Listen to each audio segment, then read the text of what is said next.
Welcome to Giant Slayer's Fight Night Legends. I'm your host, Casanova. Joining me, as always, is the Blevins, here for another amazing day of Legends of Runeterra action.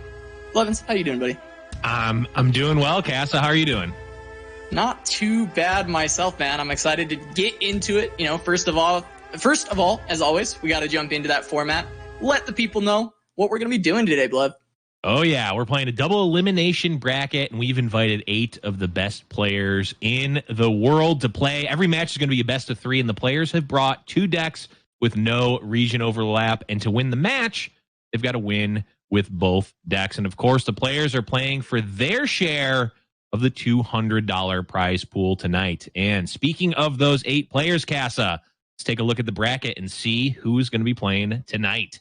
Yeah, we have the return of BruisedByGod, the first place from last week. Princess Powerful could not actually make it. He, of course, got second place last week. But instead, we've got 7 other amazing players. So BruisedByGod, 7X Bane, the previous DOR champion. Winding God has made his return. He'll be facing off against the Titan. Iannogueira. from Team IQ. We have What Am I, currently top 5 on the ladder, going up against AG Topher, and TheBlackBoss finaling out against Capada, currently still playing in Hearthstone Grandmasters as well. Actual professional CCG player here today, Capada. Very excited to have him. And if you don't know Capada, he is someone who's been around the Runeterra scene for a while.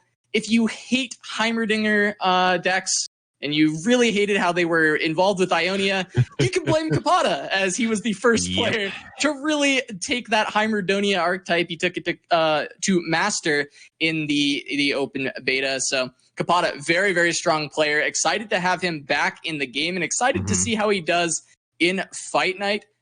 He's got a mountain to climb though. TheBlackBoss returning, the beast from Brazil from Team IQ. Excited to have him back on Fight Night, and he has been an absolute tournament threat. So we'll see how Capada can actually deal with him. Very excited to see this matchup. That will be our featured matchup to start the day. Capada versus BlackBoss. Blev, how are you feeling about this matchup? Ooh, I'm feeling really good. Of course, Capada is new to the GiantSlayer tournament scene, but of course you mentioned Hearthstone Grandmaster player, as well as just an overall, an LOR OG as well. So really excited to see him play. And Casa, we've actually got some interesting decks from those two. Capada brought, like Princess Powerful, the Fizz Twisted Fate deck, and a little bit of a different flavor this week, though, Casa. Yeah, very interesting, this version. Now, we saw a lot of one-ofs, a lot of tech choices in Princess Powerful's list. This is just kind of refined for at least what Capada has in mind for this. I mean, there's only a single one-of, and everything else is a 3x copy, so he really knows exactly what he wants out of this deck. We see a lot more elusive options to get hit by the Starlit Seers and the buffs, with the Slippery Wave Rider, the Zap Sprayfin, 3x Golden Narwhal, deciding to go for 3x Omen Hawk, not worried about getting those later, just trying to make sure he has one on turn 1. Then a lot of those cheap spells, but on top of that, Fury of the North, Harsh Winds as the one-of to potentially deal with the They Who Endure decks. Seems like a pretty solid version of the list. Yeah, I really like the Harsh Winds. I mean, everything else is pretty stock and standard, or at least, very powerful. And Capada going for the standard CCG mindset of you just want to maximize the spells that you're playing, the copies of the spells that you're playing. You're putting them in your deck for a reason. You want to draw them. And the one of Harsh Winds, of course, when you've got everything 3x, you need that extra one card. Right. You need that 40th card. So, and Harsh Winds is a really good type of card there. I mean, it's not going to be, you're probably only going to see it, one of every 3 or 4 games, I think, on average. I don't know. I made that number up completely, but with the amount of card draw, you might see it more often. But it's a really good card to be there, as a threat. They Who Endure players are going to have that looming, because, of course, this is an open deck list tournament, Casa. The players know exactly the lists of their opponent, so even if Capada doesn't have the Harsh Winds, it's going to be in the back of his opponent's minds. Yeah, absolutely. And not to be outdone, BlackBoss has his own interesting Twisted Fate list. Oh, yeah. This one gonna be rocking Submersible, running a tri-champion threats, Ezreal, Twisted Fate, and Gangplank. Very interesting Submersible list, because it's not like he's running a lot of different cards, but he does have the Pilfer package, which does lead to you playing a lot of different threats, which can allow you to enable the Submersible. So going for that tempo Ezreal style, having that Riptide Rex for 8 to try and clear out the game, level up the Ezreal, but also giving himself the threat of Gangplank, give himself an additional activator for the Submersible. And if it comes online, this is a very powerful card, 5 mana, 5/5 elusive, draw a card after you've played. I actually don't remember the exact amount of cards you need to play 10. to activate Submersible. It's 10. I believe it's 10. That's very doable for an Ezreal list to set up. So we will see 10 unique cards getting played to set up this Submersible. Definitely can happen with the Pilfer deck. Yeah, it is. It's a card that I've actually played around with a lot. Of course, my one claim to fame for deck building is elusives. It is certainly a card that I have had on my radar for a while. That 5 power and elusive is a very good spot to be. And we'll see if it ends up being relevant here as we jump right into the game. BlackBoss is going to be queuing up that tri-champion Bilgewater PNZ deck, and Kapata is rocking the Karma Ezreal.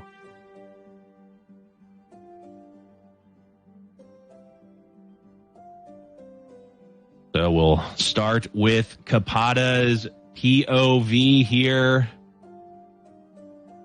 Starting off with a couple of thermos and a Karma, Static Shock as well.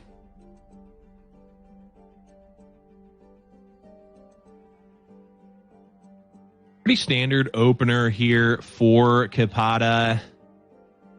Maybe a little slow. The interesting thing about BlackBoss's deck is that we've talked about these Ezreal Twisted Fate style decks being able to be aggressive here. And while there are 2 thermo beams, it's not necessarily the most defensive hand for Kapata.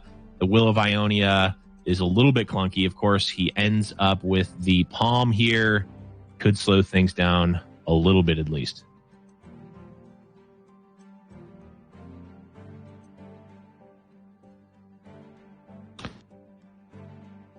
Kapata debating, does he want to fire off the thermo beam on the Jagged Butcher? He does. Taking it out, just trying to keep the pressure down from BlackBoss. Of course, BlackBoss has the ability to follow up for free. Puts down another Jagged Butcher. And here, I mean, these are crucial turns for BlackBoss as the pressure can mount here. Kapata again has the palm, but if BlackBoss gets the read to just open attack, there's not much that the palm is going to be able to do. Is going to be able to stop a little bit, but not going to be able to get full value. And this hand, it has a lot of powerful threats, but is a little bit clunky. So we'll have to see how aggressive BlackBoss is able to get.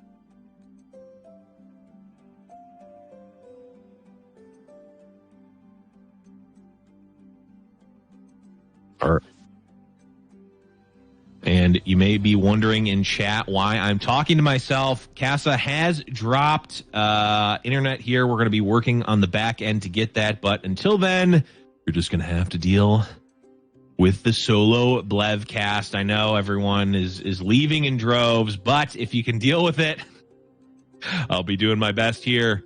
All right, the aggressive Ezreal actually coming out from BlackBoss here, and a pretty clean answer in the Static Shock and Mystic Shot from Kapata. So the aggressive Ezreal not going to be paying off. Of course, the Twisted Fate Ezreal deck does not rely as heavy on Ezreal for its win condition as something like Karma Ez. So not going to be the biggest deal for BlackBoss, but every bit of stoppage here that Kapata is going to be able to do is going to be great.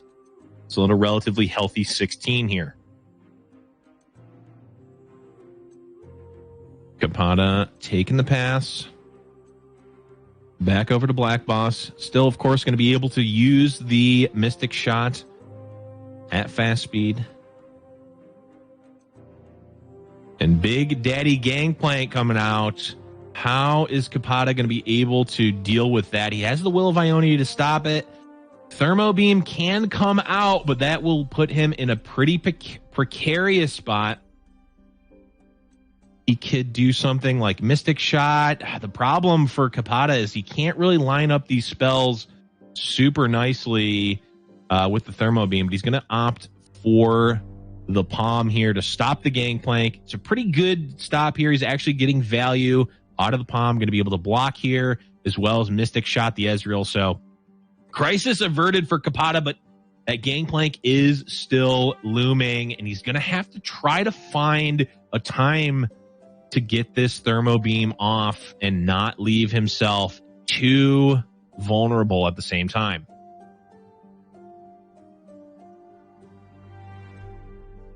Capata still kind of just waiting, looming, building up resources to be able to stop the pressure from BlackBoss, but not any sort of pressure or development able to be made by Capata at this point. And the cards just keep coming for BlackBoss. The beauty for BlackBoss is that he's able to actually just keep playing these spells. I mean, he doesn't really care about any of these cards getting destroyed. I mean, the Gangplank, of course, you want to keep that out there, but it's developed a keg, which is going to be useful. The 3/3 is going to be drawing a card and creating a warning shot as well. Of course, Yordle Grifter stealing a card from Capata. So really just in an awkward spot. He actually has to use the Will of Ionia on his own turn just to bounce the Gangplank and get a little bit of tempo. Or not tempo, rather, just be able to deal with the Gangplank, to not take an open attack, which is, of course, going to be unfortunate. This does line up the Thermo Beam to potentially hit the Yordle Grifter here if he wants. Looks like that's what he's going to go for.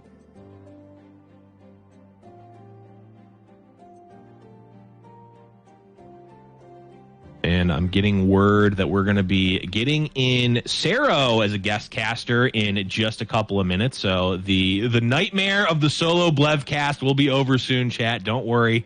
We'll be bringing in Sero, of course, a Fight Night champion, as well as a Giant Slayer script contributor as well. So it's going to be great to have him on the cast. But Capata right now doesn't care about that, just cares about not dying. Still at a relatively healthy life total, but the problem is that his answers are running out, and there's no pressure being made here from Capata. I mean, there's no Ezreal in sight. Is actually just going to rummage away a couple of cards just to see if he can get something going. That Eye of the Dragon is going to be useful for sure.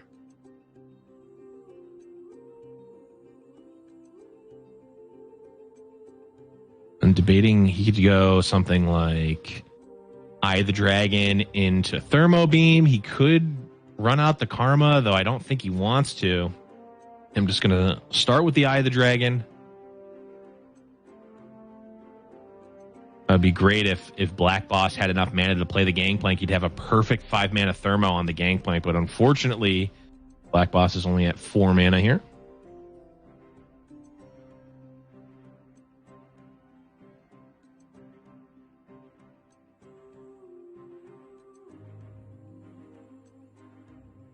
Not sure what the Ezreal ticks are, but Ezreal's not in sight, and there's just, I mean, at this point, even getting the leveled Karma, what does it even do? I mean, you'd have a double Static Shock, which is all right, not great. Thermo Beam, of course, is not the best with Karma. It doesn't really matter. It's just not much going on for Capata. Really hoping that this Eye of the Dragon is going to be able to stem the bleeding here, but the aggressive Twisted Fate's going to come out and get the 2 damage gold card onto the Eye here, essentially setting up a way to kill it. Yeah, his gold isn't going to quite finish it off, but he does have this Static Shock here to cycle. It's going to help him keep his hand a little bit full. He's looking for some kind of options. I don't know what this Ezreal is at quite yet. I don't believe it's fully leveled. Oh, there it is now. Fully leveled. There we go. And yes, we have Casa too, aka Sarah. Welcome to the cast, buddy. Just jumping in like a true professional. Love it. All right, and we do have this reduced cost gotcha. Not going to be able to get cast this turn, but it will be able to deal with that chump bump at some point. So if you could chain together something like some deep meditations and maybe find an Ezreal, maybe you can start looking at finding some kind of win condition. Something like a Riptide Rex is still a pretty scary card here, though, for Capata. Yeah, Capata basically has to get lucky in terms of his draws, but also needs to. I think you just play as, if Riptide Rex comes out, we just hit the escape key and go next. You can't. There's no playing around a Riptide Rex at this point, right? Like, if it's happening, it's over. Really, like you said, need to get some of these draw twos, need to generate some card advantage here, and somehow maybe get a leveled Karma online and then hope to draw the Ezreal and end it, but it is not looking great for Kapata right now. This is definitely a tough spot. Picking up this Chump Wump, and that's not going to be that Ezreal or the deep meditation that he kind of really needs to find. At this point, I think you really have to be hoping that there's no Riptide Rex, because that's really going to do so much damage to the face. Yeah, this is the point where if this were a live Magic tournament, I would just be telling my opponent, just show me the Riptide Rex and we'll go to game 2. Yeah, maybe not quite there yet for me, because you are still alive with a few points of health, but yeah, you're getting close there for sure. Oh, sure. I mean, it's not just over, but I'm a person that is just, I don't want to, I'm not playing it through, right? I value my time a little too high for that. Also, maybe I concede a little too early, but yeah, that could be possible. Some games, even they might seem like they're really difficult to win, but sometimes you do find some kind of out. Sure. Here for Kapata, though, I'm not quite sure what that out is going to be. He's not going to be able to go for this Will of Ionia. This Gangplank is likely going to be attacking through. He's going to be taking chump blocks, be able to clear with the gotcha, but he's taking quite a bit of damage still. Yeah, I mean, I'm just trying to think, what could BlackBoss have in his hand? Of the 6 cards that are in his hand, what could they be? How bad could they possibly be that Kapata is still in this game, is what I'm wondering. Oh, I don't know. This is going to be tough for sure. I think 6 random cards from the deck look good enough to me. I mean, Make It Rain is kind of meh, I guess, so there could be some number of Make It Rains. So if it's Warning Shots, maybe, but even those cards are still doing a little bit of damage. All right, so is Subpercible online yet? Maybe the hand could be triple Subpercible. That is possible. Power. Maybe. But the problem is that even those are still drawing a card. Yeah, I think we're still losing to triple Submersible Hired Gun at this point, but we'll have to see. Kapata still got some fight left in him, so we'll see if he can come up with something here. But yeah, I think what needs to happen is I think Kapata's going to need to have he's going to need to find this Ezreal immediately, and he's going to be able to need to figure out how he's going to stick both Ezreal and Karma next turn and just set up the turn 10. But that seems so difficult to do. Yeah, I mean, that seems difficult to do if BlackBoss had no board and no hand right now. That still would be that's still a tall order, but of course that's not the case. So there's a leveled up Gangplank. There's 6 cards in the hand for BlackBoss. Gangplank's moving into open attacks here. Oh yeah, Steel Tempest. Steel Tempest. It's a nice. This is good. Yeah, that's like a 2 mana. Gain 6. Yeah, you can sneak Karma into play with that Steel Tempest. Your hand still doesn't have the tools to go along with this Karma, though. No, we need. And the problem, man, if you Steel Tempest and you develop Karma, are you just playing the speculative mushroom here in the hopes that you draw deep med to get the reduced cost? Yeah, I think you actually kind of read my mind, because I think that might be one of Kapata's outs here. Because, so if Kapata goes Karma, Mushroom on turn 10, that is 20 mushrooms in the deck. BlackBoss is at 18. You could that's almost lethal. Wow. Okay. The one Submersible is online. That's a 5/5 coming through. Okay, looking like Kapata taking the more sane line of Will of Ionia-ing the Gangplank into Steel Tempesting the Submersible, and I mean, it's another turn of life for Kapata. This is a pretty decent spot. You have the Steel Tempest still. Yeah. So you won't be taking too much damage here. I don't actually, at the moment, I don't think you're taking any damage this turn. And you can go Karma, Mushroom, put those 20 mushrooms in the deck and hope that top card is loaded. That is an out. I mean, that would be...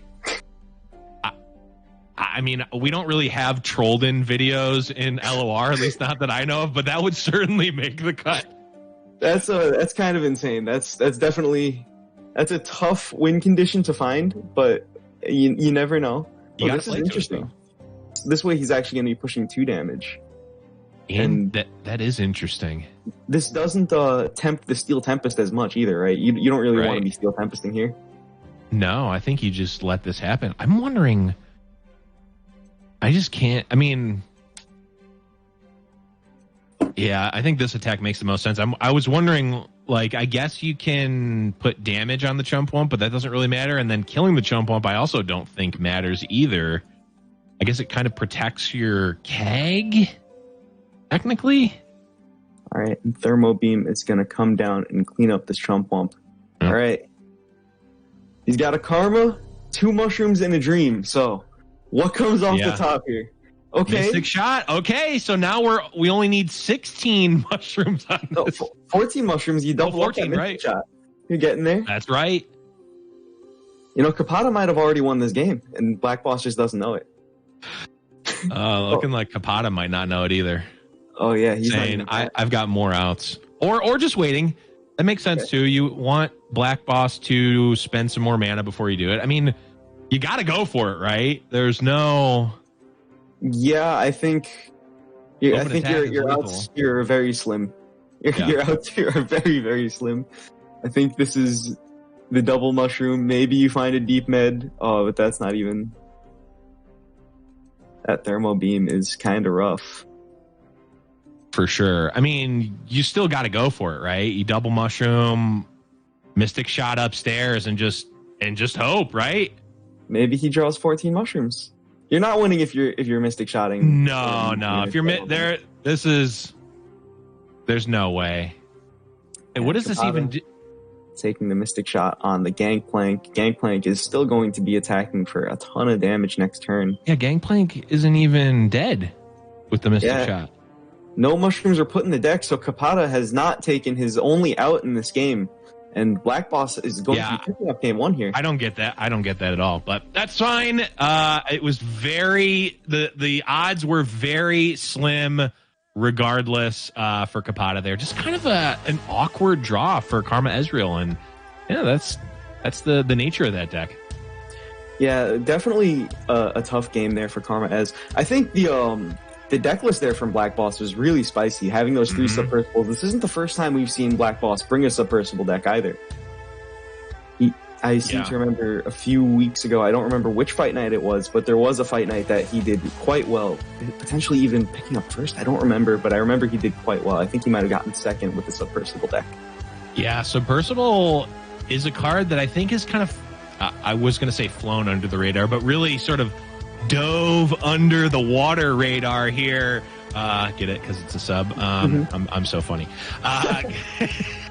Really sort of submerged under the radar here. It's a card that it's like with the NAB package, you really don't have to do that much work to make it a 5/5 elusive for 5 that draws a card. No, and as the game continues to progress, right, and as we get more and more cards, the Submersible Dream is going to come even closer to fruition. I mean, I think the Submersible deck is going to be like a fear to deck one day on the ladder. You're gonna queue up into Legends of Runeterra and you're gonna be like, oh no, this is not another Submersible. Yeah, which Submersible variant am I going to be running into today? I mean, every single set that comes out is an inherent buff to Submersible. That is 100% the case. Kicking back Twisted Fate, I'm curious, so let's take a look. This is a Callista Quinn deck. Very interesting from BlackBoss. BlackBoss always bringing some spice. Yeah, it's Bannerman with just a touch of Callista. I like it a lot. I mean, you're bringing back, on average, some good stuff. I mean, if it's a Grizzled Ranger, even if it's just a War Chefs or something like that, I mean, pretty much every unit you're bringing back is going to be good with Callista, and you know, you can always afford to splash a little bit in those Bannerman decks. Capata's hand right now is really looking like a disaster. This is not where you want to be. Pretty much, I mean, kind of has to use the shared spoils, the warning shot into shared spoils just to draw a unit. Yeah, I think that play might be coming out next turn. I find he threw back his Twisted Fate, and now I know this deck wants to mulligan very aggressively for Fizz. That's what it's really looking for. But throwing back Twisted Fate in a matchup where, hey, maybe you might snipe a Fleet Feather Tracker, or you might snipe the first half of a Grizzled Ranger. Maybe that wasn't 100%, but maybe that is correct. I don't really play this deck, so I'm not 100%. Picking up that Wave Rider, you can't play that quite yet. Whew, yeah, that's a rough one to draw as well. I mean, I think that is this scenario is in part, at least part of the reason that we did not see the Slippery Wave Rider in Princess Powerful's lists. But yeah, I mean, I at least can understand the pitching the Twisted Fate on the mulligan. This is not a reasonable deck, right? This is a feast or famine deck. You're living and dying by getting those aggressive draws. Like, that's the reason to play this deck, right? You're not playing it to be a Twisted Fate mid-range deck, but I get that. At least it's just not. It has not panned out for Capata at this point. Not quite yet, but he did just pick up Fizz. He has an Omen Hawk, which can potentially chump block something. You could even...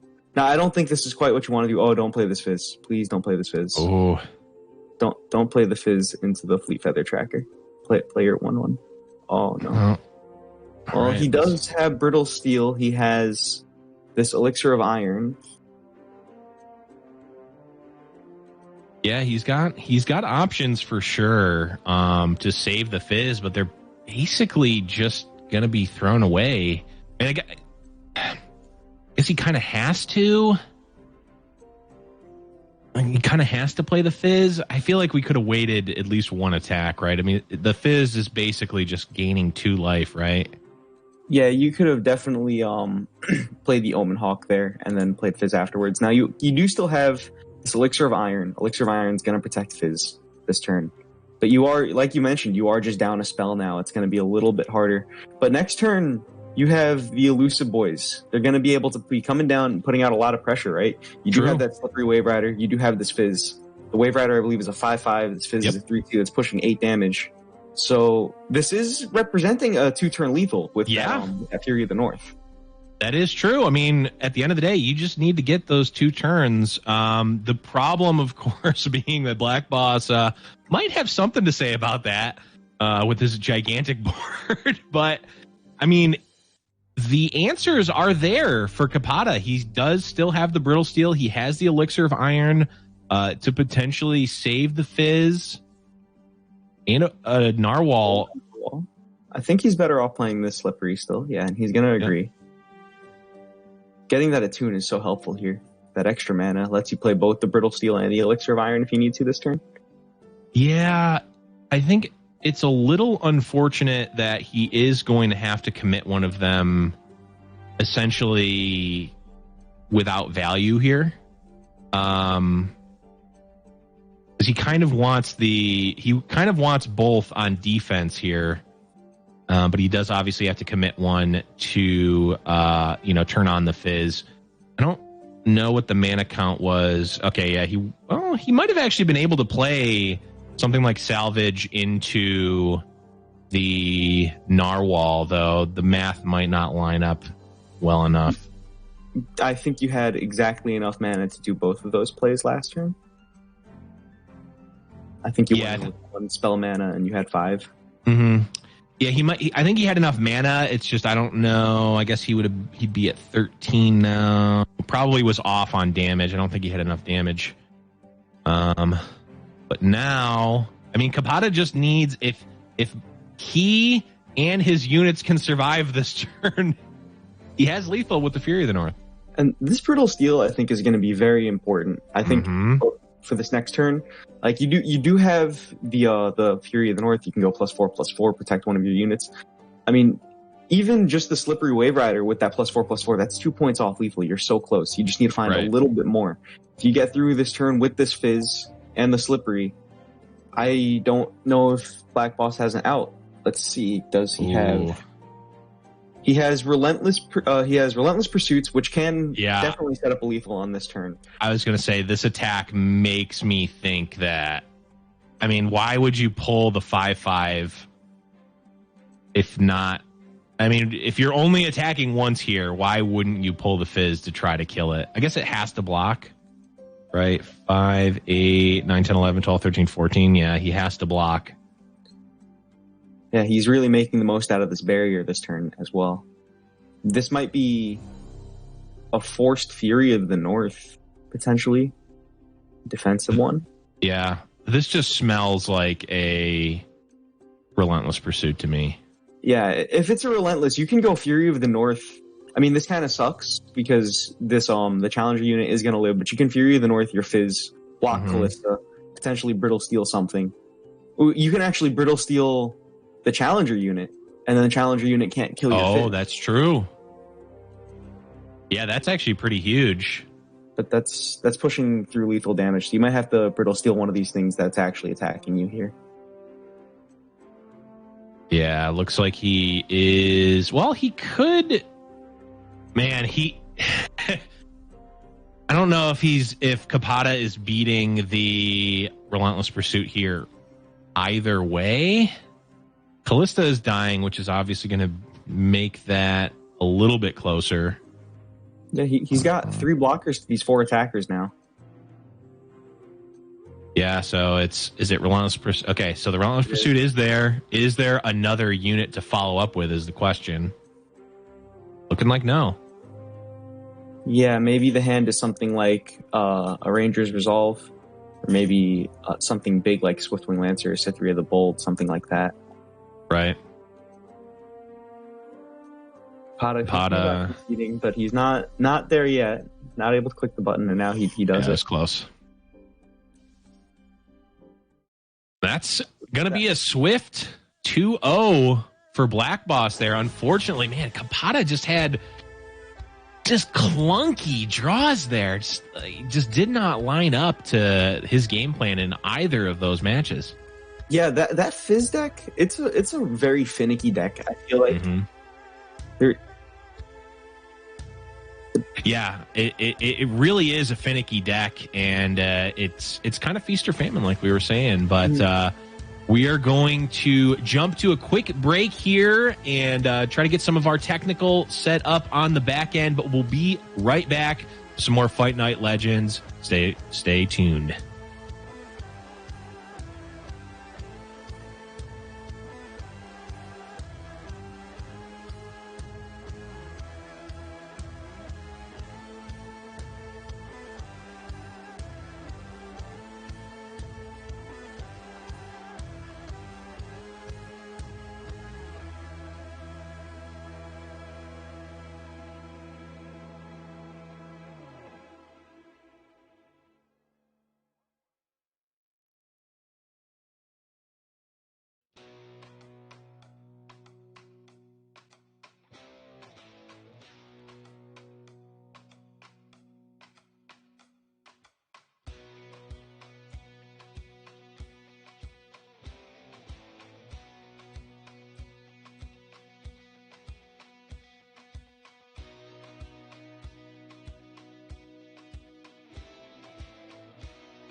Welcome back, everyone, to Giant Slayer's Fight Night Legends. We are jumping right into another game in round one here. We've got Ian Nogueira up 1 game versus the one and only Winding God himself.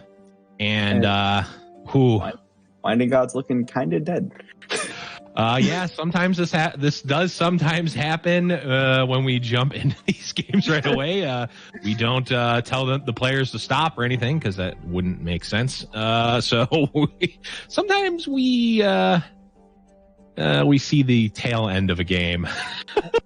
And that is the Gangplank level up and the lethal attack. Oof. Winding God just going to click the OK button on that one. And yeah. Is that the whole set or is that game one? That looks like it was the set. So, yeah, I mean, we got some really good in-depth analysis on that set. You know, that's the beauty of coming into a game right away. But yeah, we saw. It looks like BlackBoss. Obviously, we saw one against Capata 2-0, and it looks like we just saw Ian Nogueira beat Winding God 2-0. But let's take a look at the bracket here. We also saw What Am I win against Topher, aka Blevins 2-0. And man, this is. I guess we'll have to take a look and see what the BBG versus 7X Bane is. But I mean, if we're looking at, I would predict a 2-0. I guess by BBG because we just saw the bracket updated. BBG up a game here. Yeah, I'm trying to take a look at the deck list that they have, maybe get some information on how that matchup could be going. Mm-hmm. BBG does have his GP Thresh and Sejuani Swain. Now we've been seeing him represent this Sejuani Swain deck the past day. I don't know if you've seen it. It's a City Breaker control deck. Pretty interesting design. Interesting. I haven't seen that yet. I mean, that's the beauty. I try to keep. Obviously, I keep up with what's going on in the competitive scene and watch a lot of the tournaments. But I try. Well, I just don't have enough time to watch everyone's streams. But we are jumping in here into game. BBG up 1-0, and he has a Dreadway out as well. That's a pretty good position to be in. Now, 7X Bane is actually also playing a Swain Sejuani control deck here.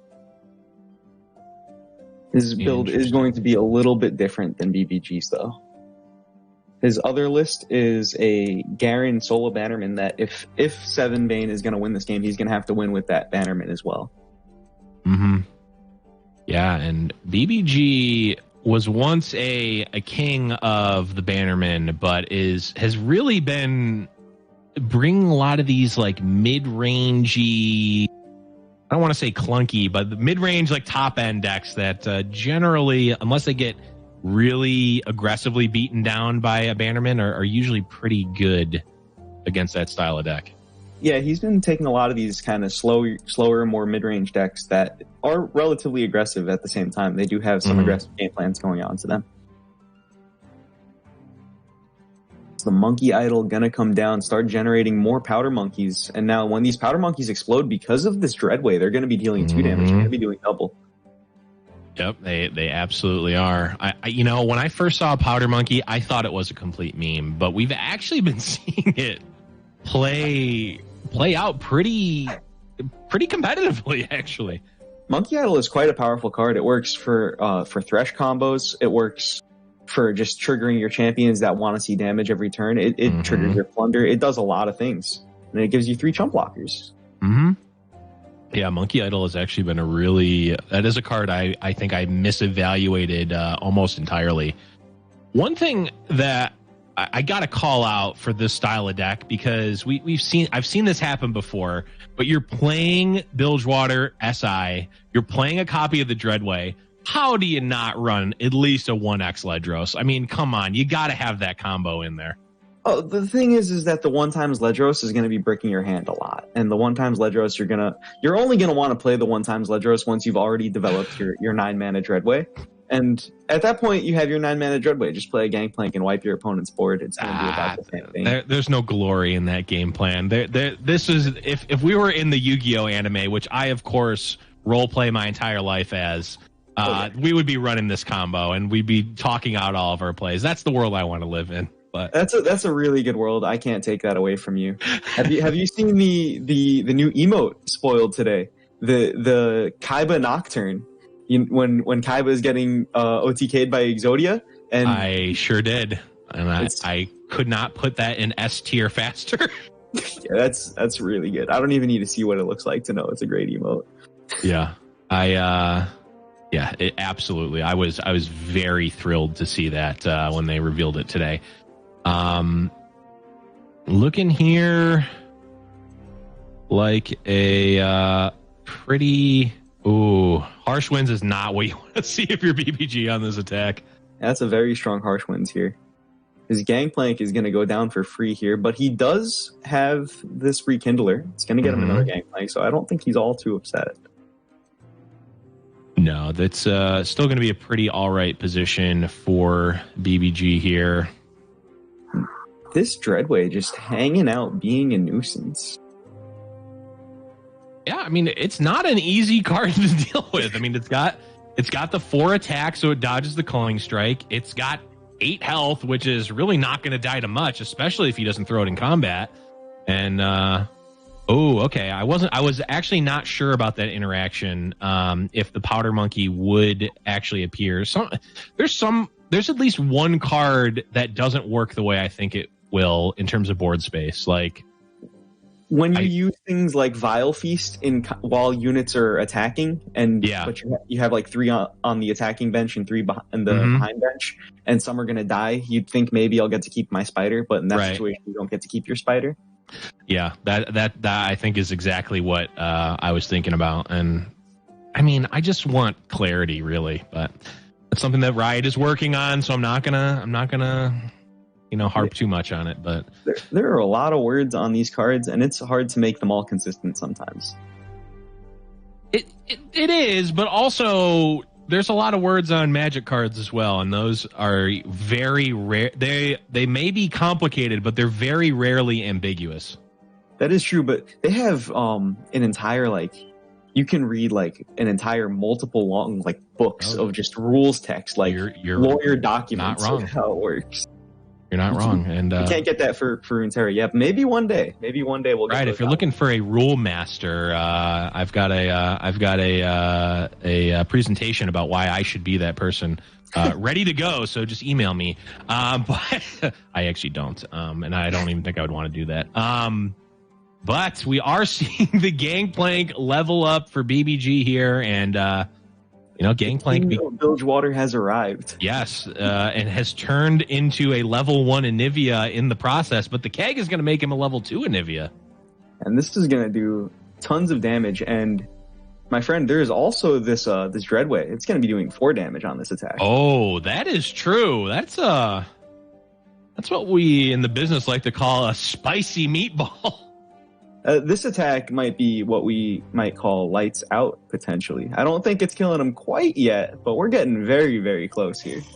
Yeah, I think if it was a lethal attack, or at least a relatively deterministic lethal attack, that Dreadway would be coming in, but at the very least, BBG doesn't think it's going to be lethal. Maybe the attack itself won't be, but there is this Dreadway deckhand making a powder keg, and this parlay plus the Dreadway, that's just 4 damage to face. That is true. As it stands, this will be lethal, but of course, 7bane does have responses here. You can kill the Gangplank with Ravenous Flock, as well as he's going to be throwing the Noxian Fervor at the Keg. Interesting. That's a feels bad. Yeah, that is not the... 2 for 1ing yourself to kill a free spell that was generated by Gangplank. And you're alive at 1. Alive at 1. I mean, hey, 7bane playing to their outs here, but of course, the parlay is going to spell the end and will spell the victory for BBG, who wins 2-0 and has completed. I mean, There's obviously no achievement system for Giant Slayer events, but the bingo card? Have the bingo card. There we go. There's your Giant Slayer Fight Night bingo card. Have every game in round 1 end in a 2-0. You can check that one off. We need to get the bingo card actually made one day so that we can be sure that we're checking it.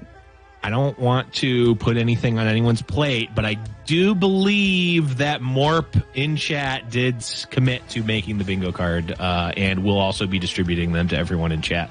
Just type a 1 in chat if you want a bingo card, and Morp will get one. I'm kidding. I mean, unless, but that is going to be the end of round number 1. We are going to be coming back to BBG versus iannogueira for round 2 once that's ready. If you're here and your favorite player ended up losing in round 1, fret not. This is, of course, a double elimination event. So the Winding God fans, the Capada fans, the Topher fans, and the Sevenbane fans can all stick around and continue to watch as they make a run through the losers bracket. But we are looking here, of course, iannogueira, not a new Giant Slayer Fight Night player. I believe has played in at least one or two. I don't remember. He's played many times, and of course is a veteran to the tournament scene as well, from Brazil. High ranked master player as well.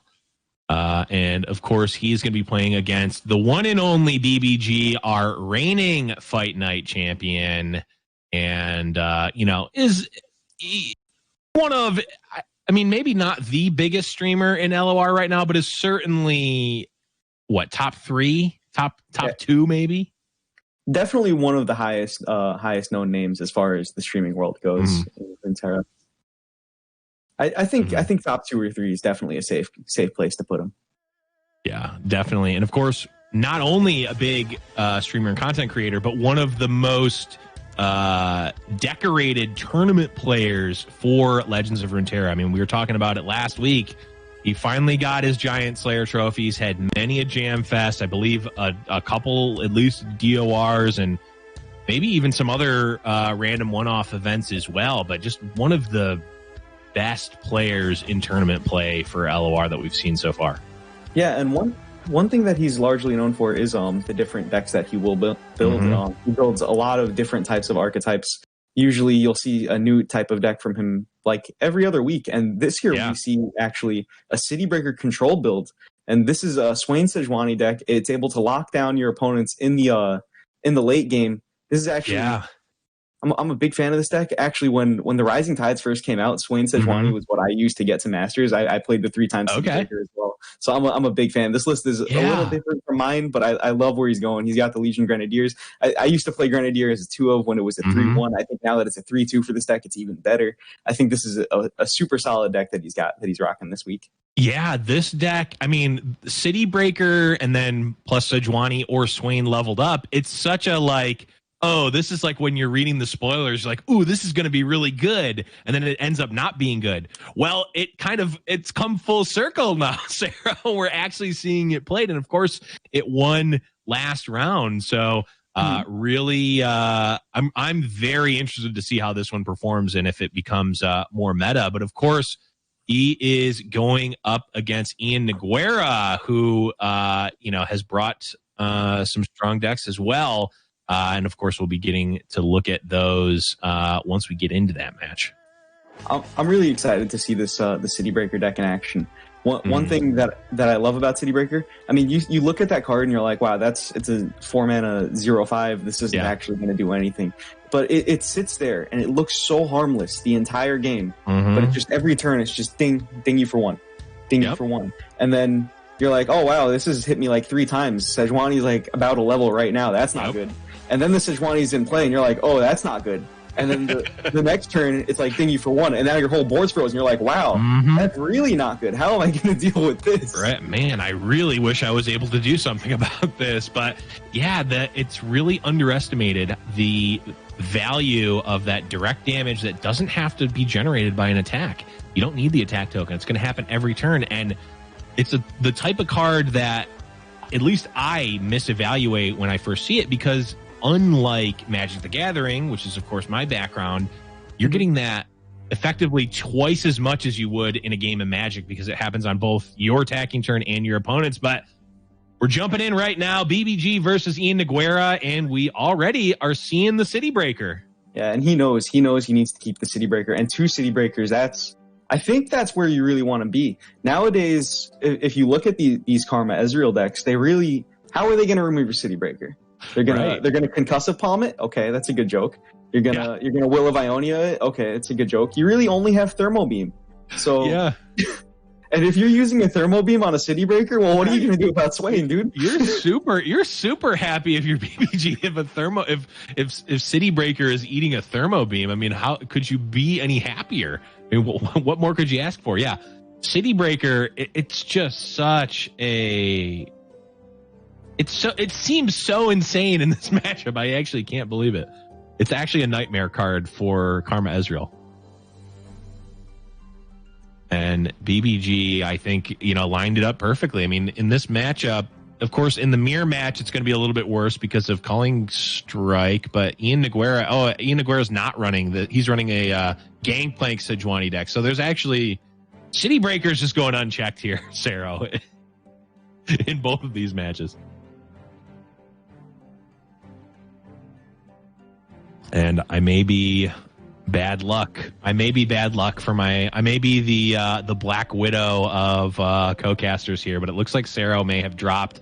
So we're back to the nightmare of the Blevins solo cast, but it's okay. We will continue on here. BBG, of course, just even take a look at Ian Nogueira's hand. What is he going to do? Maybe develop an early Ezreal and Mystic Shot it down? It's actually going to he's going to put a gotcha into it, but guess what? If you think that that's taking down a City Breaker, you would be wrong. Only going to be the first half. Isn't even going to be able to kill it this turn. It's going to end up waiting. And the Kindly Tavern Keeper, just the nail in the coffin for Ian Nogueira. Healing 3 to that City Breaker. I mean, this is textbook BBG. Playing a tech card, or not even a tech card, a card that is sort of off kilter, and he knows how strong it is in this matchup. Using the Kindly Tavern Keeper early to heal up the City Breaker, and is putting the pressure on. I mean, it's only 1 a turn, but like Sarah was saying, Sejuani levels up fast. Swain levels up relatively quickly here. Just every turn, a little bit more damage, and we'll see how it ends up panning out here. But so far, City Breaker untouched.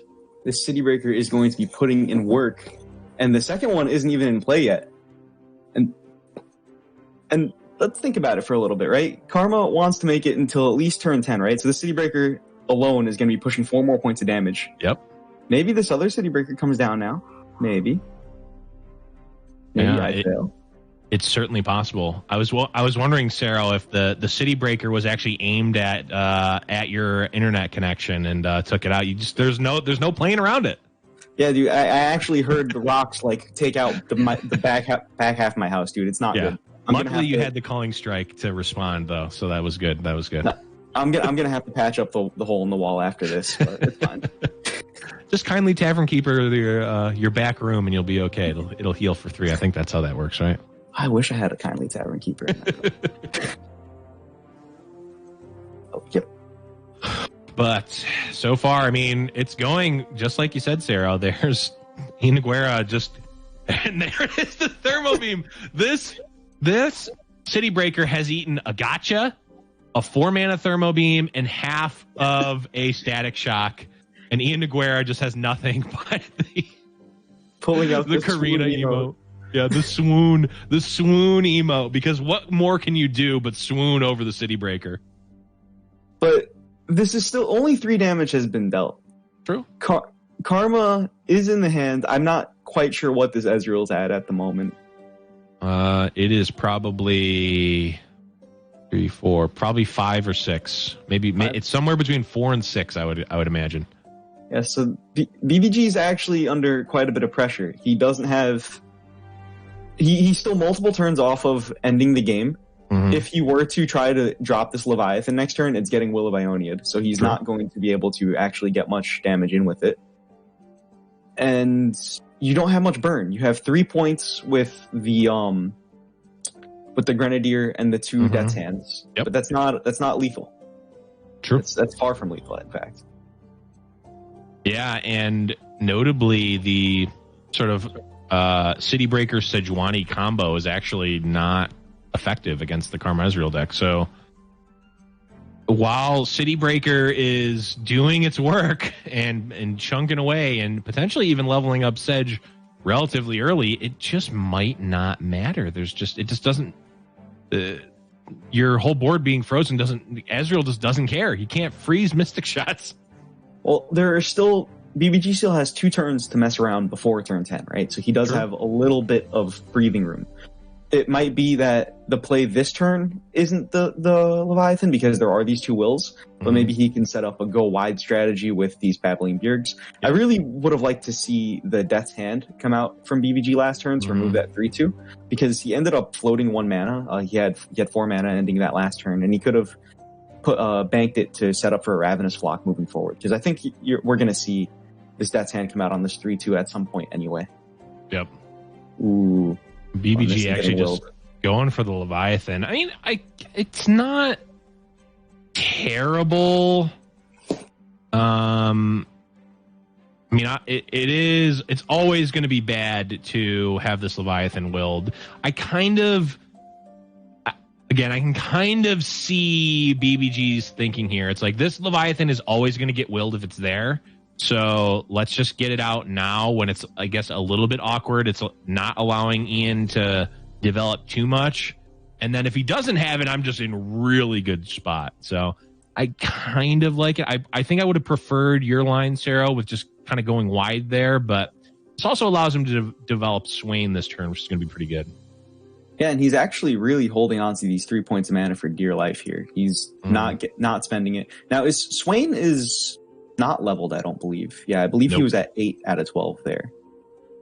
So he's still a bit away. Maybe his game plan there was if Leviathan gets to trigger, he does get Swain very close to leveling. But I think it's just so risky when you know your opponent has still 2 copies of Thermogenic Beam. I believe there are 2 copies of Will of Ionia in this list. It's very likely your Leviathan gets willed, and you lose so much tempo in that situation. Yeah. I'm wondering if Leviathan was just 8 mana, bait out the will, and draw me my Swain so I can develop that. That could have also been what he was doing there. Now, Yone. Oof. Yone. Ooh, we have seen Yone be very strong in a lot of matchups, and of course this one is no different here. And yeah, with that Yone, can we get an oof in chat from our Roblox kids? Like that was Yone. Yone is good, but of course now Sejuani is online.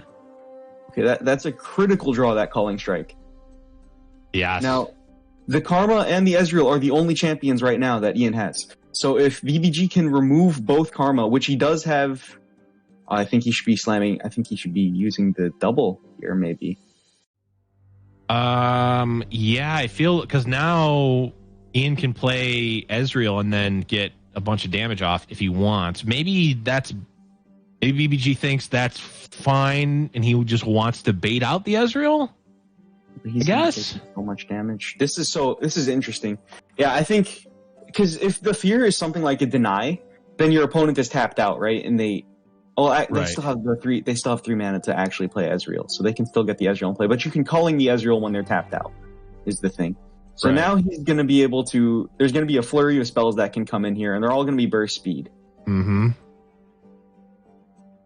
Yep. Is there ever a world where you play the Karma spell? I don't think so. I think you want that. Yeah, I think you would rather just play Karma again next turn. But this Ezreal isn't making it through the turn here. No, it's not. So I could see it. The problem is you're basically like, do I want to have 4 random spells and 4 extra damage, or do I want to just play another Karma? And given Ian's hand, he might. I could actually see the smells being better, potentially at least. Okay, Rafflock is gonna come out. Swain is gonna level, and I think BBG has navigated himself into an incredible position in this board. Yep. This Culling Strike is gonna be able to take out this Ezreal, and now all of a sudden, iannogueira, who looked like he was in an excellent position, I thought a turn ago, now actually just has no part of his win condition assembled. No. And the City Breaker doing more work is actually going to set up the open attack to be potentially lethal. Dude, City Breaker's nasty, I'm telling you. This card just gets you. You're not wrong. It's such an inconspicuous card, but it's so good. The thing is, City Breaker couldn't shine. Previously, it couldn't shine because you were seeing decks like Darrowing, or you were seeing really fast burn decks. But when the format is mid-range decks that give you the time to develop this, to make it to turn 8, turn 9, and you know you're going to consistently get it, this card starts just being obnoxious. It sits there and it burns you down, it chips you down, and eventually you die. You could even just be cheeky. You could attack with it. Sometimes you have a Sejuani's Fury of the North. Oops, my City Breaker killed you. I didn't mean it. My bad, dude. Yeah. It's a prank, bro.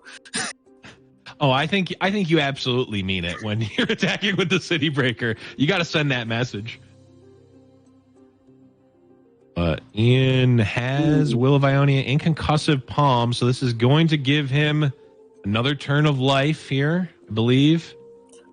And that is a big pickup as well. Or I don't think that was a pickup actually, but that Rummage with the Karma, right? That could give Ian some real late game potential here.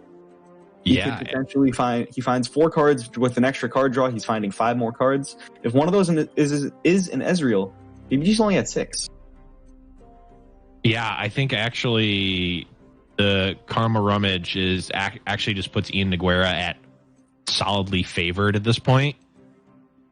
So he's going to go to 9. He's going to go to 6 here, right? Because he's taking. Oh no, he's going to go to 8. This is kind of tricky because you want to deny the life gain here, but I don't believe you can. BBG, he has a lethal setup next turn. What's this next turn you're talking about, though? He's not dead this turn. BBG's not going to be dead on this turn because there is no Ezreal. Oh, sure. And he has he can go Leviathan this turn. That's going to be pushing 3. The City Breaker is going to be pushing 1, so that's 4 points. You have the Fervor plus the Death's Hand. That's going to be exactly lethal. So there is a world. Oh, actually, you have +1 on exactly lethal because you can kill off your the 3/2 that does damage when he dies. Yes. Ooh, second will. Ian says. Sir William says no, unfortunately. All right, so what's the top decks here? Yep.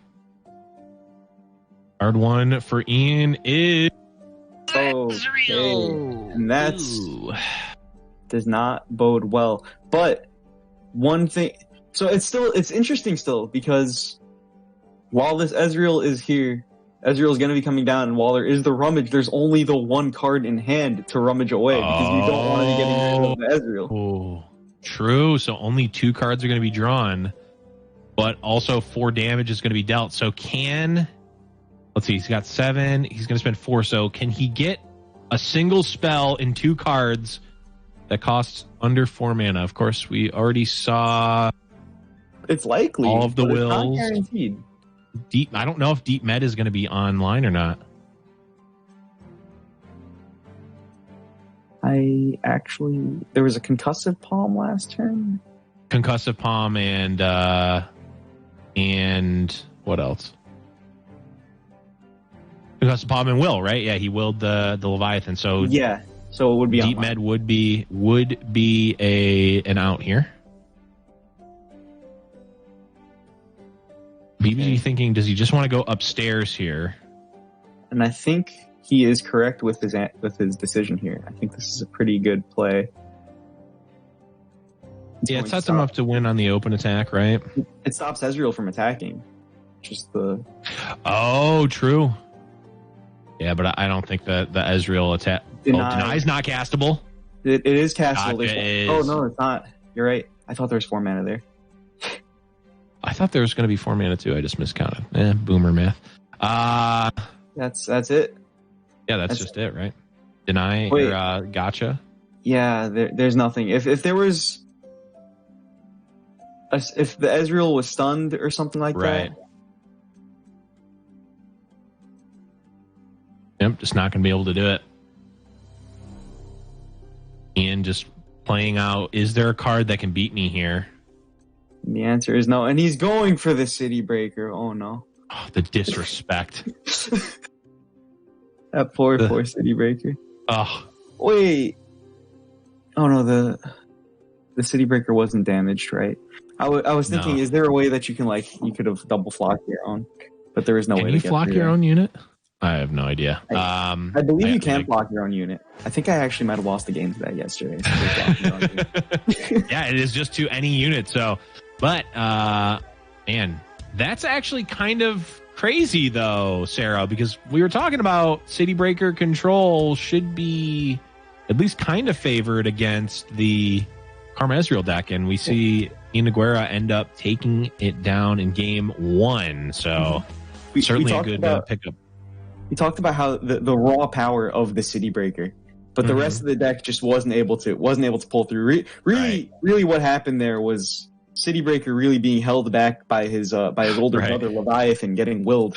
Yeah, City Breaker doesn't fall to the fatal flaw of being a great Will of Ionia target. That's true. Just imagine if those Leviathans were just 2 City Breakers that you could detach and cast as 2 City Breakers. How much better the card would be. But you can fusion summon them to make the Leviathan.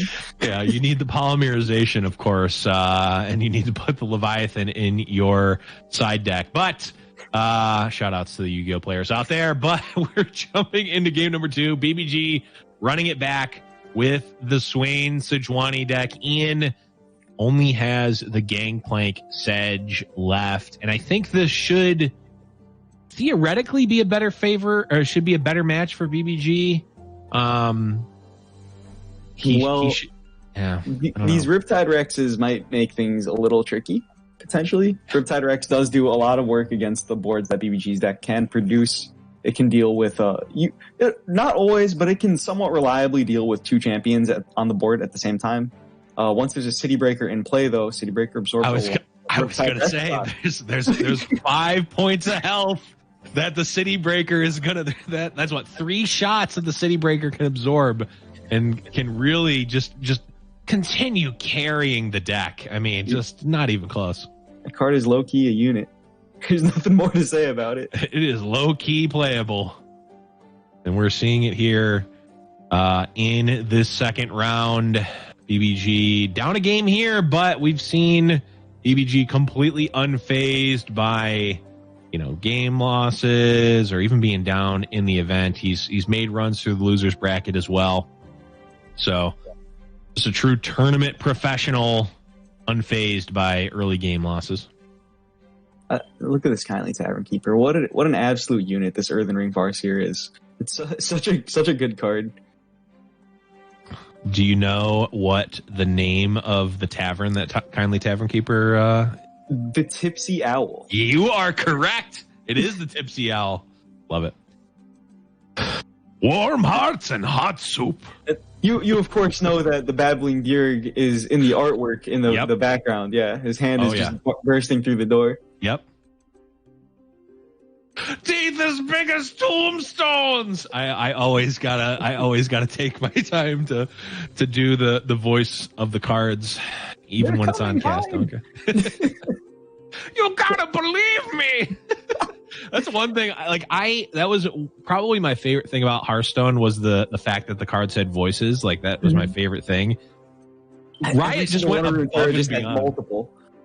Just went above and beyond with there's multiple voice lines, not just for attack and coming into play. There's multiple for each. There's interactions between the cards. It's just, so good. But I want to see the Swain get jammed here. There's a line. if BBG sees it, there's an incredible line where he can connect face next turn with Swain. He's not going to take it though. If his opponent's going to be playing the 4/4 here, right? Or the 4-drop here, the Grifter. Yep. So what you could have set up potentially, and I don't know how correct this is because this Monkey Idol is truly a threat. Mm-hmm. So getting rid of it with the Culling Strike could work. But if you develop Swain this turn, you open up with Culling Strike on your opponent's 3/3. Now you have Arachnoid Sentry to stun the Sejuani that Ian's going to play. But that, of course, does get stopped by the Arachnoid Sentry that iannogueira conveniently nabbed. Yeah, always. That you can play around your opponent's deck, great, but can you play around your own is the question that these Bilgewater decks tend to ask you. Who are you? I'm you, but better. I'm you, but better. But I mean, if iannogueira nabbed a City Breaker, I think it would be lights out for sure. But just a mere Arachnoid Sentry is not going to be game over quite yet. Dude, City Breaker triggers your open Riptide Rex. Like, that's threatening. That is actually true. Well, and there it is. I played around every card in your deck, but that wasn't enough. Arachnoid Sentry coming down to stop the Sedge, but still get some value. Praise be the monkey. Monkey Idol comes down. The Powder Monkeys are coming. BBG getting chipped down slowly. These Monkey Idols are these Powder Monkeys representing 3 more damage to the face. So this one warning shot representing another 1 point. So BBG at a potentially at 10 HP, depending on how you do math. Mm-hmm. Riptide Rex, maybe all 7 of these shots go face. So maybe BBG's just sitting at 3. Who knows? I mean, they can't go face, right? That's not an option. They need to get through the units. They right. Get through the units for sure. Right. So, I mean, again, City Breaker potentially coming up clutch and eating some of these Riptide Rex shots. I think it's going to be relevant this match. Oh, it certainly will. And there's once again this Culling Strike is going to be able to answer these Powder Monkeys. Mm-hmm. So only 1 damage is going to be coming through. Deciding if he wants to block. Yeah, I mean, you look at you look at Grenadier, and it's just a wannabe Powder Monkey, right? Like it's a Powder Monkey that you spent 2 mana on. Yeah, but he's not ephemeral. He's a Chad. He just sticks around. Yeah, but you don't want him to. If he sticks around, then he doesn't trigger. No, the Powder Monkey is just the pure peak specimen of a unit, and Legion Grenadier is just a wannabe. You might be right, but there's a beautiful thing about the Legion Grenadier, where especially with this deck, when Sejuani is in play, your opponent can't attack if there's a Legion Grenadier in play. Because as soon as he dies, he freezes everything. What do you That is true. Very good point. There's also this thing where it doesn't happen at this level of play, but for some reason, and people did this in Hearthstone too with Leper Gnome, because Legion Grenadier has an ability, people will focus and try to kill that first over like just a 3/2 with no ability, which makes no sense, right? Like, why wouldn't you just kill the 3/2 with no ability and not take the 1 damage? But because it has an ability, people value it. It's a very weird thing that I've noticed a lot, especially in expeditions, where people just misplay around the card. But of course, we are at the pinnacle of play here at Fight Night Legends, so we're not going to be seeing much of that. That was a pretty brutal Culling Strike. And what happens here? Are you ready, Rex? Are you ready, Rex? No, yeah, go! So good. But of course, the open attack will at least be able to come through. But the Swain, BBG has to know, right? Well, he knows about he knows. He knows about the warning shot. He's just thinking. I mean, I want to see City Breaker. Oh yeah. Yeah. Because now you have the Sejuani Fury of the North too. So your stuff is probably living a good amount. Yeah. Oh, you Fury. The City Breaker. Does he do it? I don't think so. I don't think so either. It doesn't really do that much, but City Breaker did its job. And now you kind of have a weird board. I could kind of have gotten behind the Fury on the City Breaker, as weird as that sounds. It just kind of keeps him around. You have an extra unit on the board which can block. But he's playing out the Sentry, which can also block. So I guess that's his game plan. And this is going to potentially force out a block from the Rex. Yeah, I certainly think Ian, doesn't really want the Sejuani out. So I do like this block. I like the attack too. Now. And I mean, just from a card economy standpoint, the BBG is a little bit ahead. Of course, cards like Petty Officer can sway that. Arachnoid Sentry, a good pickup. Ooh, and the Sedge from iannogueira is going to be huge. That's definitely one of his better draws. I believe he's going to need a second Riptide Rex, though, to win this game. He's really starting to run out. Ian's really starting to run out of stuff, and BBG still has just so much gas left in his hand, right? He still has the Swain in play. He's got this Fury of the North. Could potentially draw into a ship in the near future. Things are looking pretty good here for BBG, whereas Ian, he's got this Riptide on field, which it's a 7/4. That's pretty big, but it's already used its effect. So and most of his units here don't have effects. But this leveled Sejuani could make things tricky. We'll see. Yep. And that's the beauty of BBG's position here, is that unlike Ian really needs either a damage enabler or needs to have a board presence to really be able to do anything in this match. But for BBG, like you said, he can draw Leviathan and it's just going to be fine. He can even draw City Breaker, the true all-star of the deck, and just be fine and slowly start to tick away and generate value with his champions, unlike Ian, who really... I mean, he drew his good top deck Sejuani, but besides that, I mean, there's really not... I mean, Slippery Wave Rider is good, I guess, but... This is a pretty brutal attack here for Ian, though. It's getting a free Swain. It's taking the Sejuani off the board. He's up a Sejuani on the board as well, right? So the board states are actually kind of even right now. So this is going to be a card quality top deck war, but that Swain is... Rex. But no enabler yet. Oh, but this calling is going to be huge. Yep. Okay, Petty Officer generates. Ooh. Sir Charles Barkley Beast. Which is going to immediately be a 3/3. Open attacks get through next turn. Oh, this could be devastating. Oh, wow. This could be devastating for BBG as the second Rex will do exactly that and wreck BBG. And Sejuani is still far from leveled. There's no activator. A flock does nothing. Oh my goodness. Does Ian open attack? This open attack is so strong. But I believe the Gangplank is leveled, actually, right? Because Sejuani was leveled, so Gangplank must be leveled. That would make sense. The Gangplank isn't yellow, though. But yeah, which is weird. But, I mean, one can't be leveled without the other one, right? Yeah, unless that's definitely how that works. A pay gang. Might just be a visual bug. Gangplank's coming down. Your king has arrived. Yep. Swain can come down, but this board state that Ian's built up is so strong. BBG's champions are so far from leveling still. So far from leveling, and I mean, even if they are leveled, there's no enabler now. I mean, these were the exact turns that Ian needed, right? Like, he needed to put on the pressure, or else he was going to fall behind with the Sejuani getting eaten by the Culling Strike. But Gangplank and second Rex are certainly going to be at least close to good enough. All right, is there some way BBG can cobble something together? I mean, it's got to be so hard.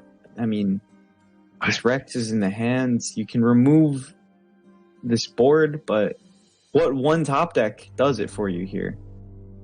I think She Who Wanders. See, that's a good one. That's a really good one. That is uncastable, so that's not going to get the job done. Yeah. I don't think that card that's that's literally unplayable was the answer for BBG. And iannogueira picks up a relatively quick 2-0 versus our our reigning champion, Bruised by God, here at Fight Night Legends. Yeah, that Sejuani Swain deck really feeling kind of like an Achilles heel for him there. It wasn't able to pick up a win in either of those games. Yeah, it is the type of deck. It's very much a meta call, right? Like you were saying, if the meta is very slow and clunky, you've got that sort of an engine, right? Like all memes aside, City Breaker really is kind of like the glue for that Sedge and Swain engine. And of course, we've seen Swain Leviathan on its own be very good. City Breaker just enables that plan a little bit more, but just wasn't enough. A little too clunky. Yeah, his Leviathans against Karma just got bounced back one too many times. He was close, but unfortunately close is not enough. He's going to be falling to the loser's bracket, but he's still going to be able to have a chance to make a run back. This might not be the end that we see of him.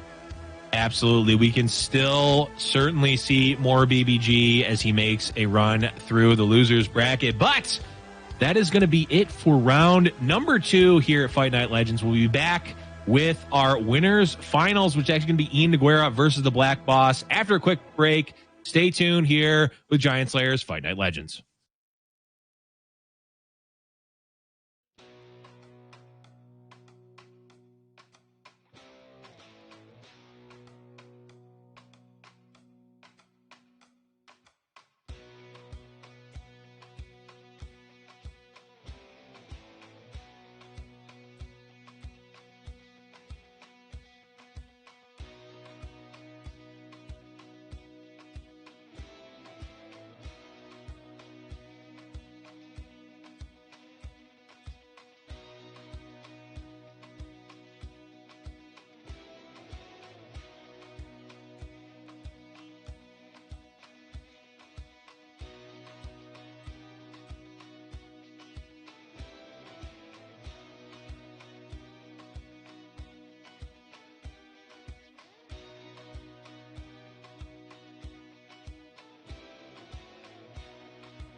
Hello, everyone, and welcome back to Giant Slayer's Fight Night Legends. Sarah, we have had some lightning fast rounds here. I mean, the first round was nothing but 2-0s, and then we saw not all 2-0s, but some pretty quick wins here from iannogueira and BlackBoss, who we're going to be seeing soon. Yeah, I think so far all of our feature matches have been 2-0 claps that we've seen. We're caster curse / caster blessing, I guess, depending on whose side you're on here. But let's take a look at the lead up to our winners finals here. Of course, as mentioned, the whole first round was nothing but 2-0s. iannogueira ends up playing against BruisedByGod, which we just saw ended up winning 2-0. And BlackBoss, we saw a little bit of in round one, took out one of my 2-1.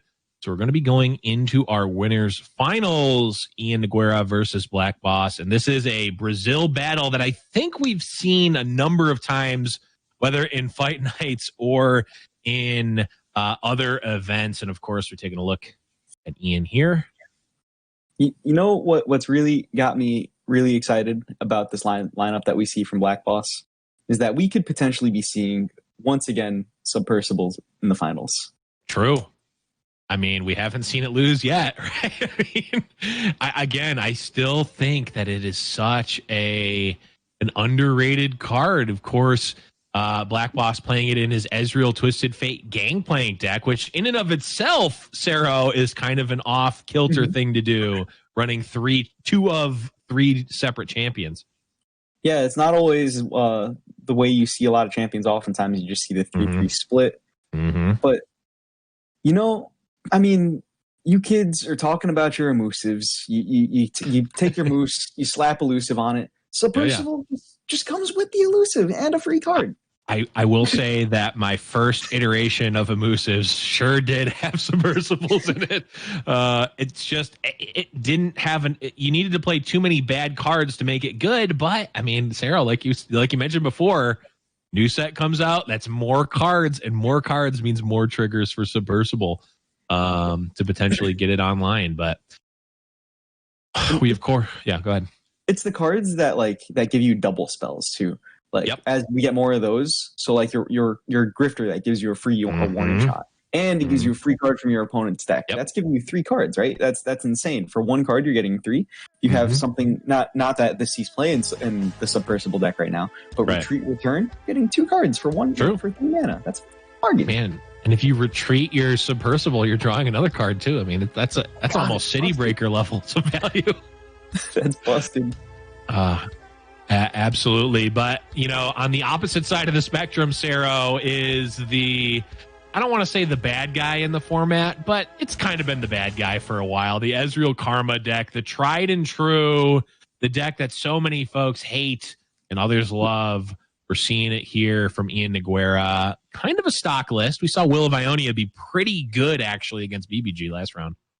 As Karma is just it's the boogeyman, right? It got nerfed, and for a while, kids would go to bed, they'd check under their bed, and they'd be like, oh, thank goodness, Ezreal Karma isn't there.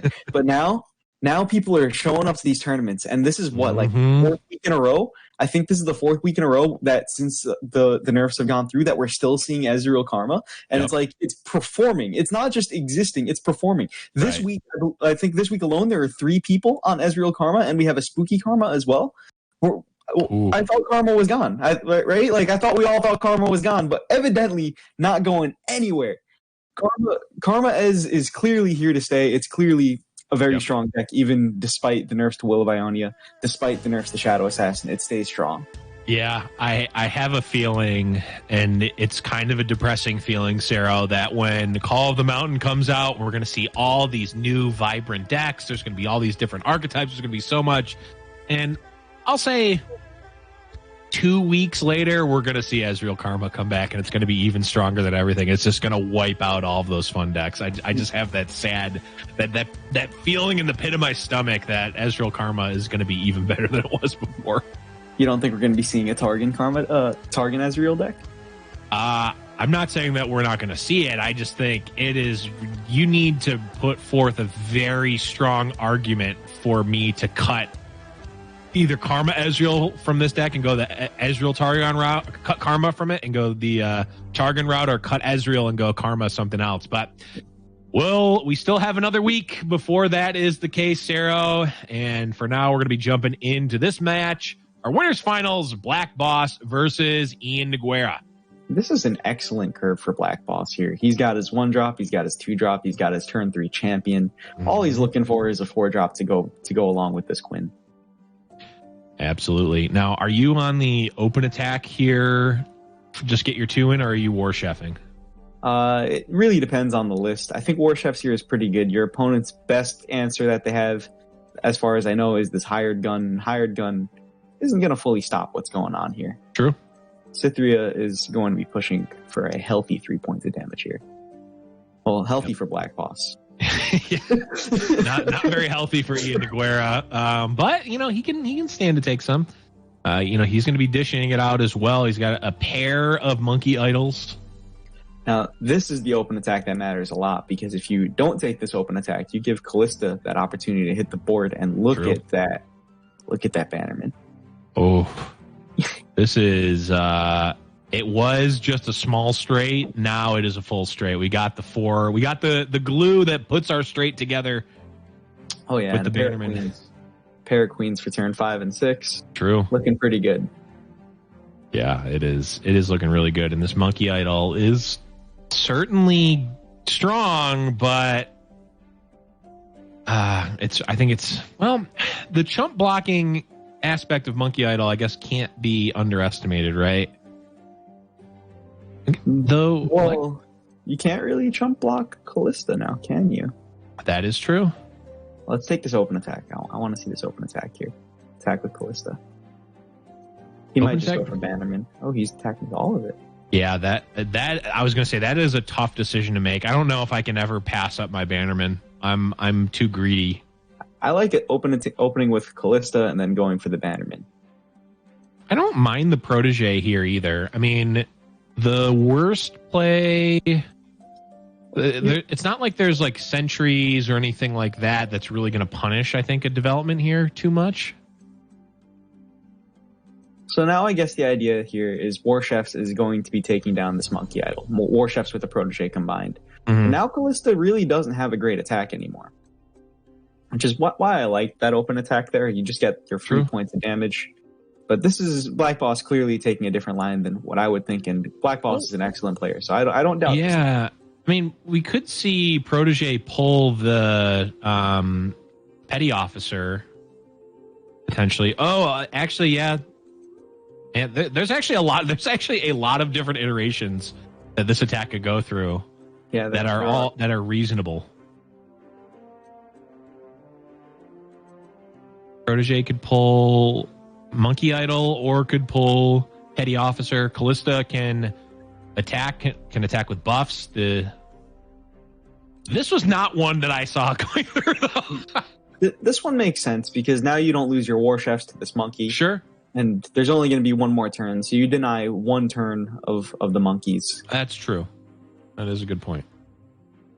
Okay. Oh, we saw a pair of queens. Now we've got trip queens. Sarah, are you ready? Are you ready to answer your first ridiculous Blevins question, which is, what do you call 3 quins? What do you call 3 quins? Oh man. How does the expression go? 3 quins in a bush is worth 2 in the hand, something like that. I feel like I'm butchering this, but that's my final answer. A bird in the hand is worth 2 in the bush, I think is what you were going for. Maybe that was definitely the expression I was going for, but we have 3 quins in this hand. I think the correct quins are in the hand and not in the bush, right? The correct sure. I think the correct answer was a quintet, even though that would be 5. It makes sense. It's a pun. Okay. We're going with quintet, which makes it very confusing, but that makes me like it even more.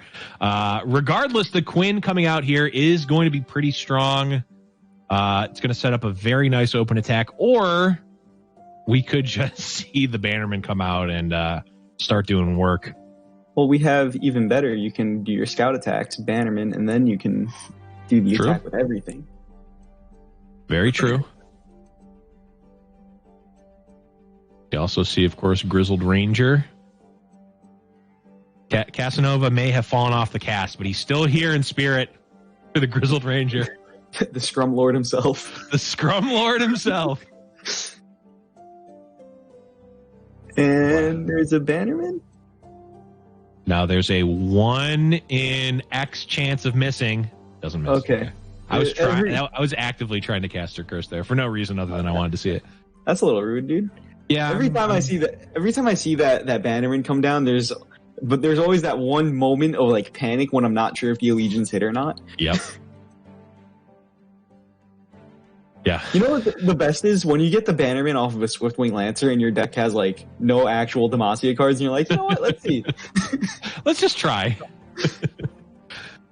There, unlike earlier on turn 4, there is a punish here for the development in Sejuani, though that Sejuani was going to come out anyway if the scout attacks were happening, but unfortunately, Sejuani really kind of just puts a wrench in a lot of the plans here for BlackBoss. This is a weird attack here. This makes sense. You're just getting your scout trigger, right? Oh, he hadn't gotten the scout attack. I thought that was no. Yeah, he just put forth the because he played Bannerman first. He took back the attacks and then played Bannerman, which prompted the Sejuani from Ian Nogueira, and then the scout attack with Valor bumped off of the Monkey Idol just to get the trigger for Quinn, and now we're seeing what gets lined up here. Things are making a little more sense here now. Yep. There's a way that he could have done this turn still. Like if he had traded his bird, just let it kind of die, he could have potentially used the a Valor spell or the... True. I don't know how useful that is though. Because how useful is wasting your first Valor just to get a second healthy Valor into play? Yeah, and I mean the first Valor is going to be big now, which is good, right? All right, now Quinn has seen 2 attacks so far. That is an excellent top deck that Genevieve is. Jenny off the top. Going to be very good for BlackBoss here. Can we start calling it Officer Jenny? Like, we certainly can call it Officer. I think if you draw 2, they're definitely Officer Jennies. Does that mean that Kindly Tavern Keeper is Nurse Joy? That's a weird one. I don't know if I'm ready to accept that one. Someone will make the fan art, I'm sure. Just make sure that you tag Sarah on Twitter when you do. Make it as uncomfortable as possible. You know, the BlackBoss, he's got a full board here. Of course, there's the looming Rexes and the Warning Shot, of course. Ian's hand just looks so gross. He's got double Rex. He's got Relentless Pursuit. Ooh. He's got a Gangplank just hanging out. Yeah, I mean, both of these players kind of have an embarrassment of riches. I mean, BlackBoss's board is looking spectacular right now. Of course, we don't know how good it's going to look after this Riptide Rex comes out. Well, Rex really can't deal with a ton, right? Rex is doing 7 shots, so he's doing 14 points of damage. But a lot of these, the only unit that's actually going to be dying to an even number is Callista here, right? Right. If she levels, she's not going to be dying to an even number anymore. True. So each of these units, like, there's even a world where the Rex kills something before it kills Callista, so Callista levels up mid-Rex. Oh, that's right. Yeah, so actually Ian Nogueira is going to would actually have to get kind of lucky on this Riptide Rex. All right, what's the most ideal thing here? You get 2 shots to Callista first, then 1 shot to the bird, and then 3 shots to Quinn. That would be perfect. He had the 2 shots to... He had the 2 shots to Callista, for what it's worth. That is quite good. But now, the sad thing for Ian Nogueira is that this actually just opens up board space so that BlackBoss can play some more of the units that he wanted to play anyway. Here comes Officer Jenny, maybe? We could see Jenny. We could see... we could see 2 Grizzled Rangers. We could see Grizzled Ranger plus Callista. We could see Grizzled Ranger plus We could see some number of Valors come out. A lot of options. I like this one. I think if you're going to play Jenny, you might as well play a Valor, though, right? Get the pump on it. That might be okay. You do have 2 of them. Shuffle another Quinn into your deck. It feels a little weird just using your Quinn just as a Valor. It seems like it's so low value a lot of the time, but here it's probably just worth it because you've had these 2 Quins. You've had a Quinn in your hand literally since turn 1. Yep. And maybe you should start playing some of them. Yeah, I mean, this Quinn looks like it's going to level up. I definitely like the fact that this Quinn has no damage on it, and you really just want to clear off a bunch of the board, right? Because like the Rex happened, so now theoretically there may not be any more enablers for another Riptide Rex. So you just want to clear off the board and hope that there, if there is somehow another Riptide Rex, that you're not just. I believe Ian is holding onto a warning shot in his hand. Oh, okay. Not 100% that's what that is, but I'm fairly certain. I think you're right about that. So another Riptide Rex can come out.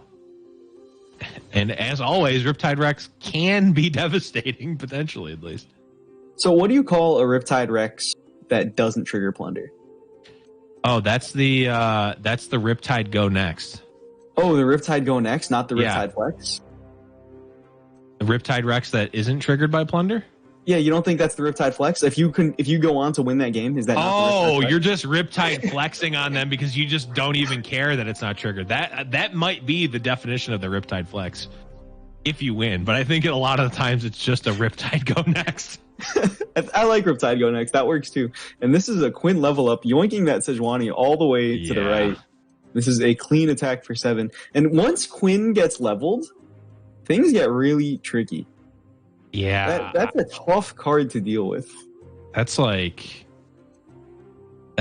a City Breaker and a half to deal with. I mean, imagine if City Breaker just spawned aggressive birds.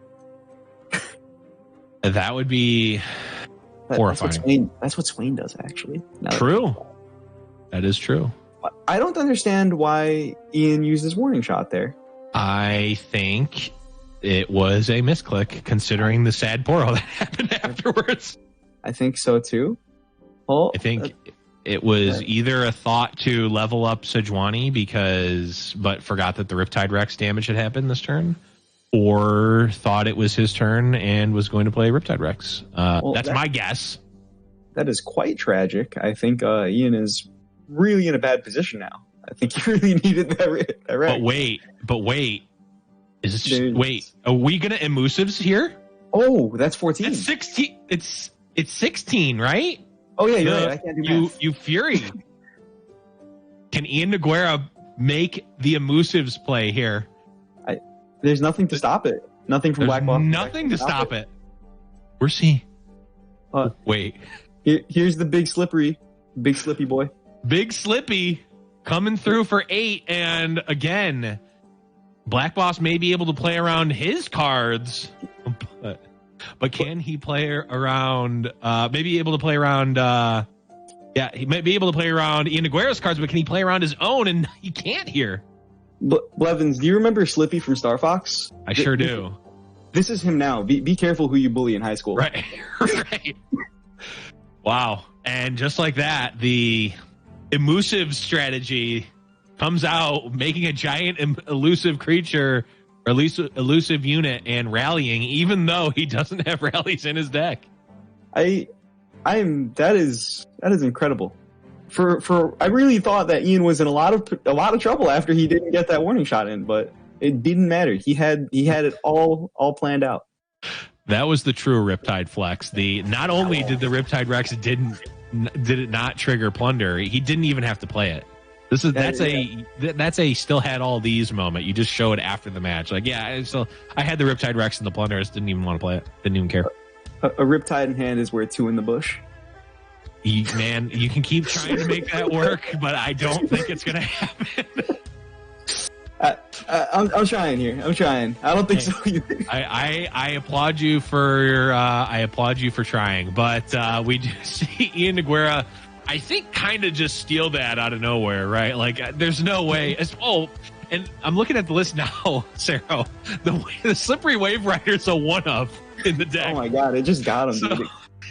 How do you play around it? He's just so slippery and so elusive.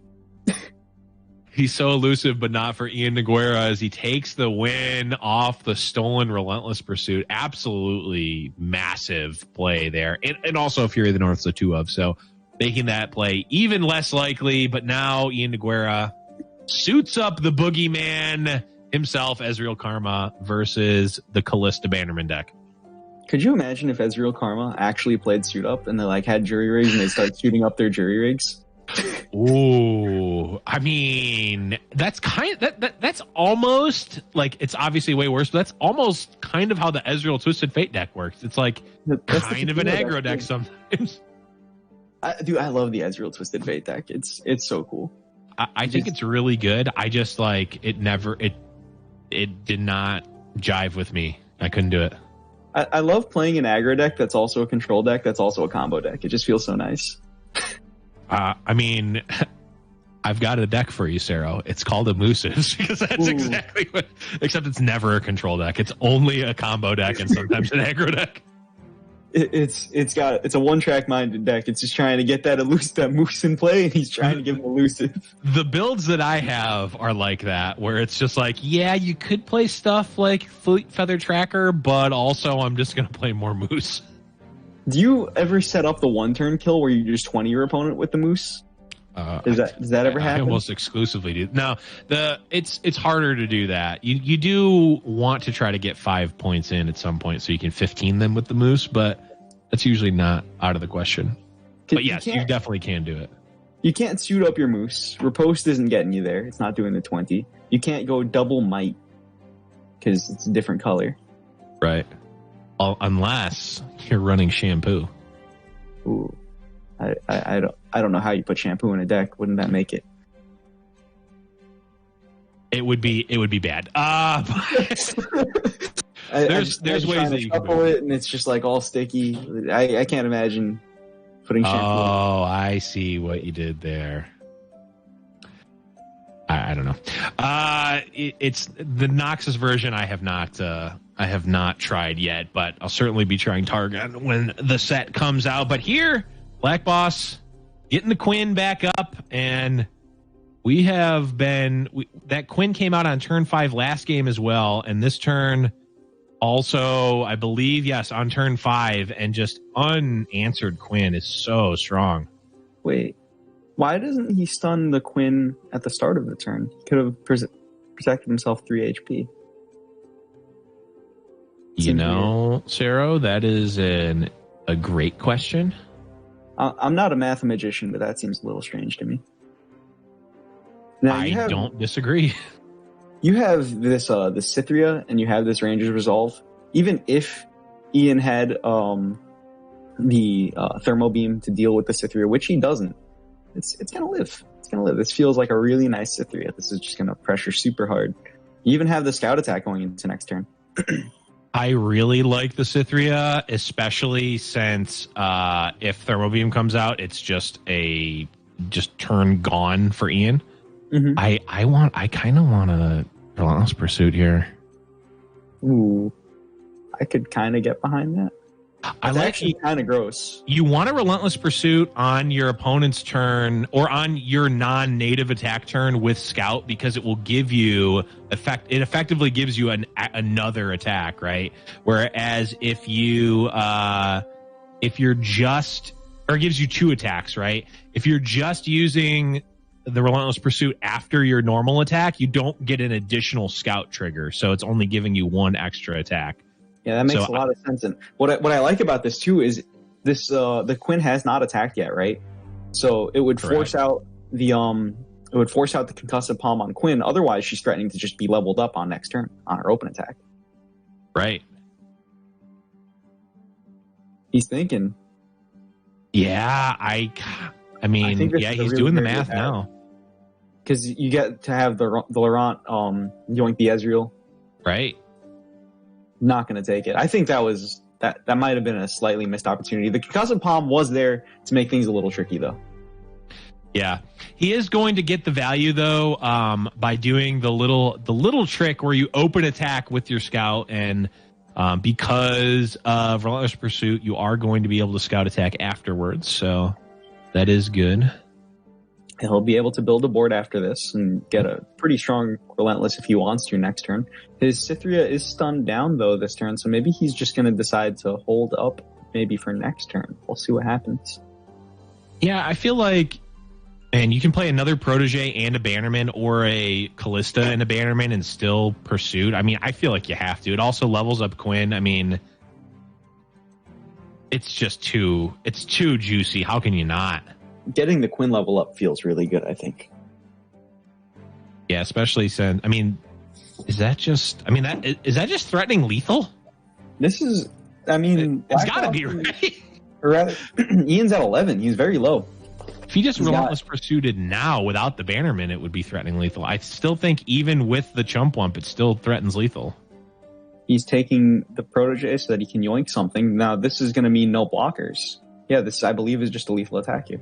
Yeah, and as we see, there's no answer. I mean, theoretically, you could have a Mystic Shot for the Protege.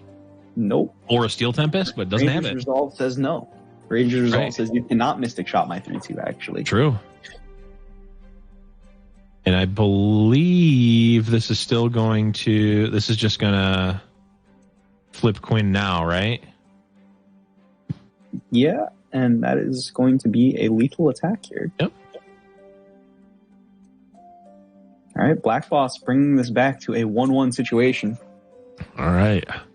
Well, Ian did arguably, I think it's a pretty strong argument, stole game number 1 literally with the Yordle Grifter.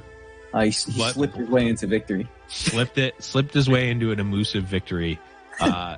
Slippery Wave Rider is an honorary moose in my mind now. But BlackBoss able to take game 2. So we're going into a game 3, our first game 3 that we've actually commentated, Sarah. So we've broken the curse already in this battle for Brazil in our winners finals here. Of course, the winner here is going to be moving on to our grand finals, which means a guaranteed at least second place and an invite to our next Fight Night Legends. And having an extra life in the finals, that's always a nice thing to have, too. Oh, yeah. You're definitely super happy going into the finals with an extra life. Oh, yeah. You definitely want to have that extra life being on the winner's side of the grand finals because, of course, this is double elimination, so we have the bracket reset if needed, but we'll get to that if it comes to it. And this is a fine hand for the BlackBoss here. You've got your petty officer, you got your grifty boy, and you've got the Riptide ready to go. Yeah, and you even have the native warning shot. There he is. There's the submersible. Yep. He's gonna get in there all sneaky like and just chip down Ian for 1 damage a turn. Until It really, when you think about it, he's kind of like a City Breaker. It's a 5-mana City Breaker. He can attack. Elusive City Breaker that draws a card and also is sometimes a 5/5. Except he only attacks every other turn. City Breaker cares not of your attack token. Yeah, I'd rather have a City Breaker than a cat driving a submarine. I don't know what drives the City Breaker, but I think they're a little more competent in driving. It's just my It's actually also cats. They just don't. You just can't see them in the art. Little known fact. I thought it was just a really angry Poros. Yes, it's a very angry Noxian Poro that does it. So there's in case you were a little bit worried about going into this late game, you thought 1 Rex wasn't enough, we got the second Rex coming in hot for you. And normally 2 Rexes, you're not feeling good about having 2 Rexes in your hand by turn 3. But I think the BlackBoss, with this Grifter in hand, with the second warning shot coming in, I think he's feeling really happy about it, especially in the Karma matchup, where they don't really put much bulk onto the board, and whatever bulk they do put onto the board gets flexed by the Rex and gets cleaned up quickly. Absolutely. And I mean, we've seen in this style of matchup before, players are actually mulliganing for the Riptide Rex in their opener. So keeping an 8-drop in your opener certainly means that you really, really want it for the matchup. And BlackBoss does have 2. Yeah, that's how, once people start keeping like really heavy cards in specific matchups, that's how you know that really heavy card is very important to winning that matchup. And right, 7 damage to the face, plus the warning shot. That's 8 damage, man. That's a lot of damage. It's almost half your life. Yeah, so you can't even play around it by not playing units. It just Riptide Rex says, "Oh, okay, you're not playing anything. That's great. I'm aiming every cannon at your Nexus instead." So what happens here? Ian is thinking hard. He's going to go for that Ezreal. There is no immediate answer that BlackBoss has for the Ezreal either. Yeah, and I'm looking at the list. There's not really Thermo Beam is the best way to answer the Ezreal just in general there. So I really do like the heads up play from Ian to say, hey, this Ezreal is at least kind of free here. I can actually start to, deal with the board a little bit here. But of course, we see there's plenty of ways to deal with the Ezreal in general here. It's just BlackBoss has to decide what route he wants to go. Yeah, and what's nice about playing the Ezreal onto the board, I mean, it's a risky play in a lot of situations, but once you get the Ezreal onto the board, he starts generating these mystic shots, and he really becomes a nuisance once he sticks around. But the issue is that there are so many ways to answer the Ezreal, such as something like this happening, but there is a Concussive Palm. Concussive Palm will be able to stun whatever unit wants to fight the Ezreal. Very good point. The Concussive Palm is going to do a lot of work here, keeping the Ezreal alive. And are you actually going to see the warning shot come out preemptively to get the black market merchant online? Yeah, I think he's going to be taking some steals here with his pilfered goods as well. He's got double Chomp Womp. Oh my god, that's so strong. That's so strong. The Chomp Womp is so weird because a lot of the time, it used to be that you would play Chomp Womp and you would want to save the mushrooms for late game with your Ezreal combo. But I found a lot recently, these Ezreal Karma matchups, they go so long. And now, especially with the inclusion of Deep Meditation, they draw so many cards that just putting mushrooms in the enemy deck is incredibly dangerous. And on top of it, these mushrooms now are going to be a free trigger for Riptide Rex at any point that he draws one. You're 100% right. That's really strong, actually. And of course, the Steel Tempest's not going to be quite as good, but you're just the nab cards. They're just putting their hand in the cookie jar. They're not taking a look at what they're getting. Yeah, the Steel Tempest is probably one of the weaker draws you can get, but I think Chump Wump is probably one of the stronger ones as well. So you can't complain too much. Yeah, and notably, even though BlackBoss isn't getting a lot of value out of the Steel Tempests, the fact that iannogueira doesn't have them is in and of itself good.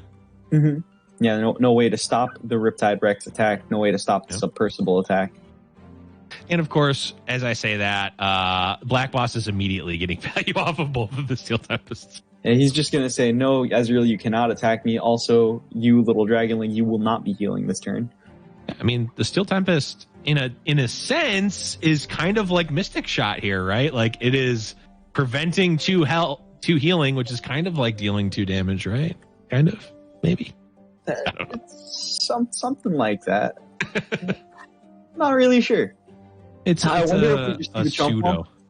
I really want to just see Chump Wump double mushroom here. I don't know if we're actually going to see that. But I actually just think that's unironically a really solid win condition for BlackBoss. Yeah, absolutely. Especially since, I was going to say since he's done most of the nabbing he's going to do this game, and of course immediately draws another nab card. But Chump Wump number 1 developed. And Sarah, by the way, it's a 4/3 body, which rumbles pretty nicely into these 1/3s.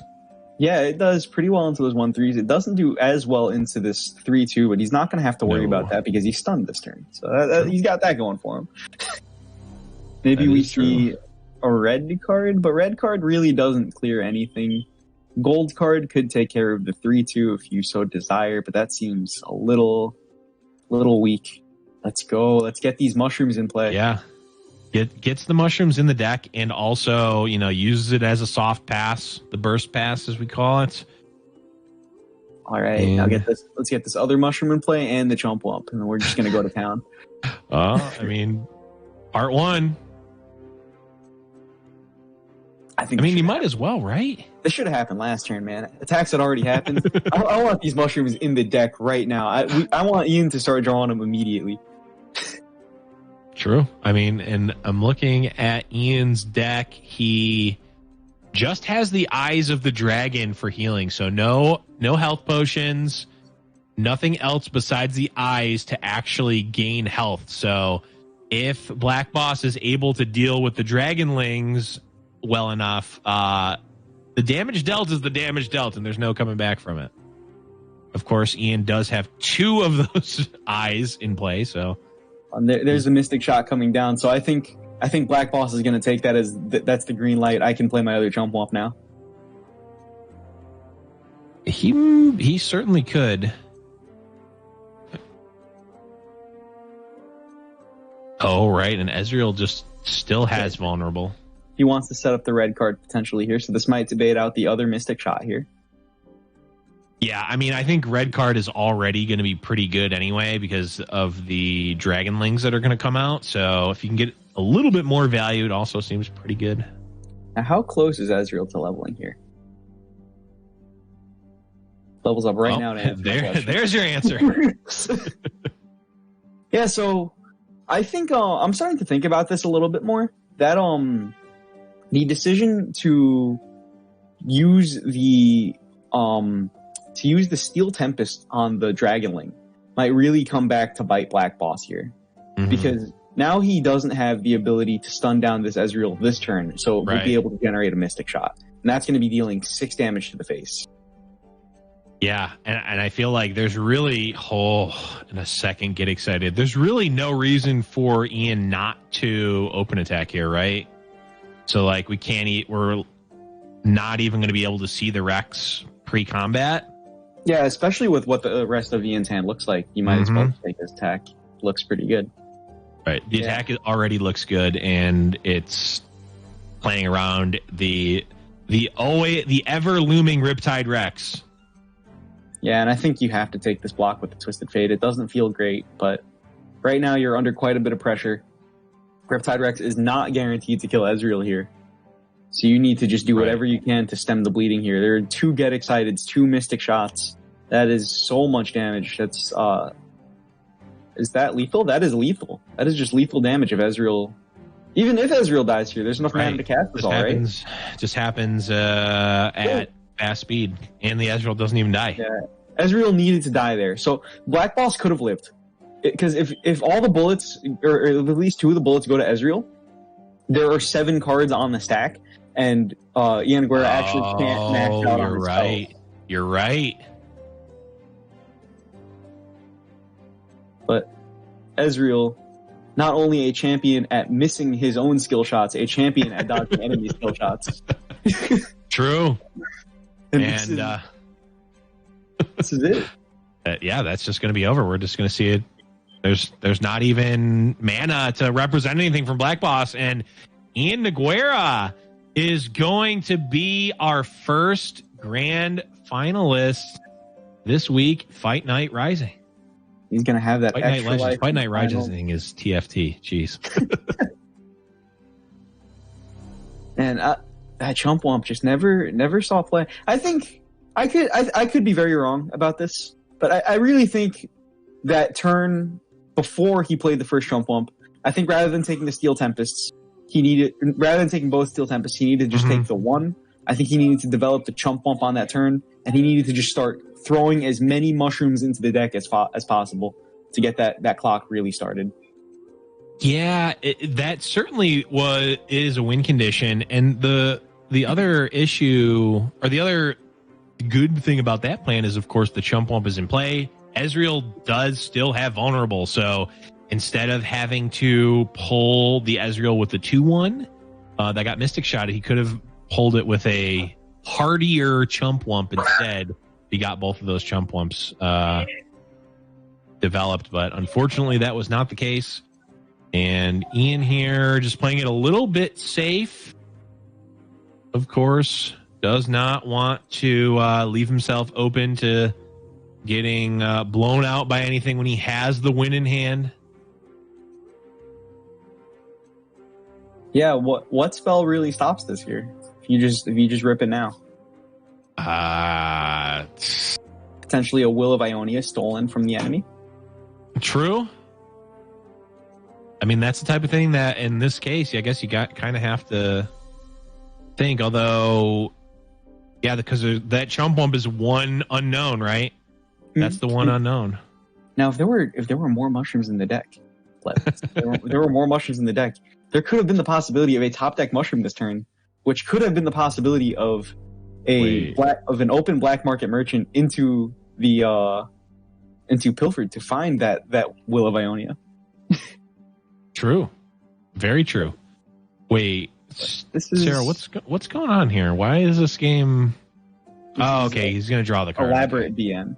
This is some elaborate victory condition. Yeah, I'm like, why is this happening? I guess there might have just been genuine fear of the Will of Ionia, or genuine fear of a copy of Deny. That makes sense. No. I think that actually makes sense. But nonetheless, Ian Nogueira is going to be our winner and our first grand finalist here. Fight Night Legends. But we will be back in just a bit as we catch the rest of the bracket here at Fight Night Legends. Stick around. We'll be back in just a bit.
Hello, everyone, and welcome back to Fight Night Legends, brought to you by Giant Slayer. Sarah, we have had an interesting lead up into these matches. Of course, everyone over the break saw the bracket here. Iannogueira being our first grand finalist. But Sarah, we're going to be jumping into the loser semifinals here with What Am I versus BBG. What Am I, of course, here is top number 5 on the Masters ladder right now in NA. Yeah, so he knows what he's doing, and he brought some spice today, Mr. Blevins. He has some Lux Ezreal. This is an archetype that I think you'll see like a YouTube thumbnail of it every now and then, some people just dabbling around with but I feel like it's like the simp combo deck, because Ezreal, anytime you hear Ezreal talking, he's simping hard for Lux anytime they have an interaction. So the deck works. There's some flavor there, it works. And I think you have some really dangerous things. You have Radiant Guardian with Concerted. True. I think, as we all know, Radiant Guardian with just single combat or Concerted, it's just brutal. That set, it just does so much healing. It's such a wall to get over. It kills your best thing. It's just excellent. Yeah, I mean, this is Lux Ezreal is not one that we've seen a ton of in tournament play, but it makes sense, right? A lot of what Lux is doing, obviously, is spell-based, is usually going to be some sort of removal a lot of the time. And hey, that's exactly what Ezreal wants, right? And both Lux and Ezreal can win games in their own right. So I like it a lot, actually. I mean, this is just about as spell heavy as the Karma Ezreal deck. So, maybe they're probably a little bit better against different things, but overall, I don't hate this list. I like the concept of just you slam Ezreal, right? Your opponent's at 2 health. It's their attack. It's their turn. They've already attacked. They're tapped out. You slam Ezreal. And then your last card in hand, Remembrance for lethal. Yep. so good. But of course, their opponent is going to be BBG, our current reigning Fight Night champion. But if he wants to make that a back-to-back, he, of course, is going to need to win just a couple more here. But BBG also running a little bit of spice here, Sarah. We've been talking about the City Breaker deck this entire tournament so far. Big fan of the City Breaker deck. I want to see it. I want to see it in action. I want to see it work out. His list is still quite different from mine. One thing that's kind of hard to fit in this deck that I do kind of like, and it's got its pluses and its. But the 3-mana 3/2 that AoEs the board for 1. I forget her name. Ember Maiden. Do you know that? You know which one I'm talking about? That card is able to. Yeah, okay, there we go. That card is able to do so much. That was on my end. No, that was my fault. I apologize. It's able to push so much damage for leveling up Swain. It does damage to everything, right? So say you have 2 things on board, and your opponent has 2 things on board. That's doing 6 damage. That's halfway of a Swain level up. Yeah. Ember Maiden is definitely a card that I've seen played a lot around with the Sedge and Sejuani type of builds before. So, yeah, definitely certainly good depending on the meta. I think maybe this tournament isn't the meta for it, but it's certainly in that sort of wheelhouse of cards that are very good in this style of deck. But I mean, Sarah, it's City Breaker, right? I mean, that's gotta be the shining star of this deck. It is, dude. It is. And you imagine curving the Ember Maiden into the City Breaker. That's so much damage. That's a lot. That is absolutely a lot. But I mean, all these things are very cute, but it doesn't matter at the end of the day if they don't end up winning. But we'll see how that turns out. BBG running, of course, his other deck, the GP Thresh. I'm very interested to see how this matchup is going to play out, because this Lux Ezreal deck, you don't see it often at all.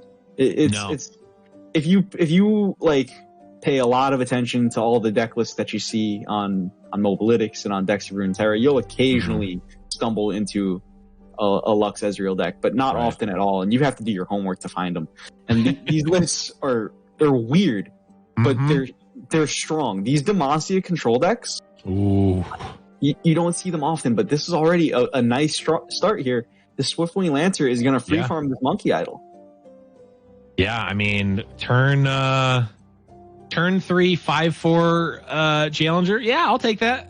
And it'll draw an additional card to boot. Of course, BBG forced to use the Glimpse here. And a single combat comes in to stop this card draw. I like it. Or it can get out of hands. Yeah, I like that a lot. I mean, single combat is kind of actually clunky against a lot of what BBG is doing, at least the important spells, right? Like, Gangplank, it's just going to be kind of 2-for-1ing yourself a lot of the time. Doesn't really line up with Thresh very well. So I really like the single combat there to effectively just deny the 2-card draw. Yeah, I mean, I would trade my single combat for my opponent's Glimpse Beyond. I think that's pretty good. Glimpse Beyond is just such valuable refill, and their thing's already dying. Yep. And no cost to you. So the Swiftwing Lancer looking to get frisky, wants to pull the Thresh. Ooh. I like it. Certainly will set up some, there's a lot of different options here for what am I?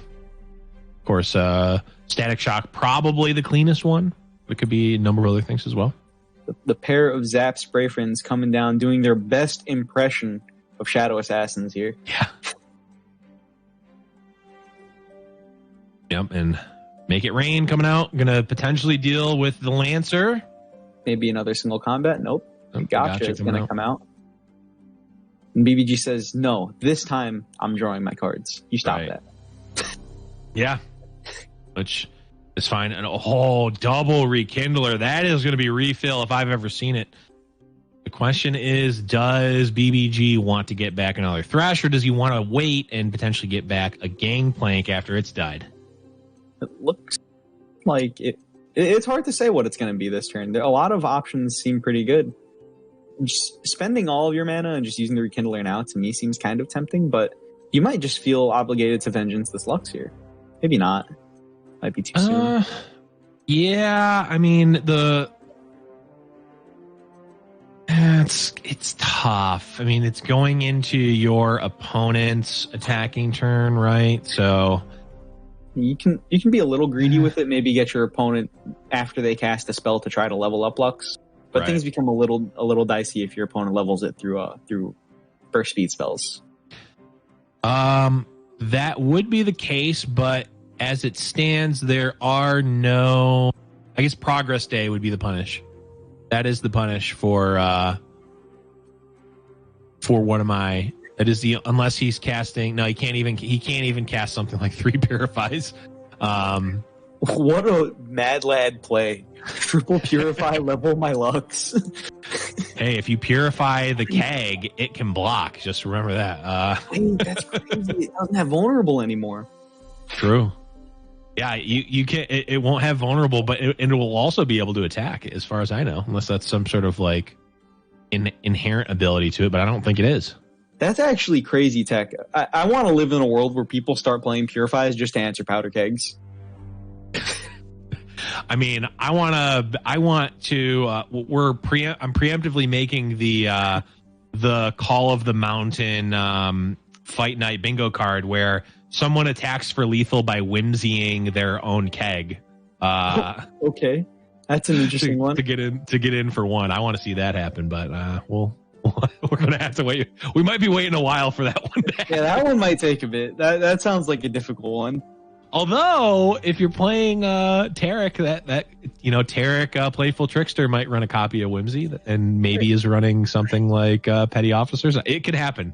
Can you walk me through that combo? Because I feel like I'm missing something here. Because to my understanding, when you Playful Trickster a unit, it removes it from combat and it doesn't connect. So do you actually get damage in? Like, are you winning because the potion is triggering over and over again? You need 2 units because you need... You need Tarek and a thing to Playful Trickster. Right. So then the second time you attack, Tarek will be attacking, and then the Playful Trickster will be played on the unit that it's supporting. So does Tarek doesn't copy it for itself and the unit it's supporting, it only copies it for the unit it's supporting? I think so. Okay. I'm not going to pull it up now, but I think that's how chat will correct us. Okay, I'm pretty sure that's how it works. I think I'm understanding this combo a little bit more, but It's just Tarek constantly getting it. Also, if you have another unit, then that unit can also still attack, right? Like if you have a full board and the opponent has nothing, and you've got your Playful Trickster, and you need to attack more times than just what the Playful Trickster is generating. In my mind, the way this combo was working is that there was like a misfortune in the back, just pinging your opponent down a ton. But there are ways that this can work. I see it now. Yeah, it's basically a slow burn. It's kind of like build your own city breaker, but all of the things happen in one turn. Imagine just City Breaker just chunking your opponent for 20 in one turn. What a good card. I mean, I feel like you just put 19 kegs out, and there you go. But City Breaker works with keg actually. All right, so potentially the Glimpse Beyond here. This is the third one. Maybe BBG doesn't want to expose it like that. Yeah, and also BBG doesn't necessarily need the cards right now. Like his turns are pretty laid out, right? Like he can be casting Rekindlers every turn for probably the rest of the game, and is going to be in a decent spot here. Yeah, the question is that going to be fast enough against these Radiant Guardians? And this turn might just be the Rekindler just for a Thresh. Potentially. Yeah, it's possible. I'm wondering, I feel like, man, if BBG's not playing one now, he is really thinking that the Rekindler he absolutely is going to need multiple Gangplanks, because like you have 3 Rekindlers here. You're potentially floating 9 mana. Yeah, it feels bad to not play a Rekindler here. I feel like your Petty Officer. I feel like Petty Officer and the Powder Monkey. I feel like they're just so much weaker than the Rekindler is on this turn. Right, and it's not like, I mean, I guess Thresh. He's gonna take a dude, bro. It's gonna mill him out a little bit. I don't think he milled anything too relevant.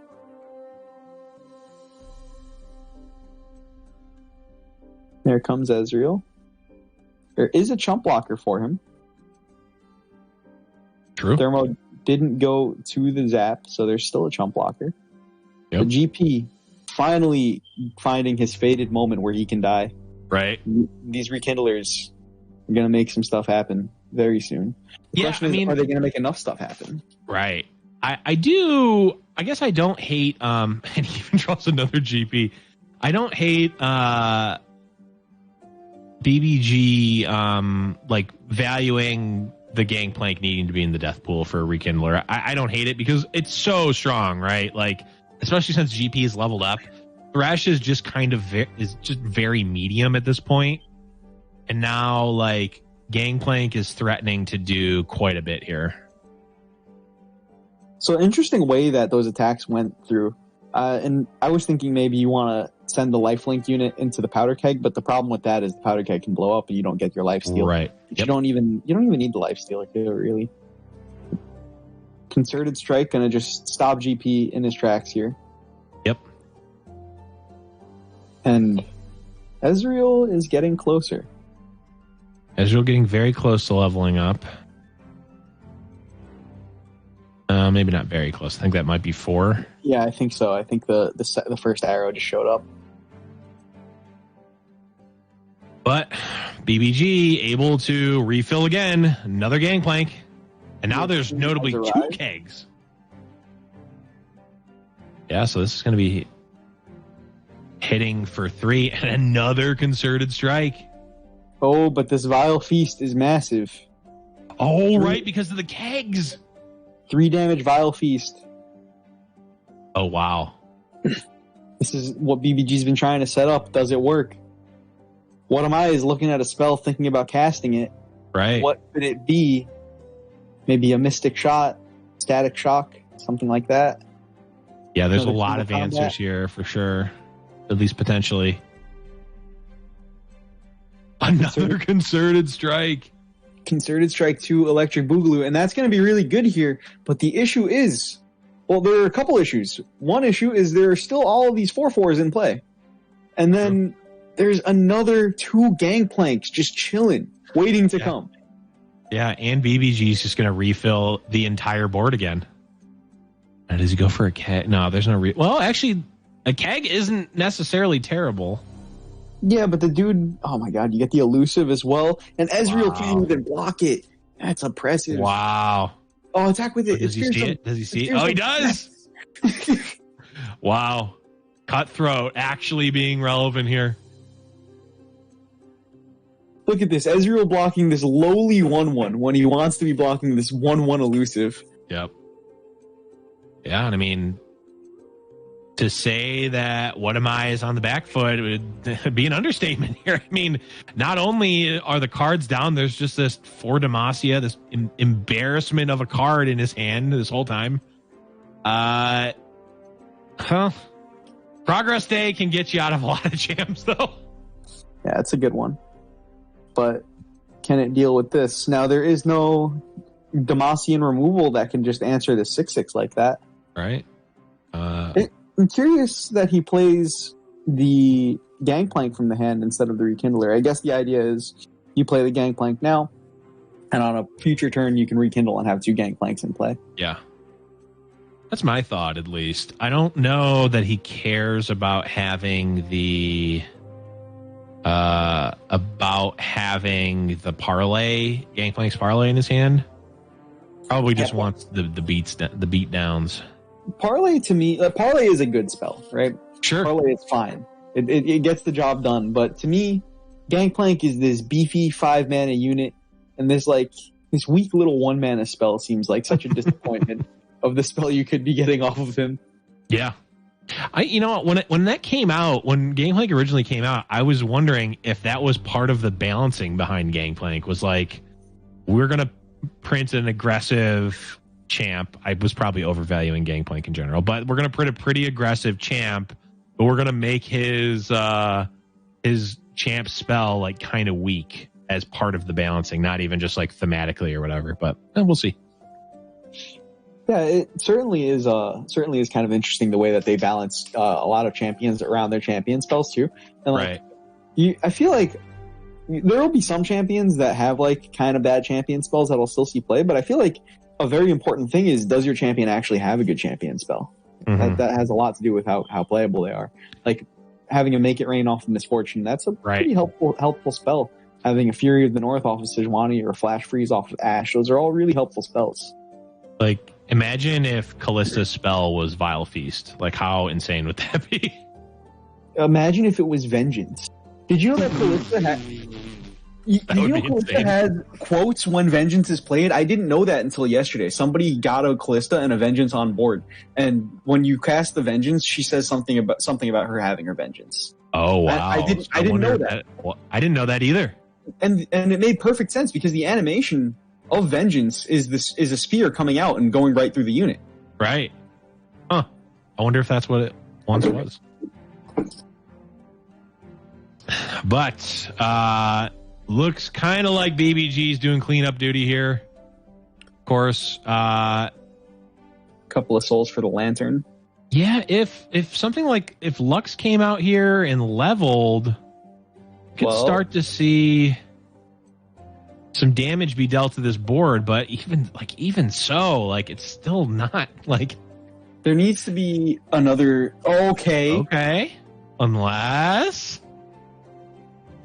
is there a single combat or concerted strike for this turn?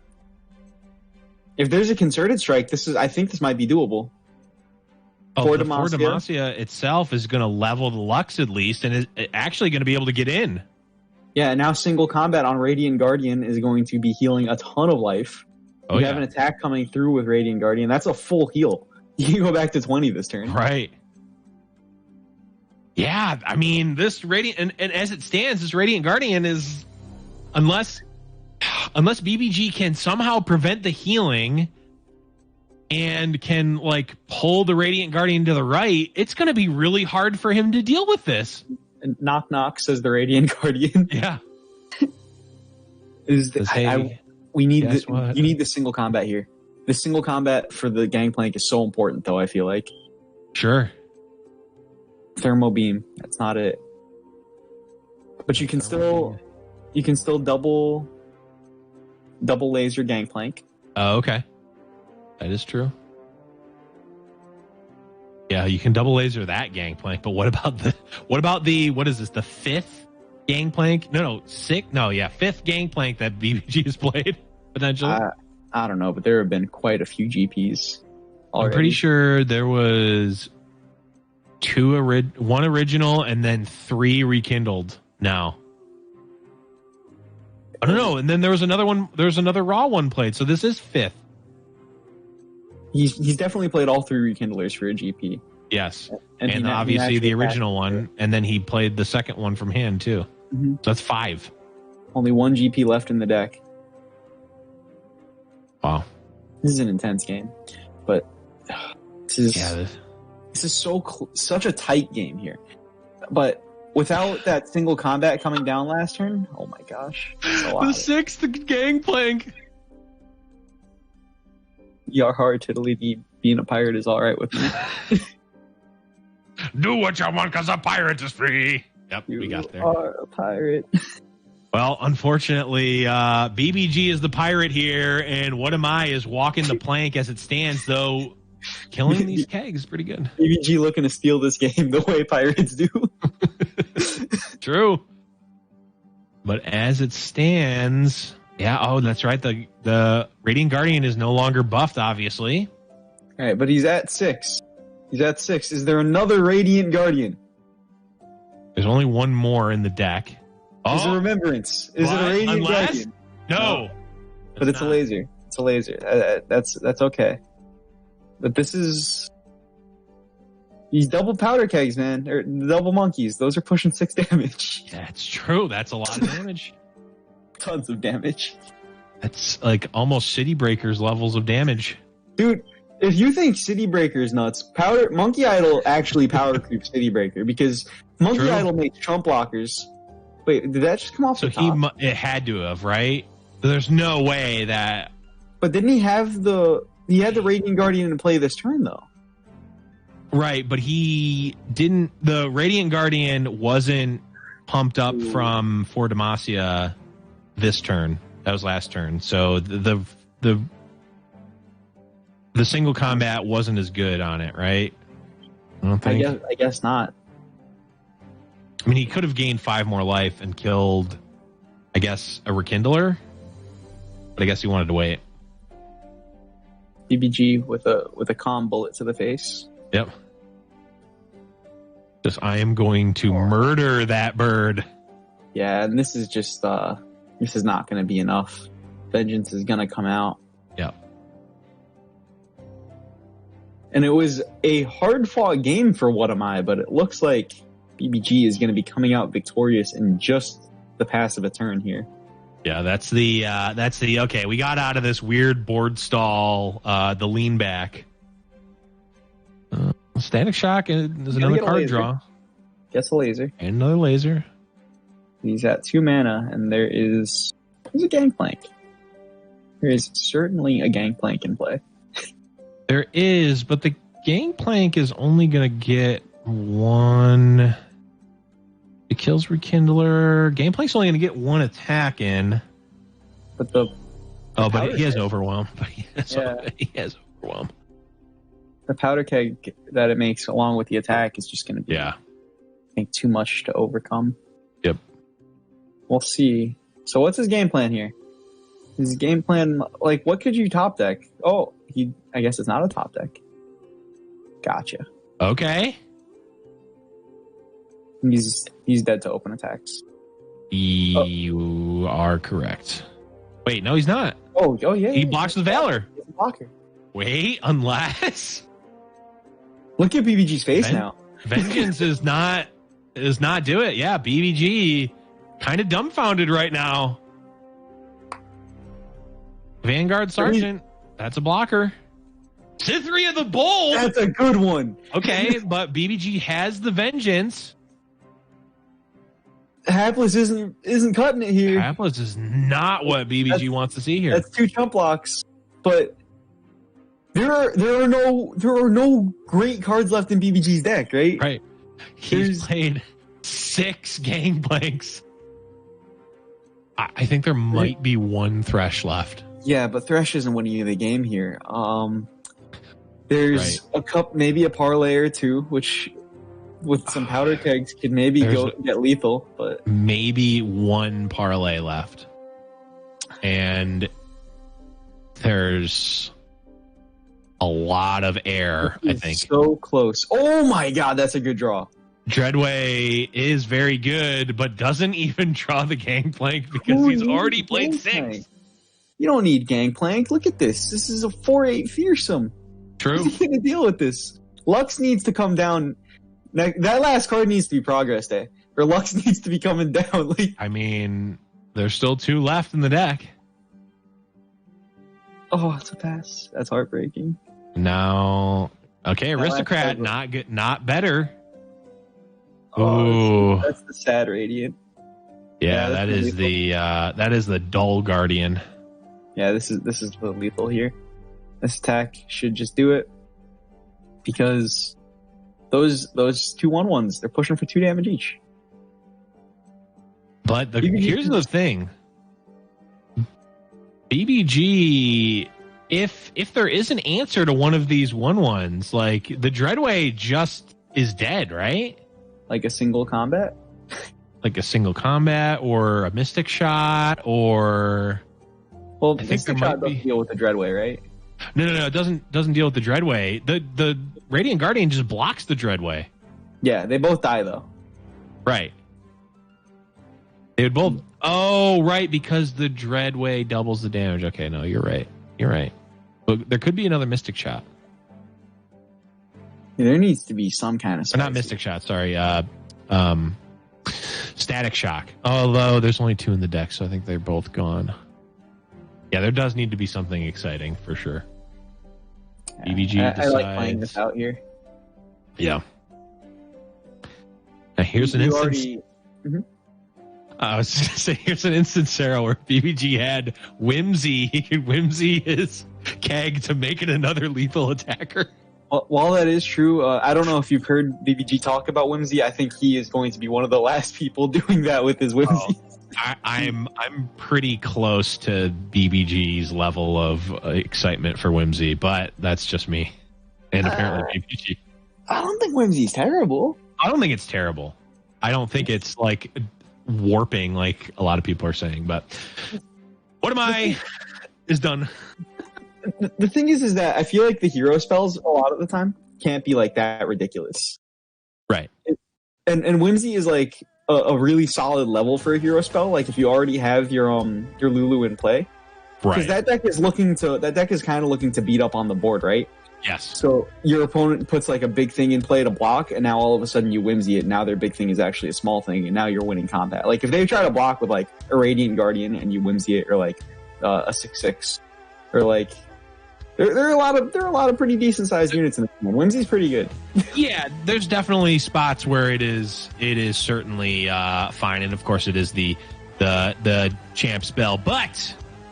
We'll be talking more about that next week, I'm sure, with the new set coming out. But BBG is now 1 game away from advancing to our losers finals, but he's going to have to make it with the City Breaker deck versus what am I? I'm a big believer in the City Breakers. Big believer. But one thing I will say is actually, I think this matchup in particular goes in the direction of what am I? Because BBG's deck is trying to do a lot of burn damage through cards such as City Breaker, as we know, it's trying to do damage with Death's Hand or with what do you call it? With Leviathan, yeah. Yeah, and River. And the Radiant Guardian just does such a great job at just negating so much of that damage. Radiant Guardian plus Concerted Strike just answers Leviathan so well, and this hand is kind of a clunker. Wow, you've got the City Breaker and both of its parents in its hand. Yeah, actually, it looked like a clunker, but I think this Avarosan Sentry really pulls it together. Yeah, It's even going to be getting in. It's going to be getting in too, which is nice. Yeah, no, I agree entirely. The like incremental chip damage that this deck is essentially built around is just completely negated by something like a Radiant Guardian. And like, if you can get any additional hits with it, whether it's a single combat or just attacking twice, like it is going to just do so much against a lot of what this deck is doing. It's pretty devastating. And what's really tragic, look at this City Breaker. It feels awful. City Breaker just gets free farmed by the Brady. Or City Breaker. This is not the fate you deserved. Yeah, and this is the problem with City Breaker, is in some matchups it is still just a 0-5, and that kind of sucks in some matchups. Right. Yep. Not really doing much here. Navarro and Sentry can draw a card for what that's worth. This is not feeling too good here. No, not feeling too great for BBG. But, I mean, the good news is that, despite all of what we've been saying, this is a matchup where the Swain and or Sejuani lock is still pretty good. It's not just lights out, but it's pretty good. And there she is, Radiant Guardian. Sejuani, especially, that lock is very important because a lot of the removal coming out of Demacia is damage-based removal, like single combat and concerted strike. And a Sejuani proc can just turn that off. But this is just such a powerful curve here. This is, now the Lux is coming out. This Radiant Guardian is going to be sticking. Yep. This is looking really tough. Well, you do have this flock. You have flock. Yep. The flock does deal with it, which is good, but I mean, the Lux is still there, looming. Potentially able to start clearing away this board. But I mean, as it stands, without knowing What Am I's hand, it's still kind of a toss-up. It's likely that What Am I is very favored here, but it's certainly not over yet. Yeah, I don't know for certain, but I really would like to be in What Am I's position if I had to choose here. Yes. And now there's 7 mana open. That could be a Lux spell here. That is enough to be able to generate a laser. Mm-hmm. What could potentially be cast here? There is 5 mana for BBG. Concerted Strike could go through. Static Shock will do fine. Consideration maybe to saving Swain with the Fury of the North, or to use your Swain spell here. Going to opt not to. Yeah, could have potentially fervored, could have saved. BBG saying, you know what, I'm going to get another Swain with this pair of Leviathans. And the question is he actually going to have the time to cast them? Because these Lux lasers are really threatening to take over the game. Blinding Assault. Going to generate a 2/1 Scout. Also going to get Lux a little bit closer. And there she is. Does it? Yeah. Lux leveling up here, and like you said, just going to start picking away at the board. And I mean, besides this Leviathan, there's really just not much going on for BBG here. And the issue with Leviathan is Leviathan just gets answered so easily by Concerted Strike. Mm-hmm. Sejuani going to come down, do her best attempt to remove Lux. You do have a Culling Strike to go along with this freeze. Yep. Yeah, Culling is going to be good here, and I don't think there is anything to save the Lux from that. There is not. So could potentially generate another spell, another laser in response, but is not going to be able to save it from dying to the Culling Strike. Progress stage, just going to draw a bunch of cards, make a laser. Yep. Send the laser likely at the Bjerg. Nope. I'm actually going to send it at the Sejuani, which is interesting. That softens it up at the Scout unit. That's true, yep. Can can get pulled by the Valor. BBG saying, I want to get in with these units and do something before they get lasered. Plus, he's perfectly fine with either of these trades happening. Yeah, I think he's actively looking to have his Aberos and Sentry die at this point. I think he wants his card draws. Wants his card draw and also doesn't want the the threat of 3 damage to his face at any time that there's a laser. All right. BBG's crossed the halfway mark. What am I is at 10 life. Can he cobble together the last 10 points of damage? This deck tends to do a lot of damage in increments of 3 with its Noxian Fervors, with its Leviathan triggers. So it's going to be difficult to set this up, but there isn't a ton of mana here for What Am I to make plays this turn. Right. So maybe something can happen. Well, we were talking about earlier that the Leviathans might not be fast enough, but as it stands now, they're looking like they're a pretty good clock here. Yeah, they very well could be. There isn't well, let's see this. If Radiant Guardian comes down this turn, Radiant Guardian could make things very difficult. But notably, there she is. There it is. Leviathan comes out, and now, I mean, BBG can threaten the stun to it. Okay, we see the Valor. To me. All right, and it's going to pull Sejuani. Yeah. Radiant Guardian going to offer Leviathan a trade if it so desires. Well, it's not a trade yet. What am I would need? They're trading blows. Neither of them are dying. Right, that's true. Just squarely looking each other in the face and just punching each other real quick. Yeah. Just locking eyes and throwing a swing. The first rule of Fight Club is have fun and be yourself. I think first rule of Fight Club is if you're an angel with lifesteal, you will take on a giant boat. Can you imagine that fight actually happening, just like in real life? I mean, I want to see a cinematic of it, that's for sure. Radiant Guardian swooping down and just like attacking the boat. How sweet would that be? Just standing at the side of it, just punching it relentlessly for like 2 hours. Just this entire movie. Not even like majestically swooping down and like casting some spells and stuff. Just like, nope, just at the side of the boat, just wailing on it. Just screaming as loud as possible. The people on the other side of the boat can't even hear it because the thing is so big. Right. It's so big, and they're oh my goodness. They're Ladies lobbing. And gentlemen, Ooh. It's happened. The 2 mana answer to Leviathan. Wow. Purify is coming out. Well, we were talking about Whimsy earlier and how maybe that answers Leviathan, but who needs it? Why pay 2 extra mana when you can just purify it? That's pretty relevant, right? I mean, it's effectively blocking quite a bit of damage here because this Sentry was actually going to push through quite a bit.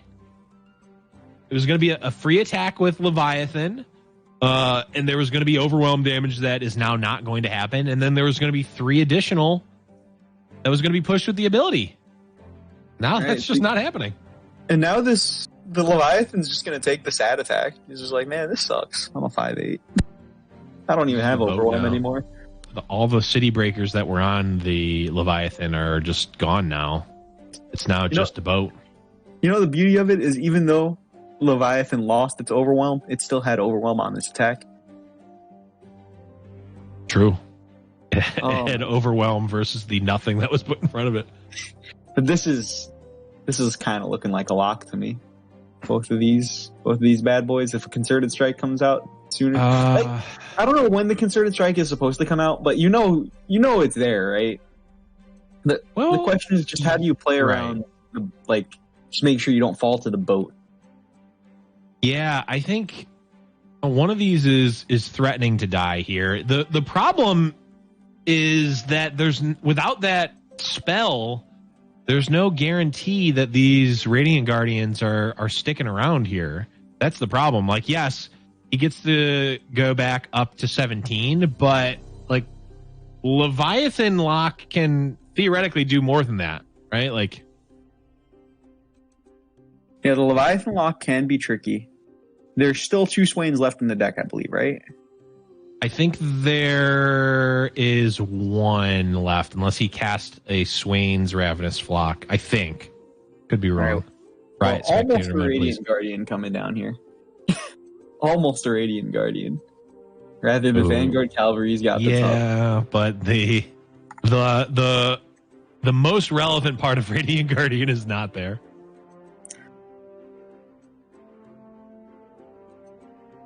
Okay, and BBG's got this turn set up pretty well. He does have the Archer to make it so that a concerted strike is a little awkward if a second unit were to come down. There is no second unit, though.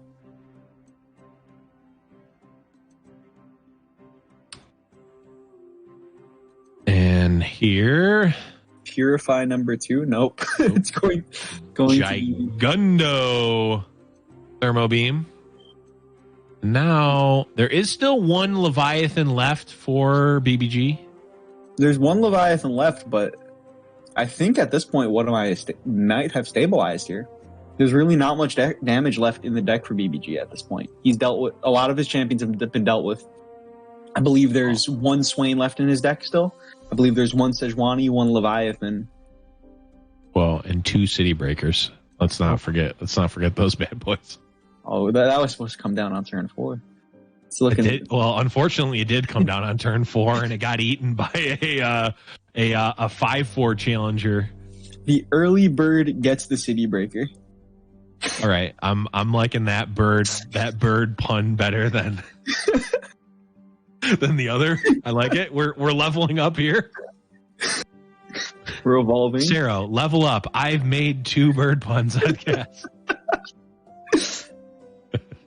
I don't want to know what my level up effect is, man. Sounds really bad. We'll just have to wait and see. But leveled up Swain is certainly... I mean, with the Noxian Fervor, BBG at least can... That's a crazy draw, Leviathan. Nope, that's still pretty good. Sedge. I mean, both are good. Both are certainly good. Is there really a world? I still really think BBG's in a pretty tough spot here. He's just down on cards. He's down on HP. And he's gone through most of his good stuff at this point. Right. Notably, there could have saved the Swain if he wanted to with the Noxian Fervor. That saves the Swain? Yeah, because he could have killed the 3/3, right? And then Swain would have only taken 5. Oh, I see what you mean. You would have had to kill something else. I thought you meant like stun the enemy Nexus to try to stop the attack from going. No, Yeah, that doesn't work. You need this Fervor to win, though. Like you need. Right. Yep, I agree. But and BBG obviously agreed as well. Now, I mean, leveled Sedge still good, Sarah. Like like you mentioned, the problem for BBG is, of course, he is very far behind in terms of card economy, which means he needs to end this game quickly, right? Or he needs to like top deck a Leviathan like ASAP. Yeah, he needs the ship. That Babbling Bjerg was a strong draw. Maybe a second thing, like a second Bjerg could be pretty solid. Is that all the mana being spent here just on a 4 Demacia? That's what it looks like. That's a weird proposition to use that Fervor there. 6 mana fog, kind of. All right. BBG sending in this attack. X gonna give it to you. What's great about this is the since it's the 3/2 going into combat first, it's going to explode and freeze everything down. Oh, that's right. That is true. So yeah, that really makes the 4 Demacia feel even worse. Though it does keep his units alive. At least keeps the 1 unit alive. So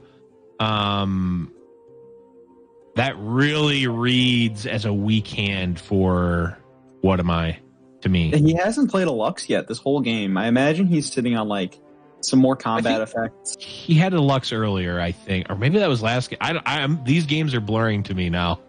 I thought he had a Lux, but that might very well may have been last game. Yeah, I think you're right. I think this game he leveled up a Lux with the Static Shock and then the Valor. Right. Right. But that feels like it was an hour ago. Yeah, this is a grindy one. This is an interesting matchup, though. I really like this one. Yeah.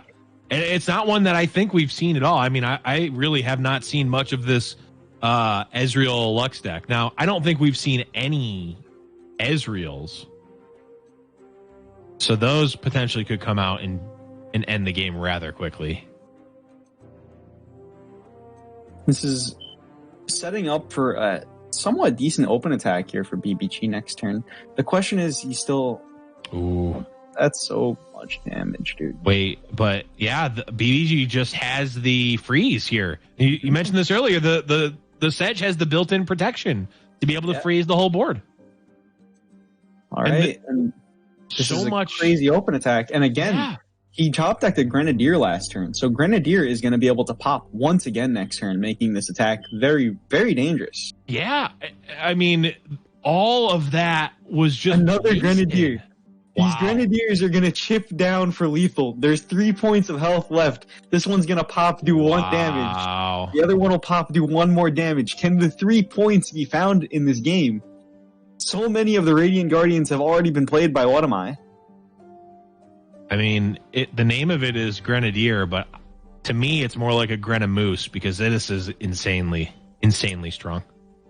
Okay, that was a really strong concerted strike for What Am I? Yes. And now BBG has this last Grenadier and a Dream. He needs to find 1 point of damage. Oh, and this remembrance. Is it going to be a Radiant Guardian? He does. Not the Radiant Guardian. Okay. There are outs for BBG. I believe there's at least one more Death's Hand. I don't think there's another Fervor. City Breaker could do it. I really want to see this go to game 3. This is such a crazy set. Single combat lowers the outs. He's just saying, I need to kill you right now. You can't top deck a Fervor. I can't allow that.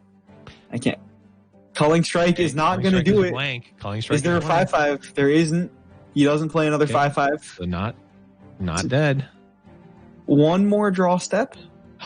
Could it be City Breaker though, Sarah? The true champion.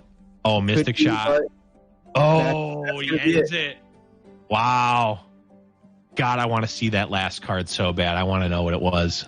Good for What Am I for winning that game. I'm gonna take a couple of points off of his form there, not using Static Shock first to just draw first. Even though he has the Mystic Shot, maybe you find a second one. You never know. Yeah, you really got to BM there. I mean, that was a crazy match. That I think it may be a top 5 match on Fight Night Legends. I can only think of like 1 or 2 matches that were like more back and forth, and almost all of them involve some amount of Karma Ezreal in the matchup. Ezreal is just a grade A Runeterra card. Like, it's so... I love Ezreal so much. I think he's so well designed because I feel like there's just so much thought that can go behind the way you play out. Mm-hmm. Just there's so much back and forth in the Ezreal matchups. Can you hear that? It's the sound of thousands of Redditors writing angry replies to you saying that you like Ezreal. God, nerf Ezreal, he's so bad. I love Ezreal as well. I genuinely think Ezreal's healthy for the game format. Yeah, I do as well. But we'll see. Ezreal got his dub here. Now we're seeing a deck that you, Sarah, have taken to a first place finish in Fight Night. The They Who Endure deck versus the City Breaker. The classic Endure. He's even playing the 2 copies of Elise. Or is it 2 copies and 1 Sejuani, or is he doing the 3 copies? Nope, it's three Elise, 3 Callista. Ooh, spicy. There are a few ways to mess around with your champions in that deck. Yep. There absolutely are.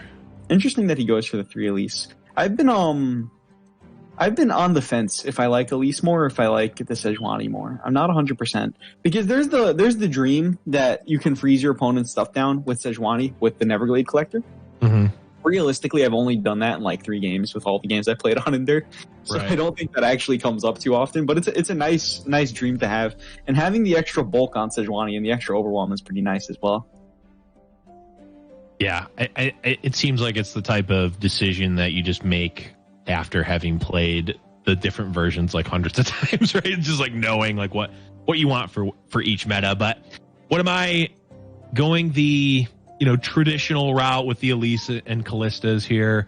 I've always favored Elise just because Elise is one of my favorite champions overall in a variety of formats, but in a variety of different types of decks as well. But here, I mean, this is the pretty aggressive Elise style draw. Like these are the types of draws that you kind of miss out, Sarah, with the Sejuani. This is the Swarm. Yeah, he's gonna have a nice attack coming in this turn. He's gonna say next turn, but it's certainly this turn happening. Yep.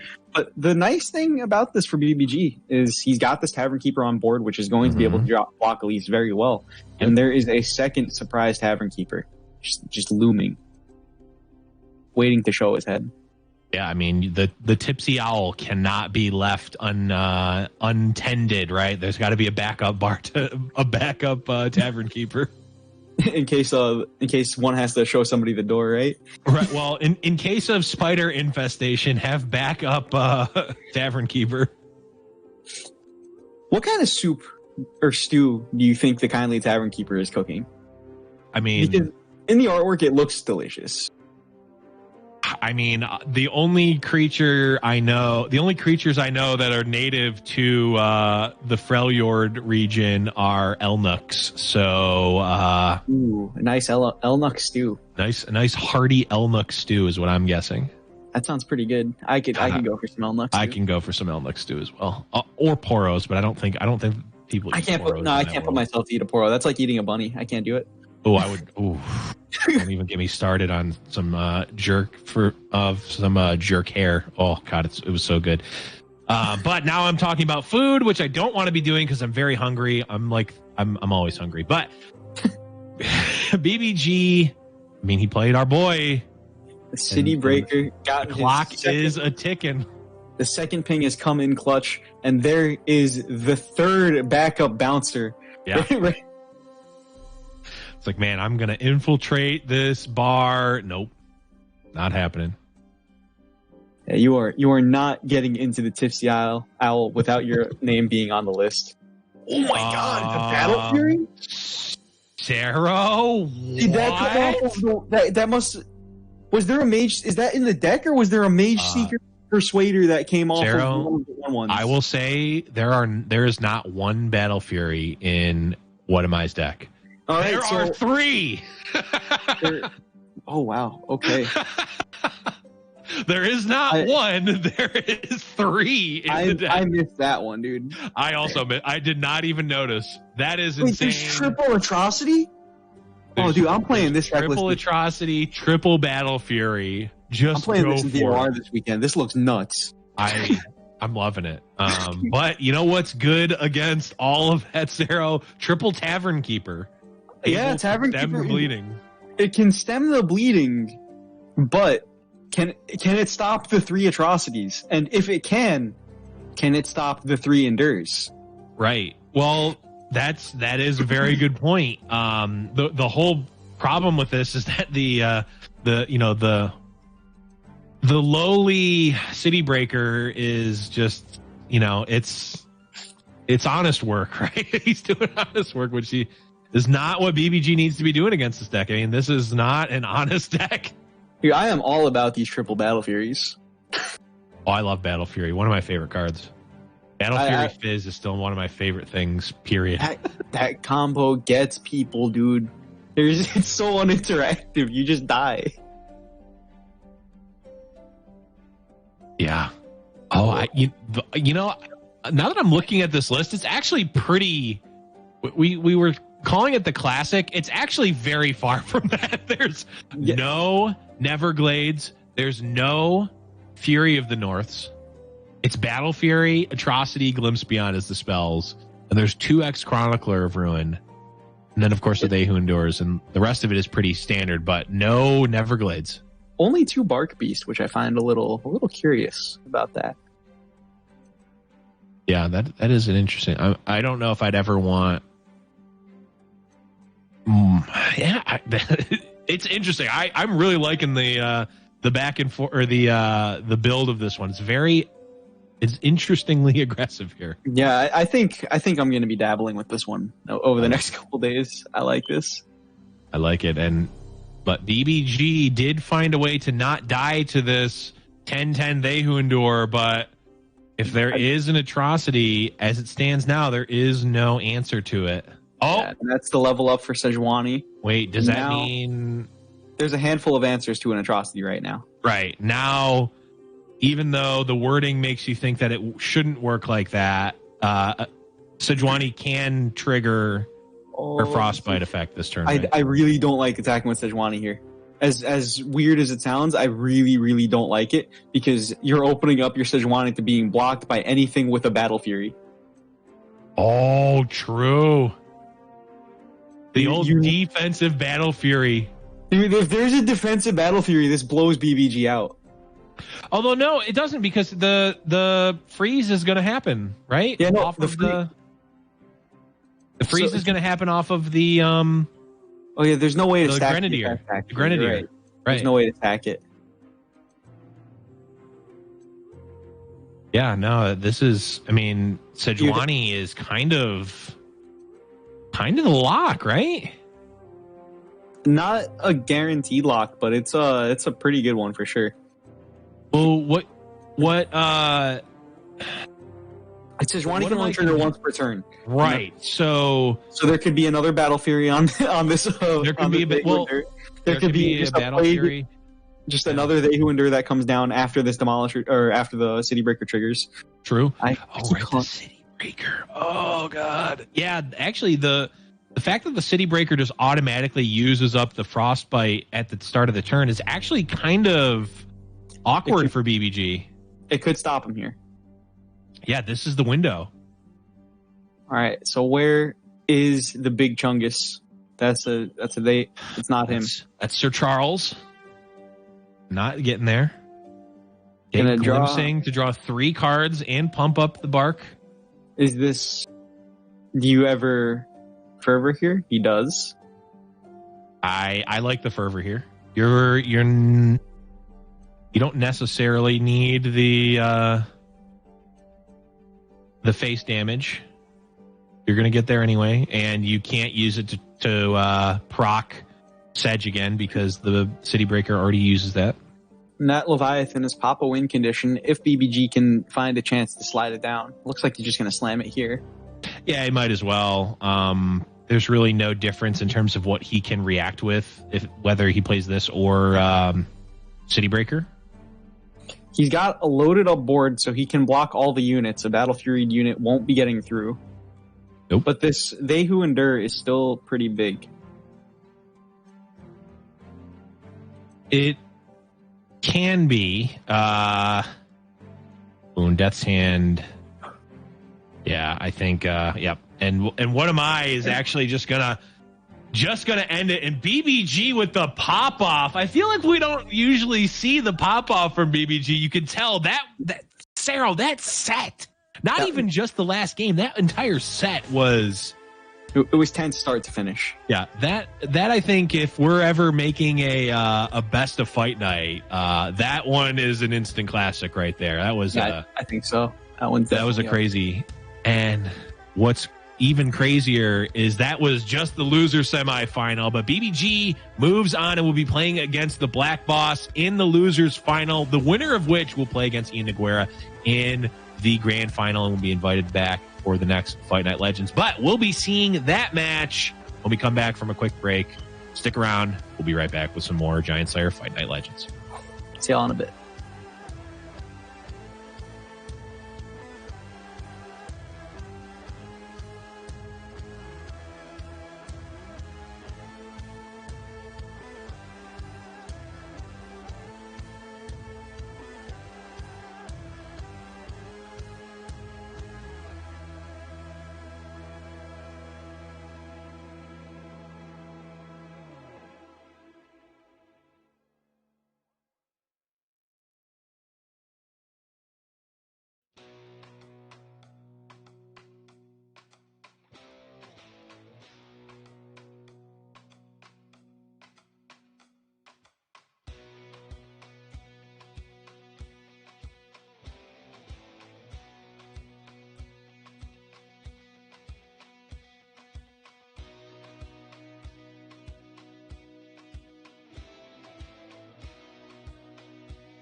Hello, everyone, and welcome back to Giant Slayer's Fight Night Legends. And Sarah, it has been a long road leading up to these losers finals, but man, was it a fun one to watch.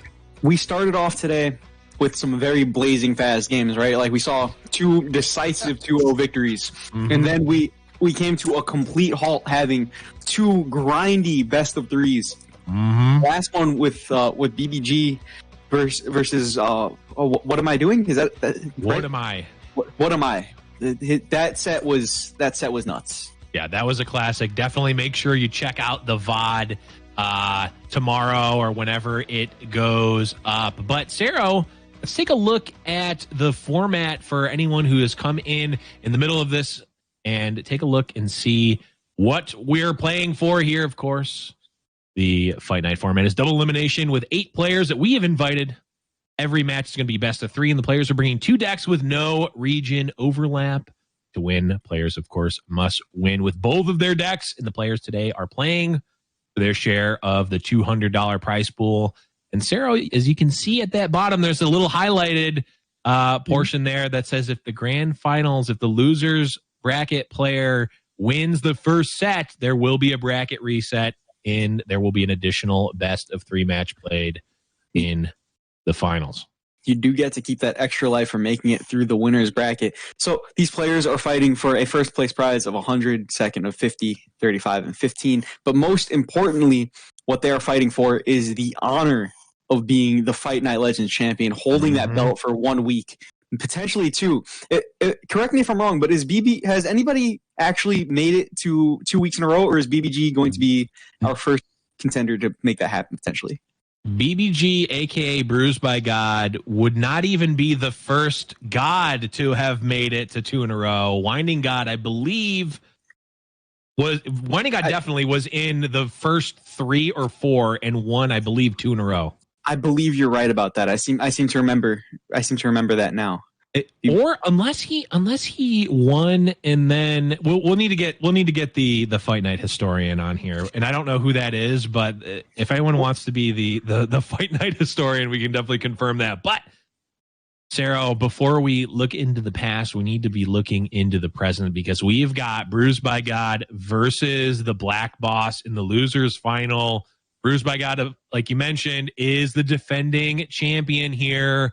A little bit of a scrappier run through it than last week, where he had a kind of I don't want to say an easy road, because of course every player in Fight Night is a very strong competitive tournament level player, but he had the extra life going into the grand finals. Gonna have to fight through the losers bracket this time, though. Yeah, this time he's gonna have to come back being the underdog this time, rather than being the fighting from the easy bracket of the winner's bracket.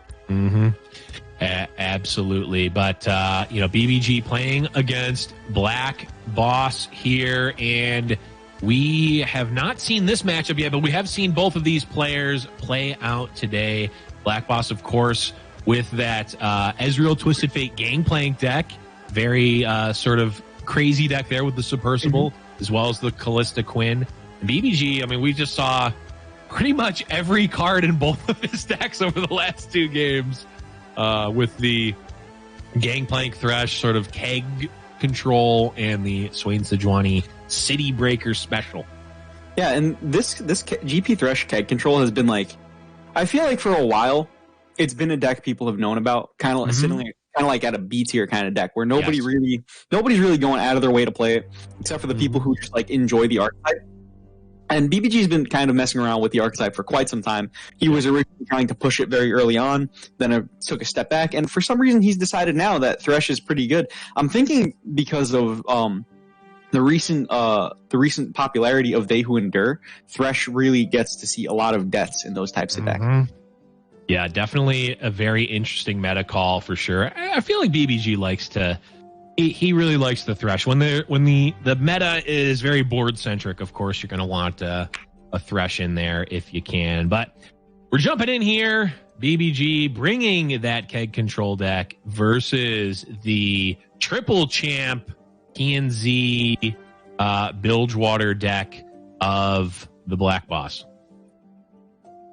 All right, so we could have pretty interesting game. We do have just the tempo hired gun coming out here. It's a little sad not getting that effect. Just a 2-3, but maybe having a 2-3 is just good enough. And I like the decision there of he played the 2-3 and then he starts thinking to himself, maybe I shouldn't be attacking with this in case there's a powder keg. He decides to go for the attack, and there was the powder keg to punish there. Yeah, I mean, the thing is that if you've watched BBG play, in tournaments for as long as, obviously we have Cero and a lot of these players have, BBG will take that pass all day. There's no way that he's going to develop the powder keg into an attack token there. He's perfectly fine and almost, I think, would want to just take a pass there if possible. So no real, it would be really hard for BlackBoss to really, sort of get him there. Yeah, in a lot of ways, the powder keg is actually more valuable than the 2-2. Absolutely, especially with this Vile Feast and, I mean, just the flurry of spells that BBG is running. And I have to imagine we're going to see this Vile Feast come down now. Oh, we got the Unscarred Reaver coming off of your petty officer, one of your champions of being a very disappointing pull. Another pull you could get is the Shadow Fiend, right? Yep. I believe that's the name. I think Shadow Fiend is a Dota hero, but I know what you're talking about. The 4/3 for 1 ephemeral. Yeah, I think that card is called Shadow Fiend. I actually got him. I'm pretty sure I actually in Fight Night last week I actually got 2 Shadow Fiends in succession. I think we saw at least one of them. I don't know if we saw both, or maybe we did see both. Yeah, it was that's certainly an unfortunate one, especially when it's like not on your attacking turn, so you don't even get to hit him for 4. Like, yeah, it happened. It happened to me in the game 3 in both of the sets I lost last week. Oh. That feels bad. It's not that important. This is BBG storyline. That's the important thing that's happening here. So, well, rather BlackBoss as well has a storyline here that he could be fighting for here too. But we have been following BBG for the past couple games now. It seems he's just been where the camera people have been as well. Well, and he's the reigning champion and also the perennial Seto Kaiba of Fight Night. At least that's what Casanova and I have. I'm gonna have to argue with him about that one, because I realized recently my name Cero, right? It sounds a lot like Seto, right? So aren't I just Cero Kaiba? That's kind of what I've been telling myself recently. You know what, Cero? I'll give it to you. A nickname in the hand is worth 2 in the Fight Night. There we go. That's what I'm looking for. There we go. We brought it back around. I don't know where I'm going with this, but you're going somewhere good. That's for sure. Where BBG is going, and that is the Eat a Twisted Fate for Lunchville. I thought you were going to say eat a Twizzler, and I was like, does BBG have a Twizzler? No, I don't advocate for eating Twizzlers. I'm not a fan. They're all right. They're an interesting candy. They're like the definition of like okay thing. Yeah, I don't even want to call it candy. It's a stretch for me to call it candy, even though it very clearly is. It's a stretch. It's a taste. It's a taste. it's arguably a flavor. Thresh is seeing a lot of deaths right now. He's not quite there yet, but he's getting close. Not quite there, and unfortunately, Thresh. If Thresh dies, all that progress is going to go away. And of course, there are Mystic Shots. Thermo beams, and I guess that's really it in terms of ways to kill Thresh right now. So if he can fade those, he should be all right. He should be all right. There's a setup he can go for too. With he does have the powder keg, right? He can sacrifice a unit, and he could also he can Vile Feast to sacrifice the powder keg, and then he can sacrifice with the glimpse. True. Potentially. So he does have ways to get this going. He absolutely does, though he doesn't, want to necessarily Vile Feast anything right now. No, not quite yet. And as we saw in a previous match, BBG very much valuing getting that getting that Gangplank in the death pool for the Rekindler, but just like that, So my Thresh favorite level. thing about the Thresh level up is, so you know on the left side, that little bar, that box you can click that shows you the game history? Yes. In the Thresh level up, you can actually see that box just like chilling in the back, getting distorted in the corner. Nice. I love the little quirks like that in Runeterra. Even though it's probably a bug, it's still nice to see. Oh my goodness! So this Thresh is gonna go to town here. Can eat up this 2/3. Can eat up the Unscarred Reaver if he wants to keep himself healthy, and he's gonna be bringing in the fleet next turn. Right, because he's pulling what, another Gangplank here? Being a pirate is all right with me. Yeah, BBG has been the king of multiple Gangplanks. King of the pirates. I don't know if he's I don't think it's possible for him to play more Gangplanks than he did the last time we saw this deck, which was the full 6. I don't really know how you get, like, unless you have harrowing. It's the only way you can get more. Harrowing, or if he had a way to like flicker the rekindler, he could do that. But yeah, it does not have those cards in the deck, and he doesn't have any nab either, so we can't even have like magical Christmas land. So he played the maximum number of Gangplanks. If he was in P&Z, he could counterfeit copies his GP for whatever that's worth. True. But I don't think that's ever where you really want to be. No, it isn't, and I can tell you from experience that that's not where you want to be. Yeah, little known fact: the G in BBG is actually stands for Gangplank. Oh, I didn't know. Yeah, no one. Now you do. That makes a lot of sense, actually. Now that you explain it like that. At the beginning of Rising Tides, he was Badger Bear God, but now he's Bruised by Gangplank. Bruised by Gangplank. Confirmed.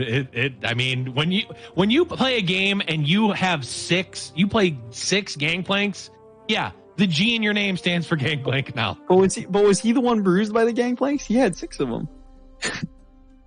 Yeah, I mean, it wasn't like an intentional thing. It's just like 6 Gangplanks walking by you have a good chance of bruising you by accident.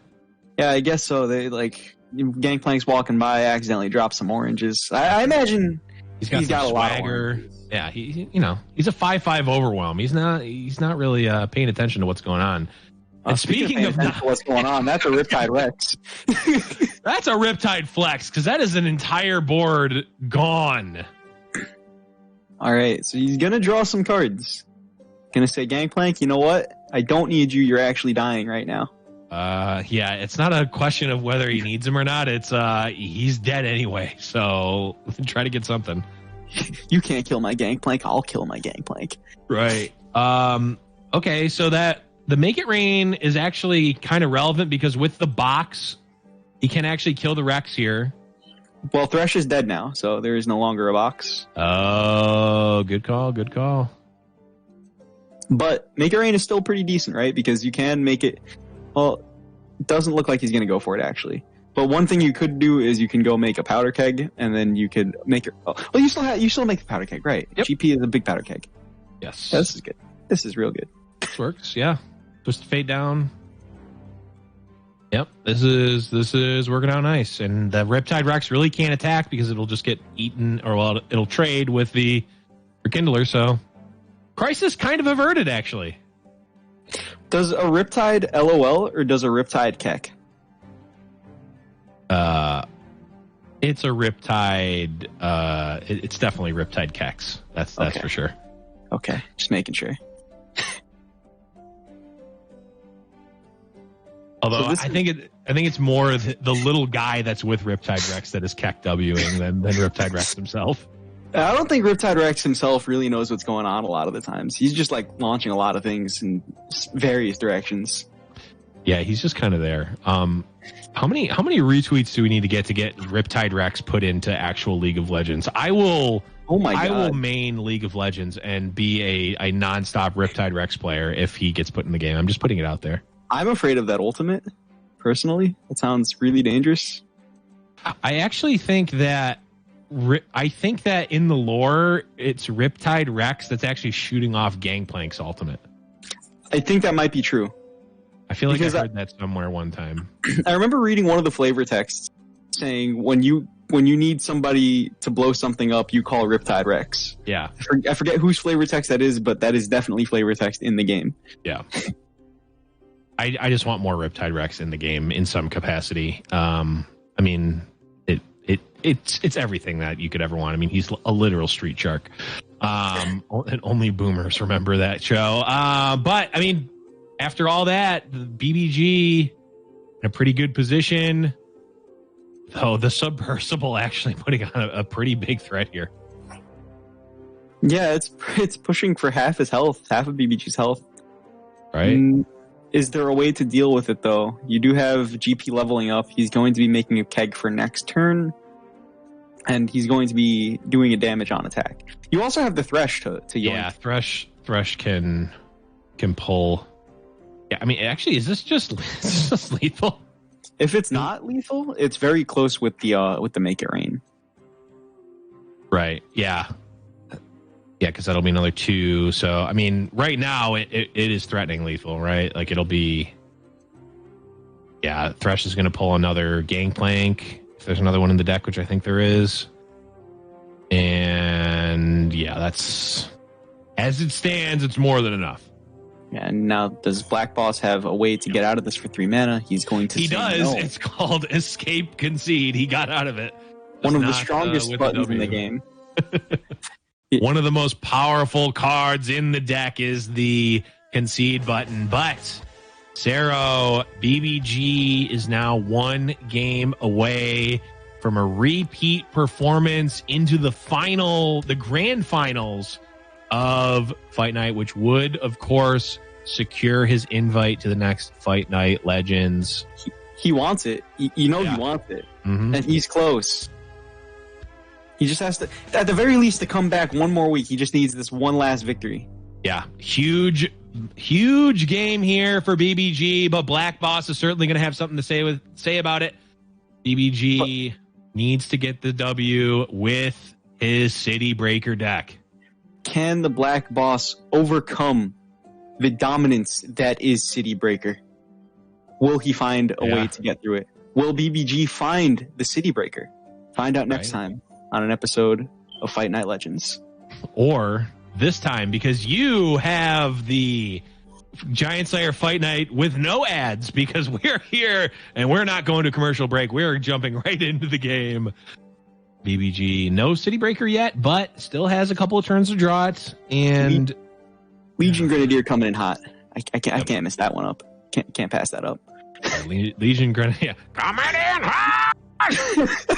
So good. Mystic Shot. Stop hitting yourself. Stop hitting yourself. Yeah, Mystic Shot just takes 1 damage himself. And he's going to get his trigger. He does not have a trigger for this turn. He does have some sentries, though. No aggro sentry. Yeah, the aggro sentry feels pretty bad. Yep. Triple Sejuani. Triple Sedge.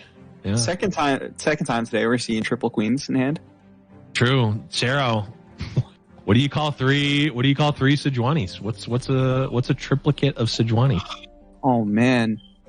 A boar in the bush is worth 1 in the hand? No. Well, if one is called Sejuani, I would think that 3 is called Sedge 3. No, okay. Sejuan 3? Sejuan 3. All right, I'll take it. That is infinitely better than the bird in the bush. A boar in the hand is worth 3. No, okay. I'm not even going to try. But a Sejuani in play. No. Just Furies in the hand, dude. No, just you had it with Sejuan 3. That was good enough. We end the turn there. You did not have enough mana to resolve another attempt.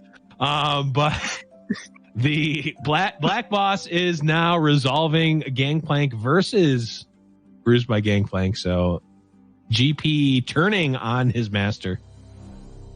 And we got some spiders looking to get frisky next turn. We got a sentry that wants to get in there.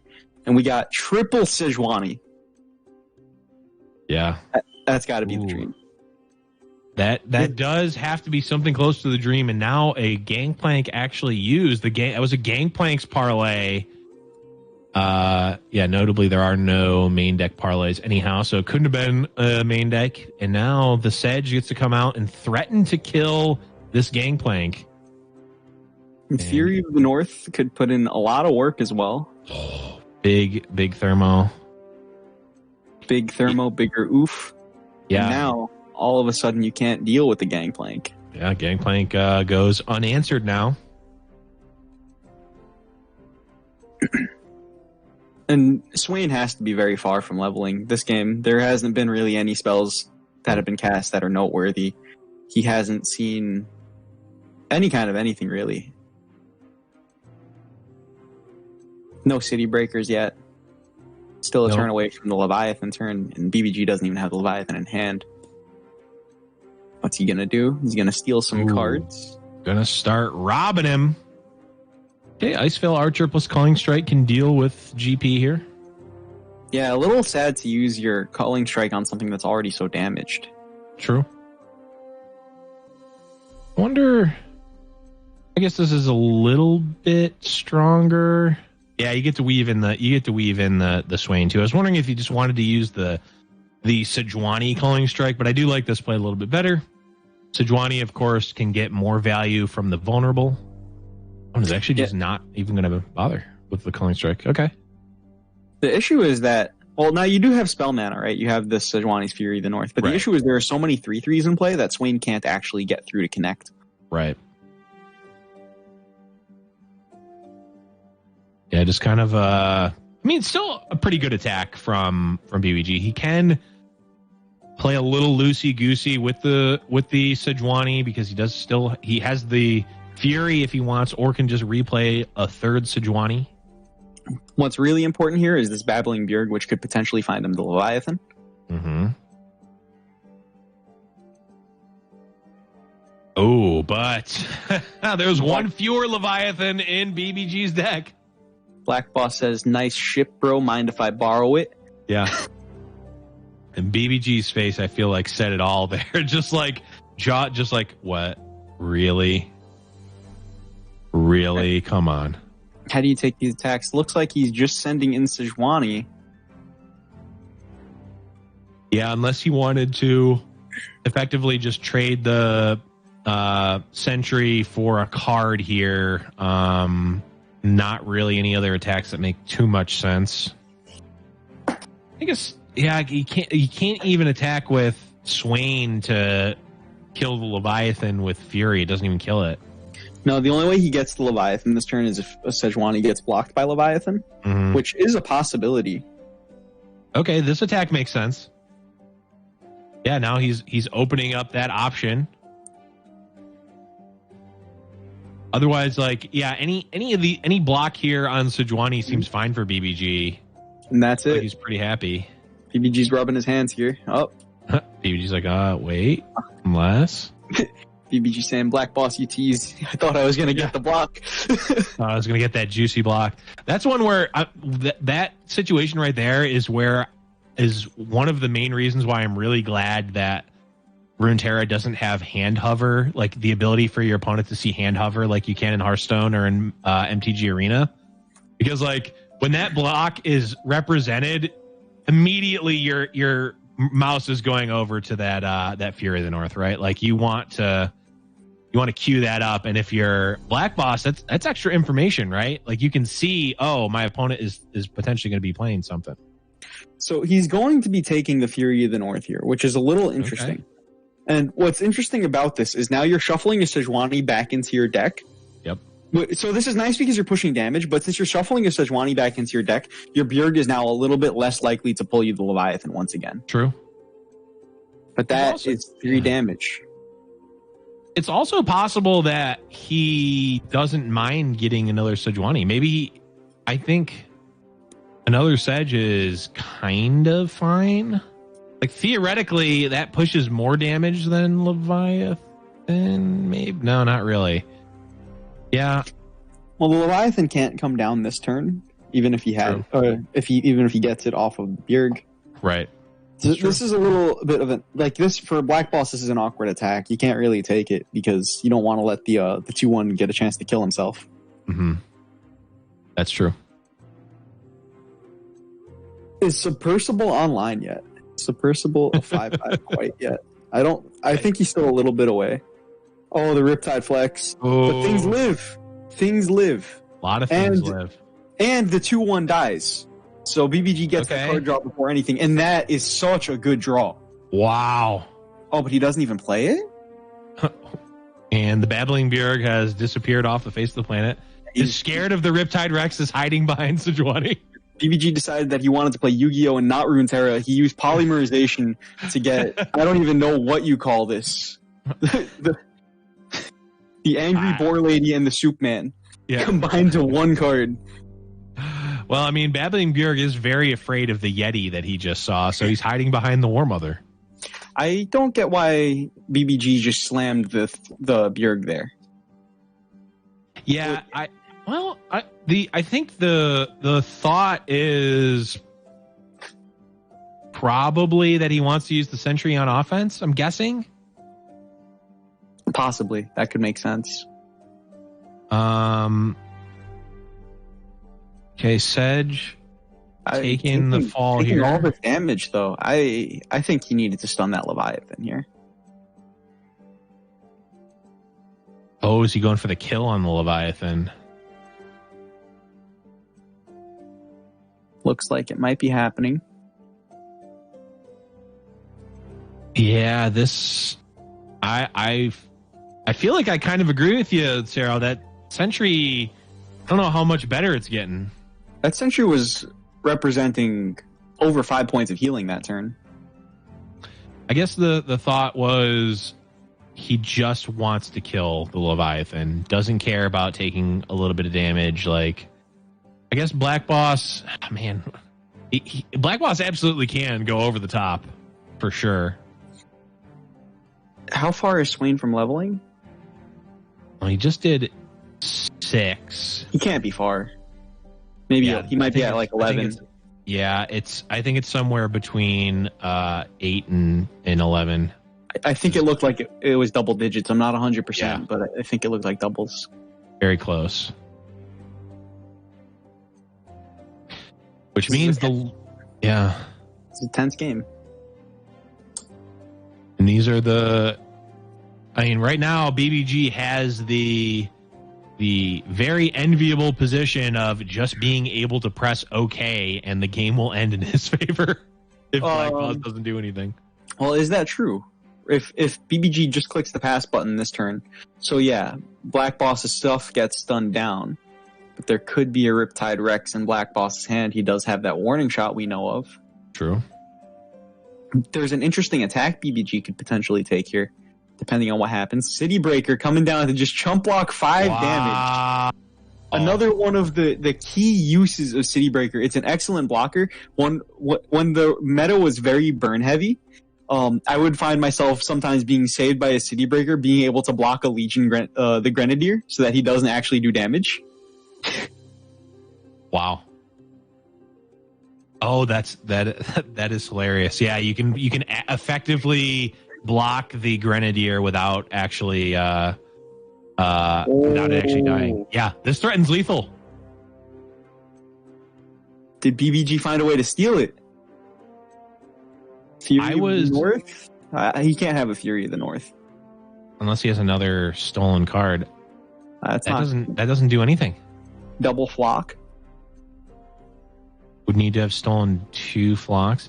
So I was actually wondering if BBG should have attacked with Swain just to force this block effectively, because the other 2 can't block Swain, so Riptide Rex would have to block Swain, and then the Leviathan would be blocked by a Culling strikeable unit. But BBG actually just gets that attack or gets that block anyway. It was pretty heads up of him using the flock there before he lost it. Mm-hmm. Just keeping the board under control, just in case there is a double flock here. Right. So Percival not doing it. That's it. BBG is going to make back-to-back finals in Fight Night Legends here. He's going to have to win it with his 2 lives. Or against, rather, the 2 lives. Yes. The Ian Nogueira has the honors of having made it into the grand finals on the winner's side, therefore has that Senzu bean.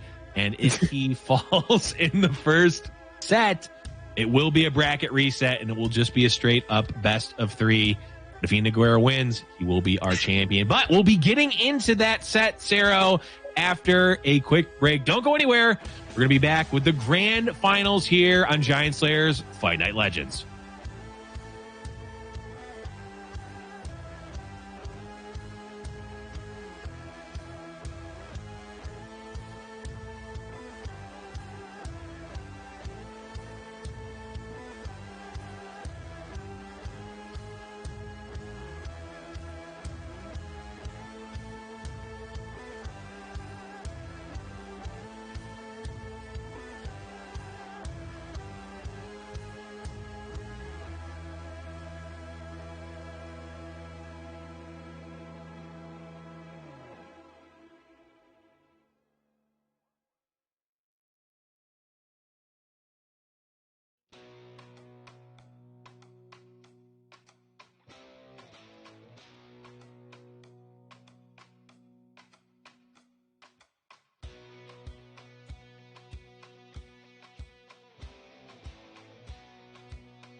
Hello, everyone, and welcome back to Fight Night Legends. We are here.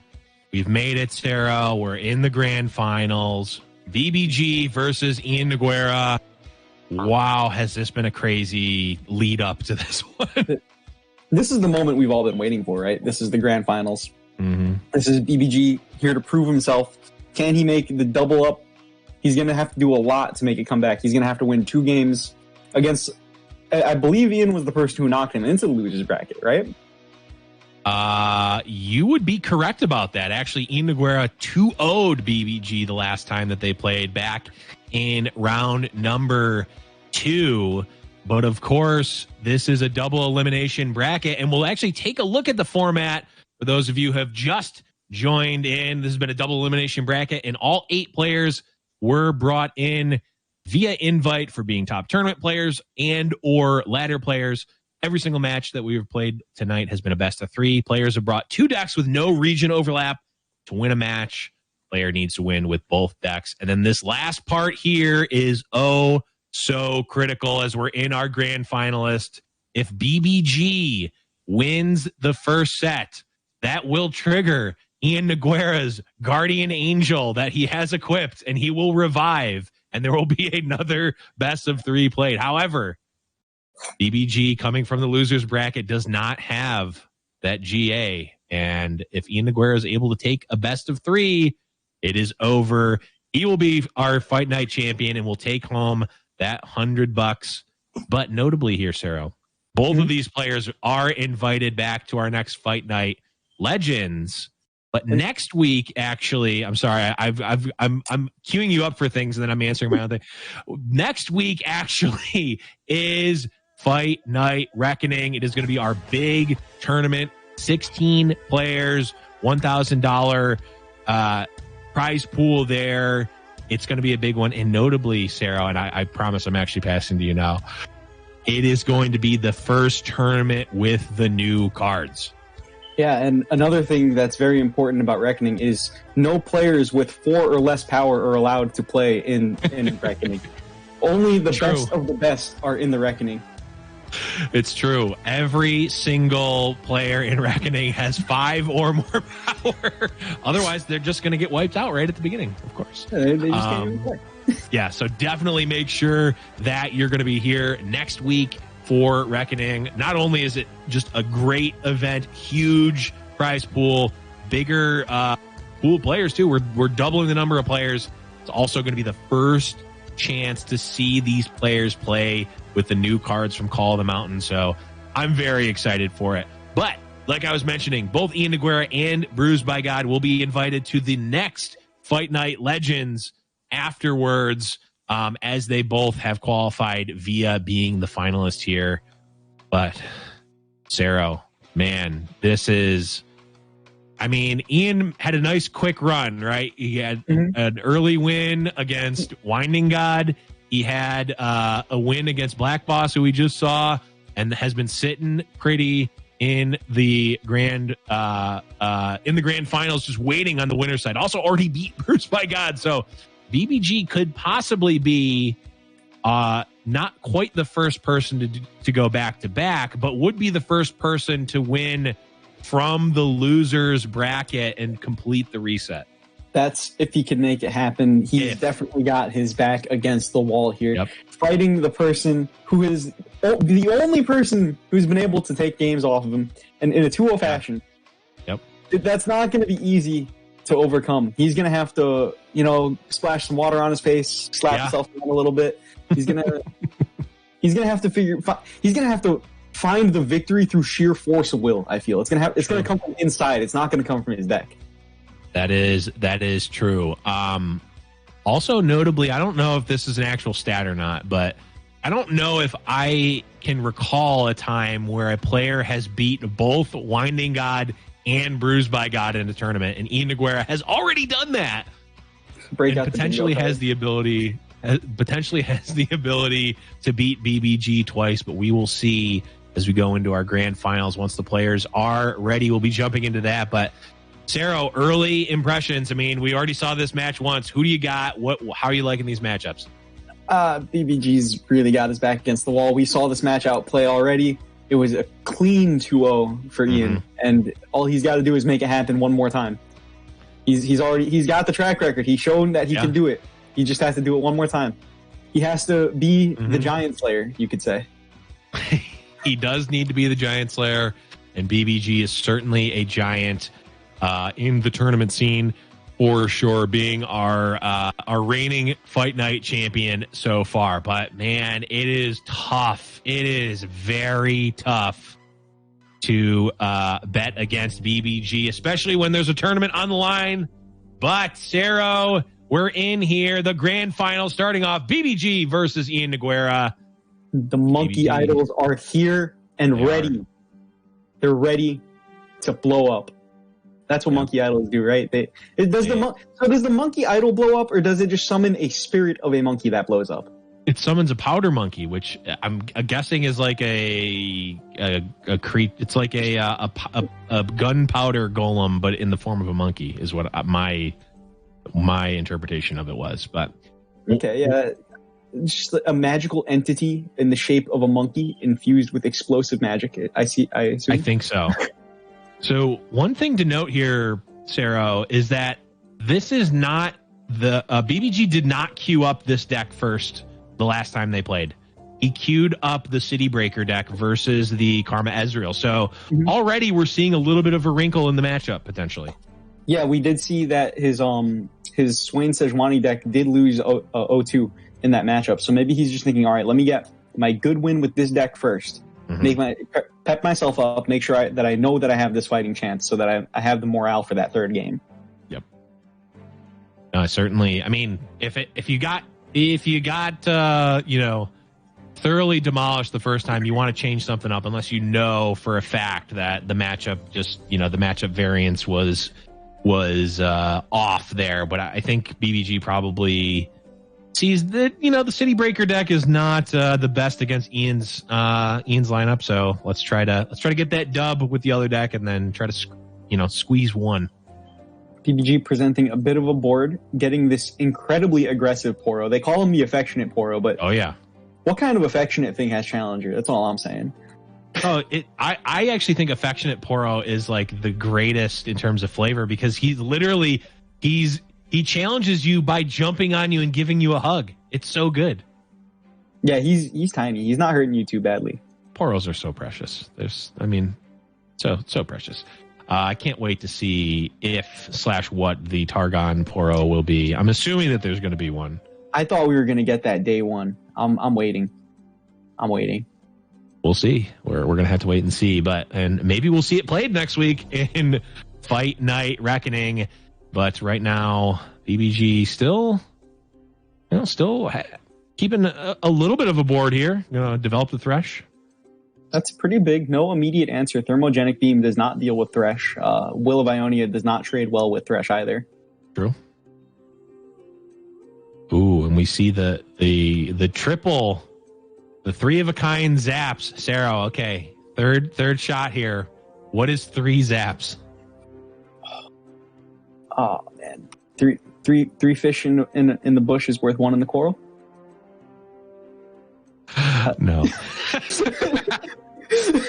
I would have at least taken 3 fish in the barrel. Okay. A fish in the hand is worth 3 in the barrel. I would have taken, but no. I think let's see, zap. I mean, I don't know. We'll have to think on that one. We've already come up with a lot of good ones today. We'll wait on zap. Is good really the word we're going to use for it? Good in the sense that they're done and we don't need to think of them again ever under any circumstances. But BBG going to develop a hapless aristocrat is perfectly fine with development. Not that Ian is necessarily going to be developing too much here into the Thresh, and also just with Ezreal Karma in general. The Chump coming down. Chump is he's just a clean card, dude. Actually, you look at the artwork, he's probably not that clean now that I think about it, but there's something about him. I think he is. He, in one of his lines, he's talking about how he just got ready for the day. He's trying to impress the ladies. Put on me mask, secure me tail. Yeah, no, you're right. Start the day. Yeah. You wumps do like a yodel in uniform. Yep. He's I feel like I love Chump Wump. He's great. Is he a Yordle or is he something else? I don't know. I think he is a yordle. All right, yeah, he jumps like a Yordle in uniform, right? Yeah, he is. I'd also like to start a petition to get Chump Wump into League of Legends. If either Chump Wump or Riptide Rex get into regular League, I will main them exclusively, and I will try hard. I just want to play as a Poro. How much mana was spent on that Thermo Beam? That was 5, I believe. To kill an X2 Thresh, yes. Kind of pricey. Little bit of a pricey Thermo Beam. I wonder. I guess you don't really need you don't really want to cast the mushrooms. Actually, you want to save them for rummages as well as to double them up with karma. So, I mean, he could have effectively gotten free mushrooms in there, but it's not actually good enough. All right, so Thresh coming in hot off this Rekindler. BBG has assembled himself a relatively threatening board. And Ian, with his 7 mana, is going to have to figure out how he can stabilize here a little bit. We are moving into an open attack here for BBG. Yone, not exactly what you want to be doing. You want to be doing that on the enemy attack turn. Yep, that Yone is not where he wants to be. He does technically get to attack with it, though. That's not the worst attack. I mean, it's fine, right? I mean, blocking, stunning down the spider just so that, or the 1/1 hapless, just so that the Yone can actually get the attack through. Yeah, no, really heads up play there. I mean, certainly not your first, hapless aristocrat. Certainly not on your very high up on your tier list of things to stun with Yone, but there, I think it was absolutely the correct play.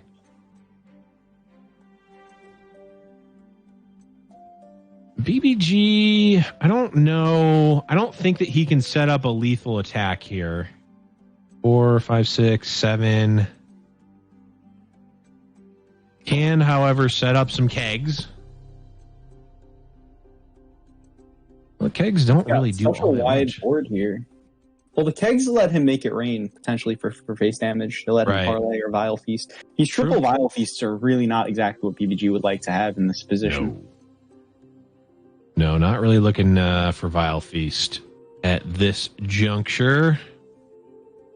But he does get to swing in for a little bit of damage. He can, pull the unit that he wants with Thresh. Potentially get some death triggers for Thresh. Mushroom Cloud coming out. Into the Thermo Beam, okay. And that... Make it rain. Gonna just come and put some damage to the face here. Yep. Notably, of course, the mushroom coming out before the Thermo Beam so that the Eye of the Dragon does create a Dragonling next turn. Yeah, I like just doing this. I don't think he needs to commit the Vile Feast quite yet. No. He can Vile Feast and then he can parlay. Now, would that have been a situation where Vile Feast would have given you the spider, or would it have not given you the spider there? Vile Feast, depending on how you, if you cast Vile Feast first and then you have the Make It Rain triggering first, so you in the order that you play them is Vile Feast and then Make It Rain. Make It Rain will pop, blow up the powder keg. The powder keg is no longer in board. Make It Rain will happen, and the spider will take the space of the powder keg. Okay. But what if the Make It Rain wasn't cast there? It was just a Vile Feast. If it was just Vile Feast, I assume the powder keg still blows up and that you still get the spider. I would also assume, but I know better than to do that in an important situation. But yeah, you know what happens. You assume. Yeah, exactly. I end up losing the match and losing LP. But I mean, flipped Ezreal, very scary. Being at 4 health, arguably scarier though. Yeah, that's not quite where you want to be, I'd say. Yep. Karma coming out. And this is Vile Feast. The first of 3 spells coming out to potentially end the Karma. All All right, Vile Feast's going to come down. Yeah, and I get that it's technically correct to do these one at a time, but Ian Nogueira has no mana. Oh, the reason... Well, actually, I suppose you can, if you do Parlay first and then you do the Vile Feast, you still get the damage face. Right. But I don't see an issue with just ordering it like that. Yeah, I mean, you might as well just play it a little bit safer. What if they have Force of Will, man? True. I mean, you said that BBG was going to win through sheer force of will. You might as well play around. Force of Will is a magic card for those of you non-boomers listening. It's a paper magic card because cards used to be played in person. No way. No. I mean, I know if I was a kid, I wouldn't believe it. So, what could be done here? There's... if BBG could have the Force of Will, maybe Ian can have a Pyroclasm, but that's about it. But this is looking really bad for Ian here. Yeah, Ian decides to just take it to the chin and go into game 2. And Saro, we are already seeing BBG take a game where he could not last set, but he does have to still win one more with that deck. He was not able to find a win with last set. He still has to win on the Achilles heel deck. So we'll see how this deck is going to be able to favor against this Karma Ezreal. Yep. Well, actually, it's not. Yeah, it is still going to have to fight the Karma Ezreal. Karma Ez is going to have to pick up a win.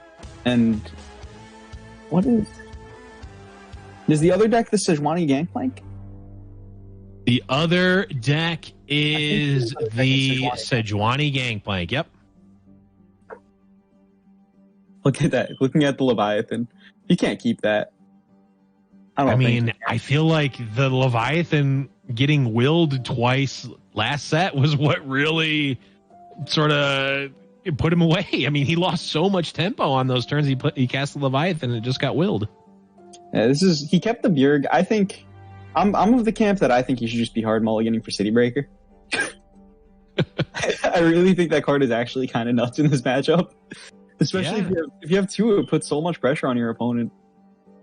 And you're not wrong. I mean, Babbling Bjerg can certainly be dealt with a little bit easier than the City Breaker, but this hand.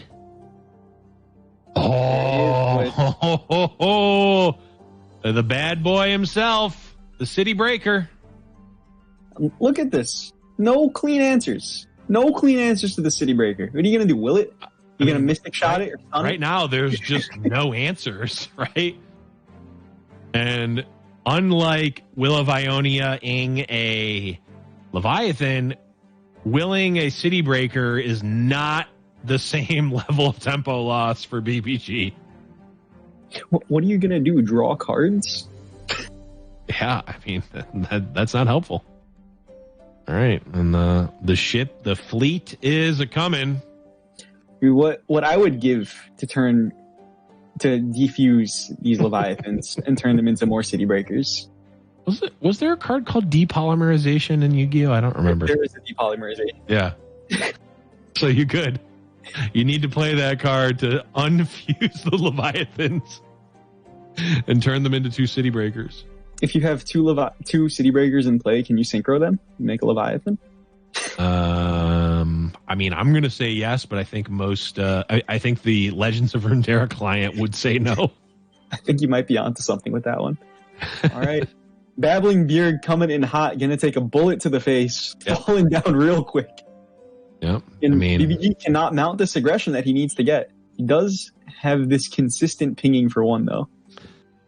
Yeah, I mean, the Sejuani and eventually the Swain will likely be leveled, but again, like in this matchup, it's not the most relevant.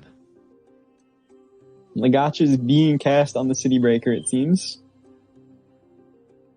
I mean, last time the City Breaker ate a gotcha, half of a Static Shock, and a Thermo Beam. And it's looking like it's going to eat a similar amount of resources again. Now Ian at 3 mana. Not going to be able to deal with the Sejuani coming down here.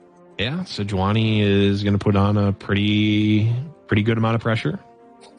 Well, while he can't deal with the Sejuani immediately, he does have Will of Ionia. He does have 3 stuns, which means Sejuani is never going to be connecting. Maybe not never, but at least not for a turn or 2. Mm-hmm. Yeah, and of course, Ian on actually starting now is going to have the development punish in Yone. BBG has been susceptible to Yone this entire event. I feel like he's gotten hit by Yone like 3 or 4 times this tournament. And there is the staggering blows here. Yeah. Stun and stun. Yep. And now, I mean, he can attack with the Icevale Archer. He's got the calling strike. After the calling strike, yeah. But, I mean, that's 1 fewer calling strike left to kill Ezreal. Yeah. And BBG sitting on... Now, this isn't... Leviathan isn't the king. Can we call it triple rooks, even though this isn't the chess game? Is Leviathan triple rooks? You can only have 2. I don't know. I don't know what you call that. He's hacking. You could technically have triple rooks if you turned your pawn into a rook instead of a queen. That seems like a good play. Technically a legal play, though not optimal. Can I turn my pawn into a pawn? I don't know the answer to that. I don't think so. Let's get Hikaru. Hikaru, no. we're gonna get the biggest chess streamer in to ask a very basic Googleable question. Yep, that's what we get 1 wish and we wasted it on that. The overcast I regret from BBG coming in, threatening a good amount of damage, but iannogueira, of course, going to have a couple of answers here. Steel Tempest and Steel Tempest. Okay, we're getting confirmation that a pawn cannot become a pawn. Thank you, Hikaru, for that. You can get back to your Twitch stream now. Are you? Is it mandatory that you have to transform your pawn, or can you just opt to not transform your pawn and just keep? Okay, it has to transform, and it can't transform into a pawn, but it can transform into a rook, so you can technically have 3 rooks. Speaking of rooks, there's 1 ship in play. I don't know if a rook and a ship are the same thing, but there is the Will of Ionia going to stop that immediately. Yep. I think we've been here before. We sure have, and if BBG tries to play it again, it's going to be getting deja vu yet again.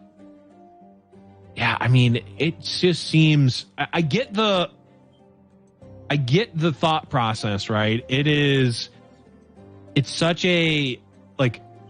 it's high risk, high reward, right? Like, if the will is there, it's kind of a pretty big blowout. But if it's not there, BBG's actually putting forth the pressure he needs to be able to close out this game quick enough. Yeah, the thing is, it also does get answered by thermogenic beam pretty handily as well, very often. It seems to me to be such a risk to play a lot of the time, but BBG's hand hasn't really been so flexible that he's had a ton of other options other than just jam it and hope. Yep. Yeah, but you're not wrong, and unfortunately, iannogueira has the 2 pair here. Flipped Ezreals and flipped Karmas. That is not good for BBG. The Simp King himself here to end the game. There's going to be a culling strike to try to remove the Ezreal. There isn't the second one. You could see a deny here. Stop this. Likely what we're going to see. Yeah, I feel like deny is going to be favored here. Trying to look and see. There's really not a ton of other spells that you want to deny. Death's Hand is kind of mediocre. Ravenous Flock is just going to be a worse version of what's happening now. There's not anything better than this calling strike to deny, so certainly going to come out here. Keeping your Ezreal alive, turns out, is pretty big game a lot of the time, too. Yeah, and I mean, we're next turn potentially going to be seeing leveled Karma plus leveled Ezreal, although... the Death's Hand plus Ravenous Flock is going to put a stopper to that. Ezreal is likely getting removed this turn. Though, all right, so this is really weird, and I don't think Ian should take this line. He does have the opportunity to protect his Ezreal with the Will of Ionia if he so desires. True. Seems really risky, though, to me. Yeah, I feel like if you're in, like, you can fire off the Mystic Shot, but otherwise, I think you just are on the pass plan here. Mystic Shot coming in hot, going directly to the face. But I'm not a rapper. There wasn't enough references to birds and the number of them in that rap for it to be acceptable. I don't think there were. I remember when bird used to be like an insult. You call someone a bird. Is that like 4th grade or something? I feel like that's got to be a regional thing because I've never once heard that. You can flip someone the bird. Can we put the... I kind of like putting the Culling Strike on the stack, potentially. All right, so the reason you wait is because you actually want to wait for your opponent to like cast a Will of Ionia or a Concussive Bomb, because you have to assume something like that's going to come out. Yep. But this Culling needs to happen. For sure. Yeah, if Karma comes down... Well, actually, Karma... And the thing about it is that the Karma, leveled Karma itself might be good enough, depending on what he gets off this Karma spell. Ezreal, of course, is going to die this turn. Yeah, what's awkward about this is going exactly to 4. Oh. Yeah, Will is going to stop that. And now you might see the Culling Strike happen now, just to deny the 2 points of damage. And I think this is the time to go for it. Yeah, I don't... Like, when would a better time be is what I'm wondering. Like, you're never going to get... You're not going to be able to prevent more damage, right? Because, like, this 2 is going to be happening anyway. Yeah, I think this is probably your best timing here. Yep, I agree.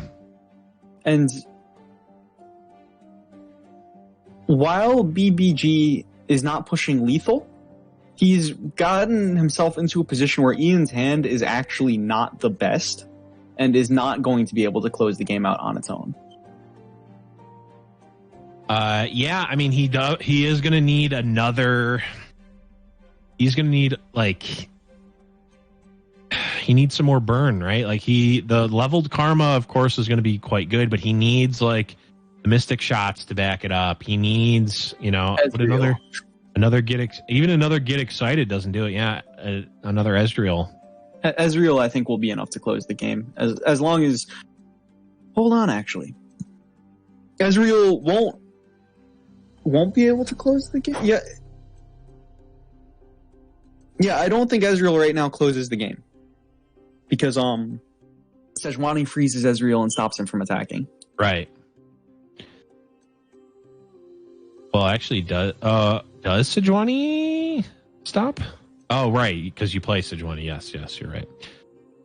All right, so we're gonna draw some cards. Interesting. Oh, yeah, Ian going for the cards. Wait, that 6 damage? That's a lethal setup. There's a lethal setup here. Oh, because you True Shot Barrage into the other burn spells. Wait, no, but you don't have 6, you don't have 12, 14. Shot, right? What's that? You don't have mana to cast True Shot? Oh, right. And yeah, open because attack is certainly happening. What's it called is no longer net mana anymore. So how do you win? Well, you can drop him to 12 with Static Shock. And then you can rip another Get Excited off the top, and that's still 2 points. That would do off. it. No, right? Yeah, that would be 12. That is lethal. So he has to, right? I mean, I don't see another play. And you have to do the stack this turn so that you get the card before attacks are on the stack. Yeah, you can make some spells first, see if you get anything that helps. Hey, another one. Another one. It's not quite there. DJ Khaled not coming through here. Yeah, both these players getting another one. But yeah. Two copies of True Shot to BBG's 3 copies of Leviathan. I mean, I know which one I'm picking. It's the True Shot, right? It is definitely not the True Shot. I must have not gotten the memo. Yeah, I'm gonna take the 3. I'm gonna take the 3 rooks here over the, I don't know, the Pepsi that you spilled on the side of the match. Okay, and Ian just not going. Yeah, just passes. I guess he's Just looking at the top of the deck. Yeah, now he like definitely like he's shorting himself to 1 out, right? Right. I agree. I think he's missing a draw here, unless he thinks he can survive. Can he? He might be able to not die this turn. Is the is the static shot going on units? I mean, that's actually pretty. These are 3 spells happening. He has to Steel Tempest. I mean, he needs to stop both of the big attackers, and then he needs to stop 6 damage from, or he needs to stop 6 damage from happening. BBG might be making the comeback here. Might be bringing this up to a 1-1 situation for the set. Yeah, might be procking Ian's GA, and then we'll just be in a straight up best of 3. We'll have to see what happens. I mean, if you get 2-0'd in the group stage, or in the group stage, not the group stage, in the regular bracket, and then 2-0. The reverse 2-0? It's like reverse 2-0. That's a huge momentum swing. And BBG has started it off and has triggered the bracket reset. Ian Nogueira has eaten the Sensu bean and is standing back up. He's triggered. He's procced the Guardian Angel. He's back. But now there is no more extra life. There's no Phoenix down, Sero. It is straight up best of 3. Winner takes all. Well, winner takes first place, not all. BBG's just been sitting in the corner as Donkey Kong just charging up his big punch ready for this last game. It was a bait the whole time. BBG won last week's fight night through the winner's bracket and said, nah, it's too easy. Let's try the loser's bracket this time. You know, the main reason a lot of games go to the best of 3 and go to that final round is actually for ticket sales. I don't know if you knew that, but people want to see that last round. Don't tell. That's actually not true.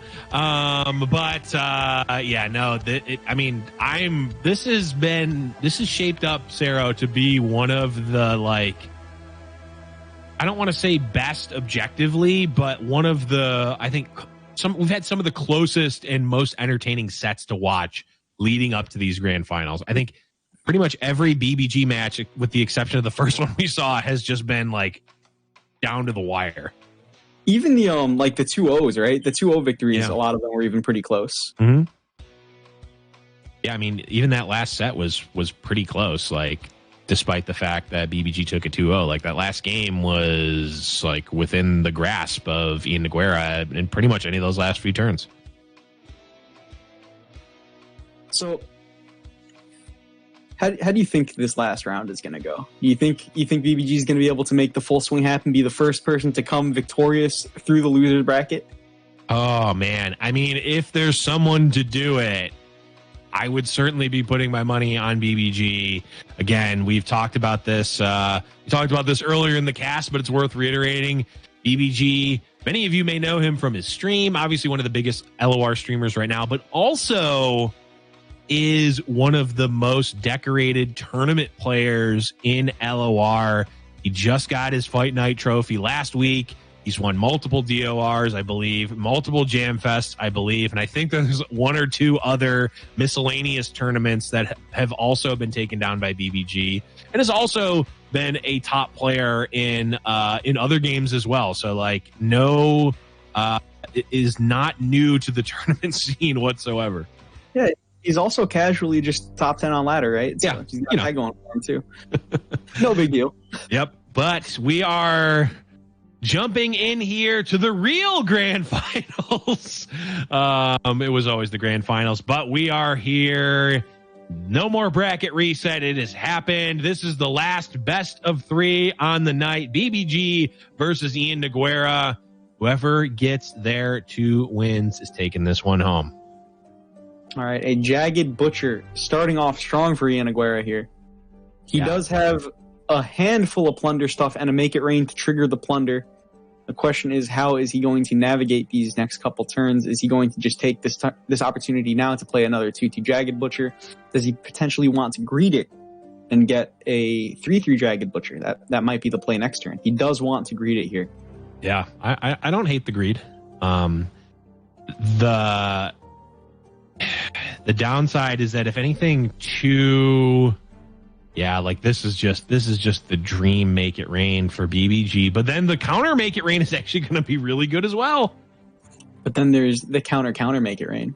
Oh, the counter make it rain, and I think this has got to be a fight night bingo card. See 3 make it rains, each one better than the last. I thought that was such a perfect opportunity for the get in the lantern emote, but BBG seems to disagree. That would have been a pretty good one. But also, the 3-3 Jagged Butcher still coming down and still able to tussle. And now Ian's hand looks just kind of dead, honestly. A little bit, but a single warning shot could turn this entire, not just hand, but game around. I mean, we've seen Nabs be extremely good. Ooh, that pulling the 1 health unit there is so important for BBG and kind of devastating for Ian Aguera, because his 2-1 is now going to be dying to this Vile Feast. He doesn't have a clear attack for next turn, and it's going to be really difficult for the 2-1s to start stealing cards from the deck. Yep. And notably, it was very good. That was an extremely good one there for Ian, able to push through and get the first black market merchant out. And that's a big hit for 6 damage. Yeah. That's exactly what Ian needed to be able to get himself back into this game. Yeah, that was intense there. The Fury of the North coming out being strong, and the steal. Dreadway. A Dreadway, which not only is taking a threat out of BBG's deck, but also will draw Ian his own gameplay. Oh my god. Ian might have a line here. Wowee. Get this one. He got a Rekindler. He can't break BBG's record of playing 6 Gangplanks, but man, I mean that's just a wow. But those are wow is all I have to say. BBG has all the aggression right now, but he's also like down on cards, right? Like his hand is really awkward. It's all cards that want to draw cards. Mm-hmm. So he's not going to be very proactive for the next turn or two, and this could give Ian a chance to really pull himself back into this game. And the fact that this Dreadway is reduced cost, it's an 8-mana Dreadway. Wow. Pay attention to BBG's face next turn. Yeah. we're gonna want this for the highlight reel when we see a potentially a Rekindler after, I would imagine, a good amount of resources are going to be put forth to kill this Gangplank, and then a reduced cost Dreadway that actually is getting even more value because it's able to actually draw a Gangplank out of Ian's deck. Yeah, Powder Monkey. BBG's deck is so good. He's just stealing so many good cards. Right. That's why you don't play good cards in your deck. That's why you play elusives, where the cards are only good in conjunction with each other. Now, what am I supposed to do? Stealing this I give a thing elusive. What am I going to do with that? Put it on my spider? It's actually extremely good against the elusives deck because then you can block. But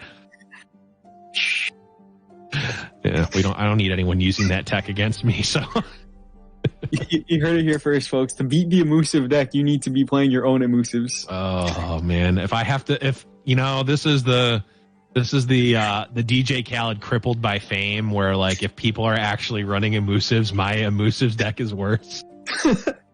That's the true monkey's paw scenario, where I wished for the deck to be good and the monkey's paw just puts down a finger. BBG's wishing for a Dreadway for some more gas moving into this game, and the would he love a Dreadway.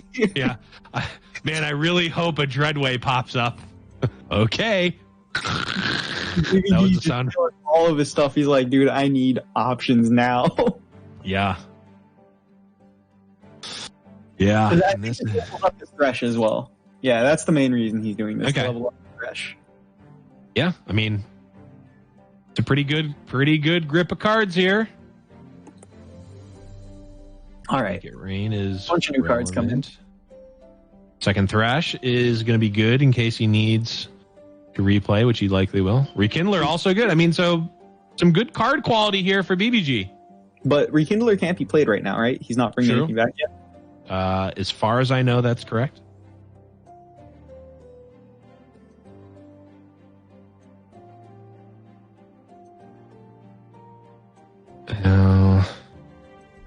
Are we going to see the Dreadway You have to come slam down? it, right?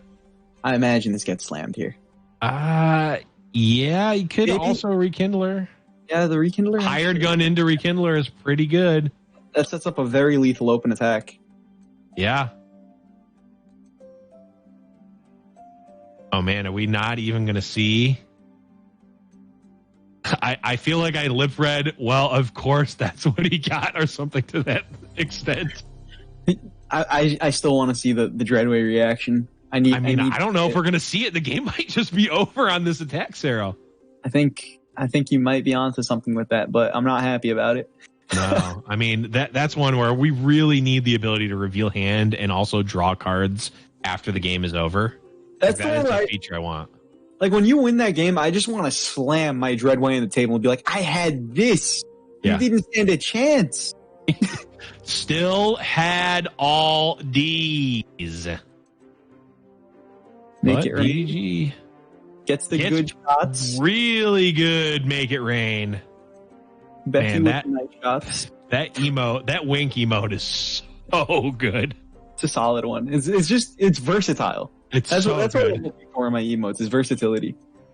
It's so good.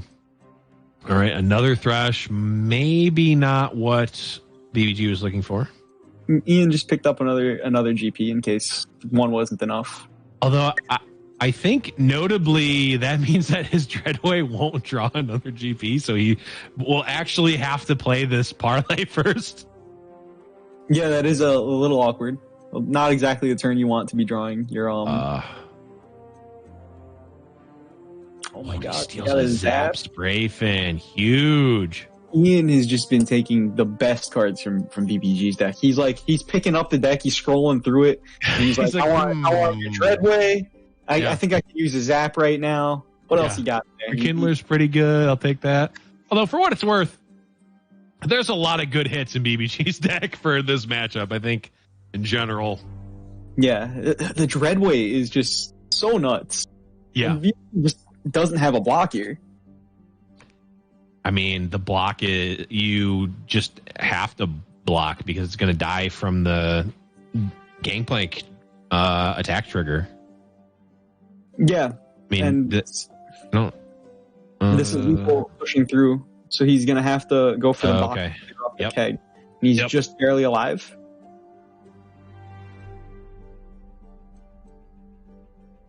Yeah, survives at 1, but He has to kill off the powder keg, right? yeah, this will keep him alive at 2. But we see The win condition. the win condition of parlay Dreadway or Dreadway Dreadway warning shot. But he can actually win this turn with parlay face into warning shot. But I mean, of course, we want to see the Dreadway. I don't think it's going to happen though, unfortunately. Develop your monkey idol. You're all good.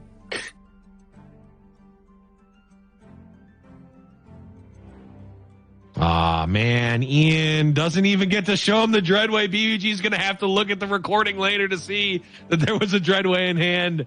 But Ian Nogueira, after losing the first match and having the bracket reset triggered, is now up a game in this final best of 3. Sarah, can BBG do it?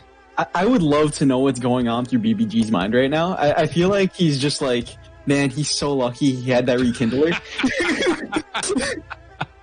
And he didn't even know. Oh, man. But, I mean, we're one game away potentially from this being it and Ian Nogueira being crowned our Fight Night champion. But BBG is certainly not someone to bet against. He's gonna fight for his life for this one. Yep. GP Thresh against Karma Ez. How does this matchup go? We saw it go towards BBG earlier, Yep. but the tricky thing is, BBG still has that triple Leviathan deck that he's gonna have to find this win with. And it has not been so nice to him in, again, the Karma Ezreal matchup. It is currently 1-1, but I feel like that matchup goes a little bit better for the Ezreal deck than it does for BBG. I think in general, but Sarah, would we have it any other way than to have the the City Breaker deck have to be the one that brings it home? It would certainly be a story to behold. All right, and as we get Ian's hand here, pretty decent against a lot of what BBG is doing. He's got the static shocks for a lot of the monkey idol threats, as well as the spiders. Got a mystic shot to take out anything errant, and Ian says, "Hey, doors open for a raw Ezreal to come out." I like it. All right, so this 1-1 just doing work, getting that chip damage in. Yep. I really like the raw Ezreal here. Of course, players have, this is open deck list, so players can see and know exactly what's in their opponent's deck. So Ian knows, hey, there's really not a good answer to this Ezreal this early. So this is going to take the value out of the Mystic Shot and lower the Monkey Idol. This Ezreal is just kind of chilling around, being a bit of a nuisance, just making things to shoot. There are no powder kegs to double up to help deal with this Ezreal either. Right. But BBG has assembled some pressure here. He does have this Monkey Idol. He does have these 2/1/1s, but this board is not going to be lasting, and it's not going to be effective for long. Nope, it's slowly getting picked apart by Ezreal, and it will more immediately be picked apart from the static shock as well. And this Mystic Shot is actually saying, hey, you know what? Let's get this Monkey Idol out of here now. I don't want to have to deal with that last powder monkey. Monkey Idol getting shot to the heart. You're to blame. But now we got this Gangplank coming in, looking to overwhelm for some good damages here. But there are stuns to stop it. Yeah, I mean, this is pretty much exactly how iannogueira wants it to go. Like, the Ezreal just has free reign. He's going to be able to get stuns. He's going to be able to play the concussive palm, which now means he doesn't even need to necessarily play the static shock. He's going to go for this Make It Rain, which is going to prompt out the static shock. Yep. I imagine. Yeah, I would imagine as well. Static shock going to kill a keg and probably one of the aristocrats. Yeah, that's exactly what's going to happen here. And this attack here for BBG not looking too great.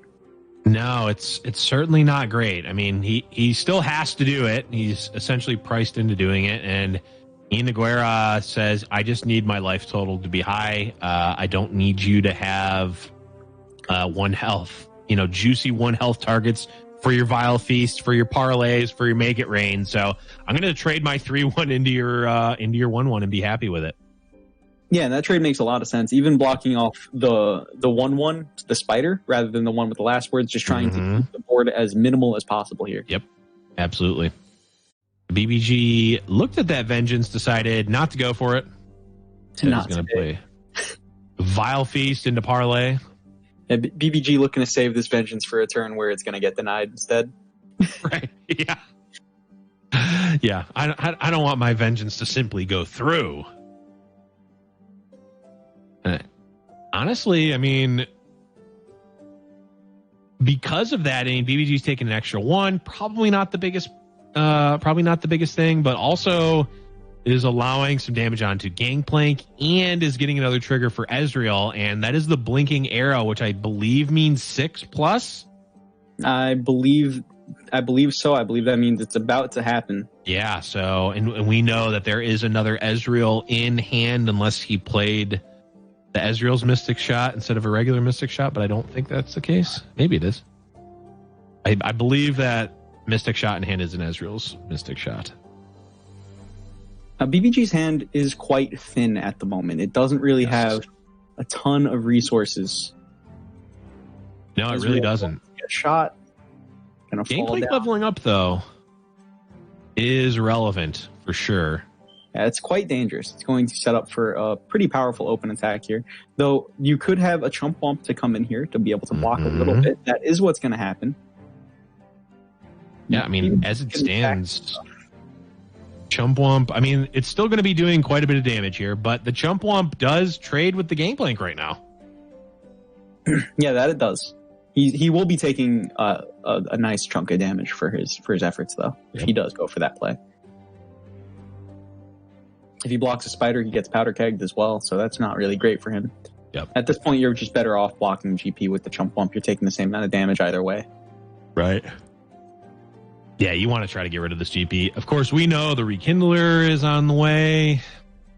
Could theoretically Vengeance if you wanted to, but I doubt that's going to happen. Oh, Ian debating if he wants to deny the keg here, or the I'm just going to call it the Anivia trigger, even though it's Gangplank. The Gangplank trigger here. Oh, actually going for the stun on GP. Interesting. Okay. I mean, the Chump Wump block is free, I guess. You might as well just block anyway, even though you're going to stun the GP. Yeah, interesting. He just wants to keep himself as healthy as possible, I suppose. You could block one of the 1/1s as well, trade your Chump Bump for it, but that doesn't feel great. No, though, I don't know what else this Chump Bump is doing, though. I guess it eats a keg? Yeah, he could threaten the keg and then get blown up by Make It Rain if he wants. That's not feeling too great, though. Yeah, I get it's some amount of value, I suppose, which is, I guess, better than killing the 1/1. Not going to take the Make It Rain. That's interesting. Deciding he doesn't want the extra point of damage. No, I feel like that's probably fine. Okay. This is a rare instance where, yeah, I kind of like developing from BBG, actually, though. I mean, Thresh isn't super great. I really liked that pass back from Ian there. I thought that was pretty good because he doesn't actually want to remove this GP. He wants to will it so that it can't get rekindled. Exactly.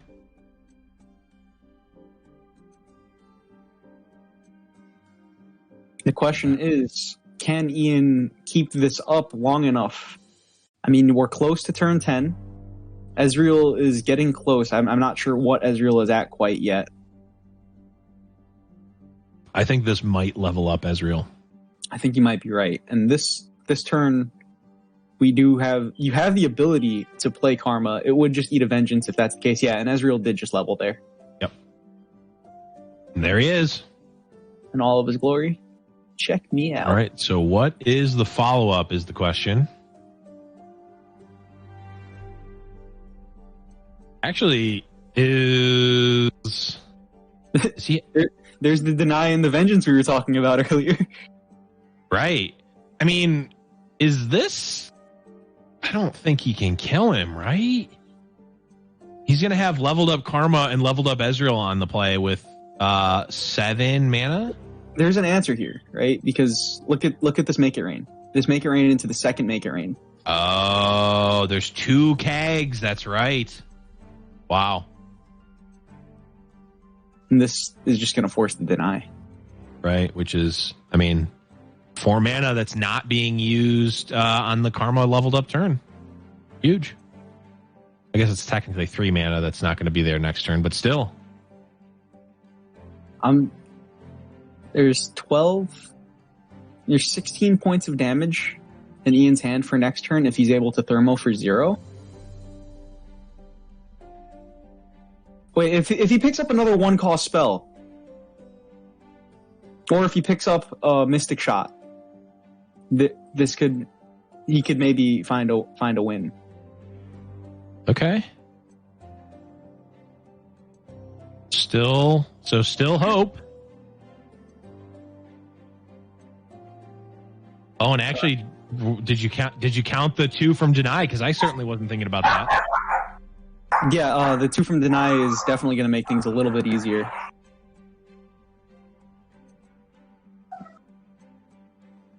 Seven. No. But the problem is he's only got 10 mana. It's really not a ton. Right. Exactly.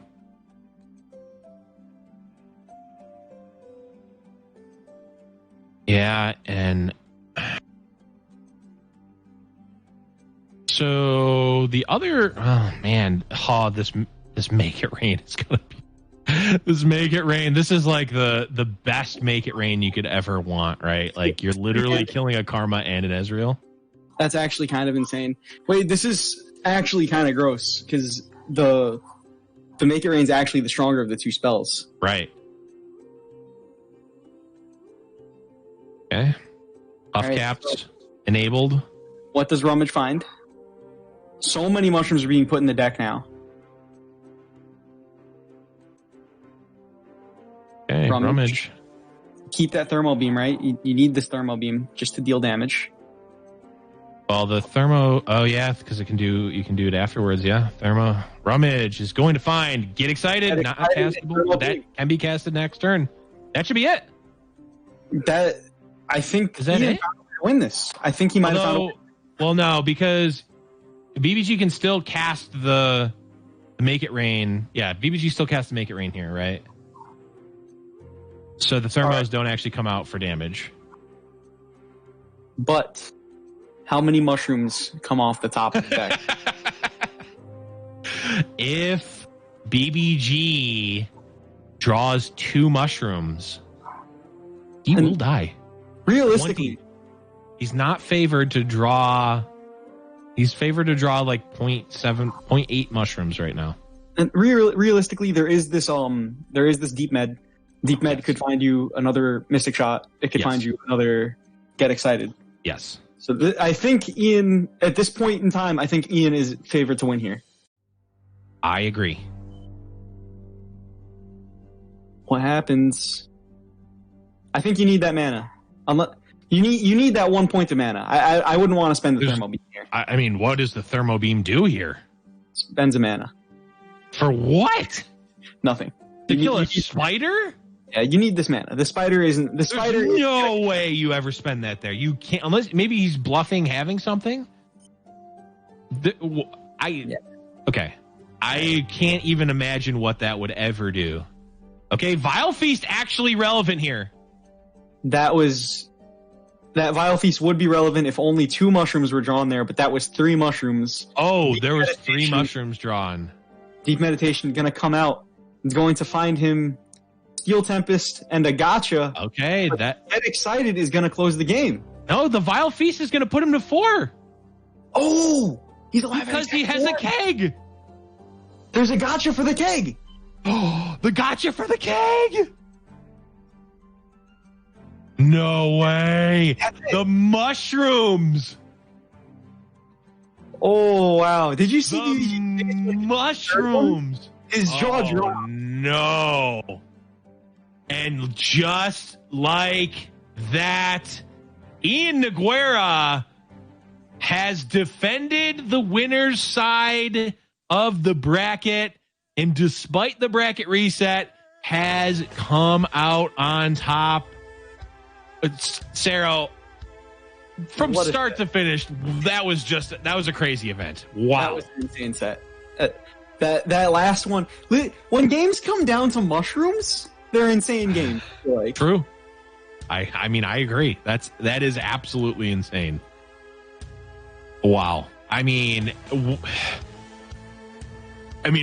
really well played by both players, but let's take a look at the entire run up leading to here. We saw this match, this grand finals match be played out earlier in the second round where iannogueira won 2-0, but Ian made it throughout into the grand finals. BBG fought his way through the losers bracket and actually got the reset and brought it so close, Sarah, but wasn't able to finish it. Ian taking it home, and he is our Fight Night Legends champion this week. What I find crazy about this is every time BBG and Ian played today, they were 2-0s. All 3 sets were 2-0s. True. But they were all crazy close games all the time. Yeah. But they were all 2-0s. That is really crazy to think. Like, it was like the first set I think was a little more lopsided. But overall, I mean, still, yeah, very close sets overall. That whole grand finals, the reset included, just so good. And even though like the losers semi and the losers finals, all of those matches, just great sets.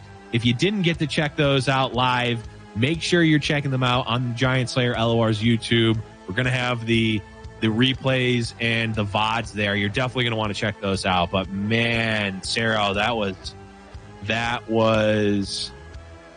insane. That was just insane.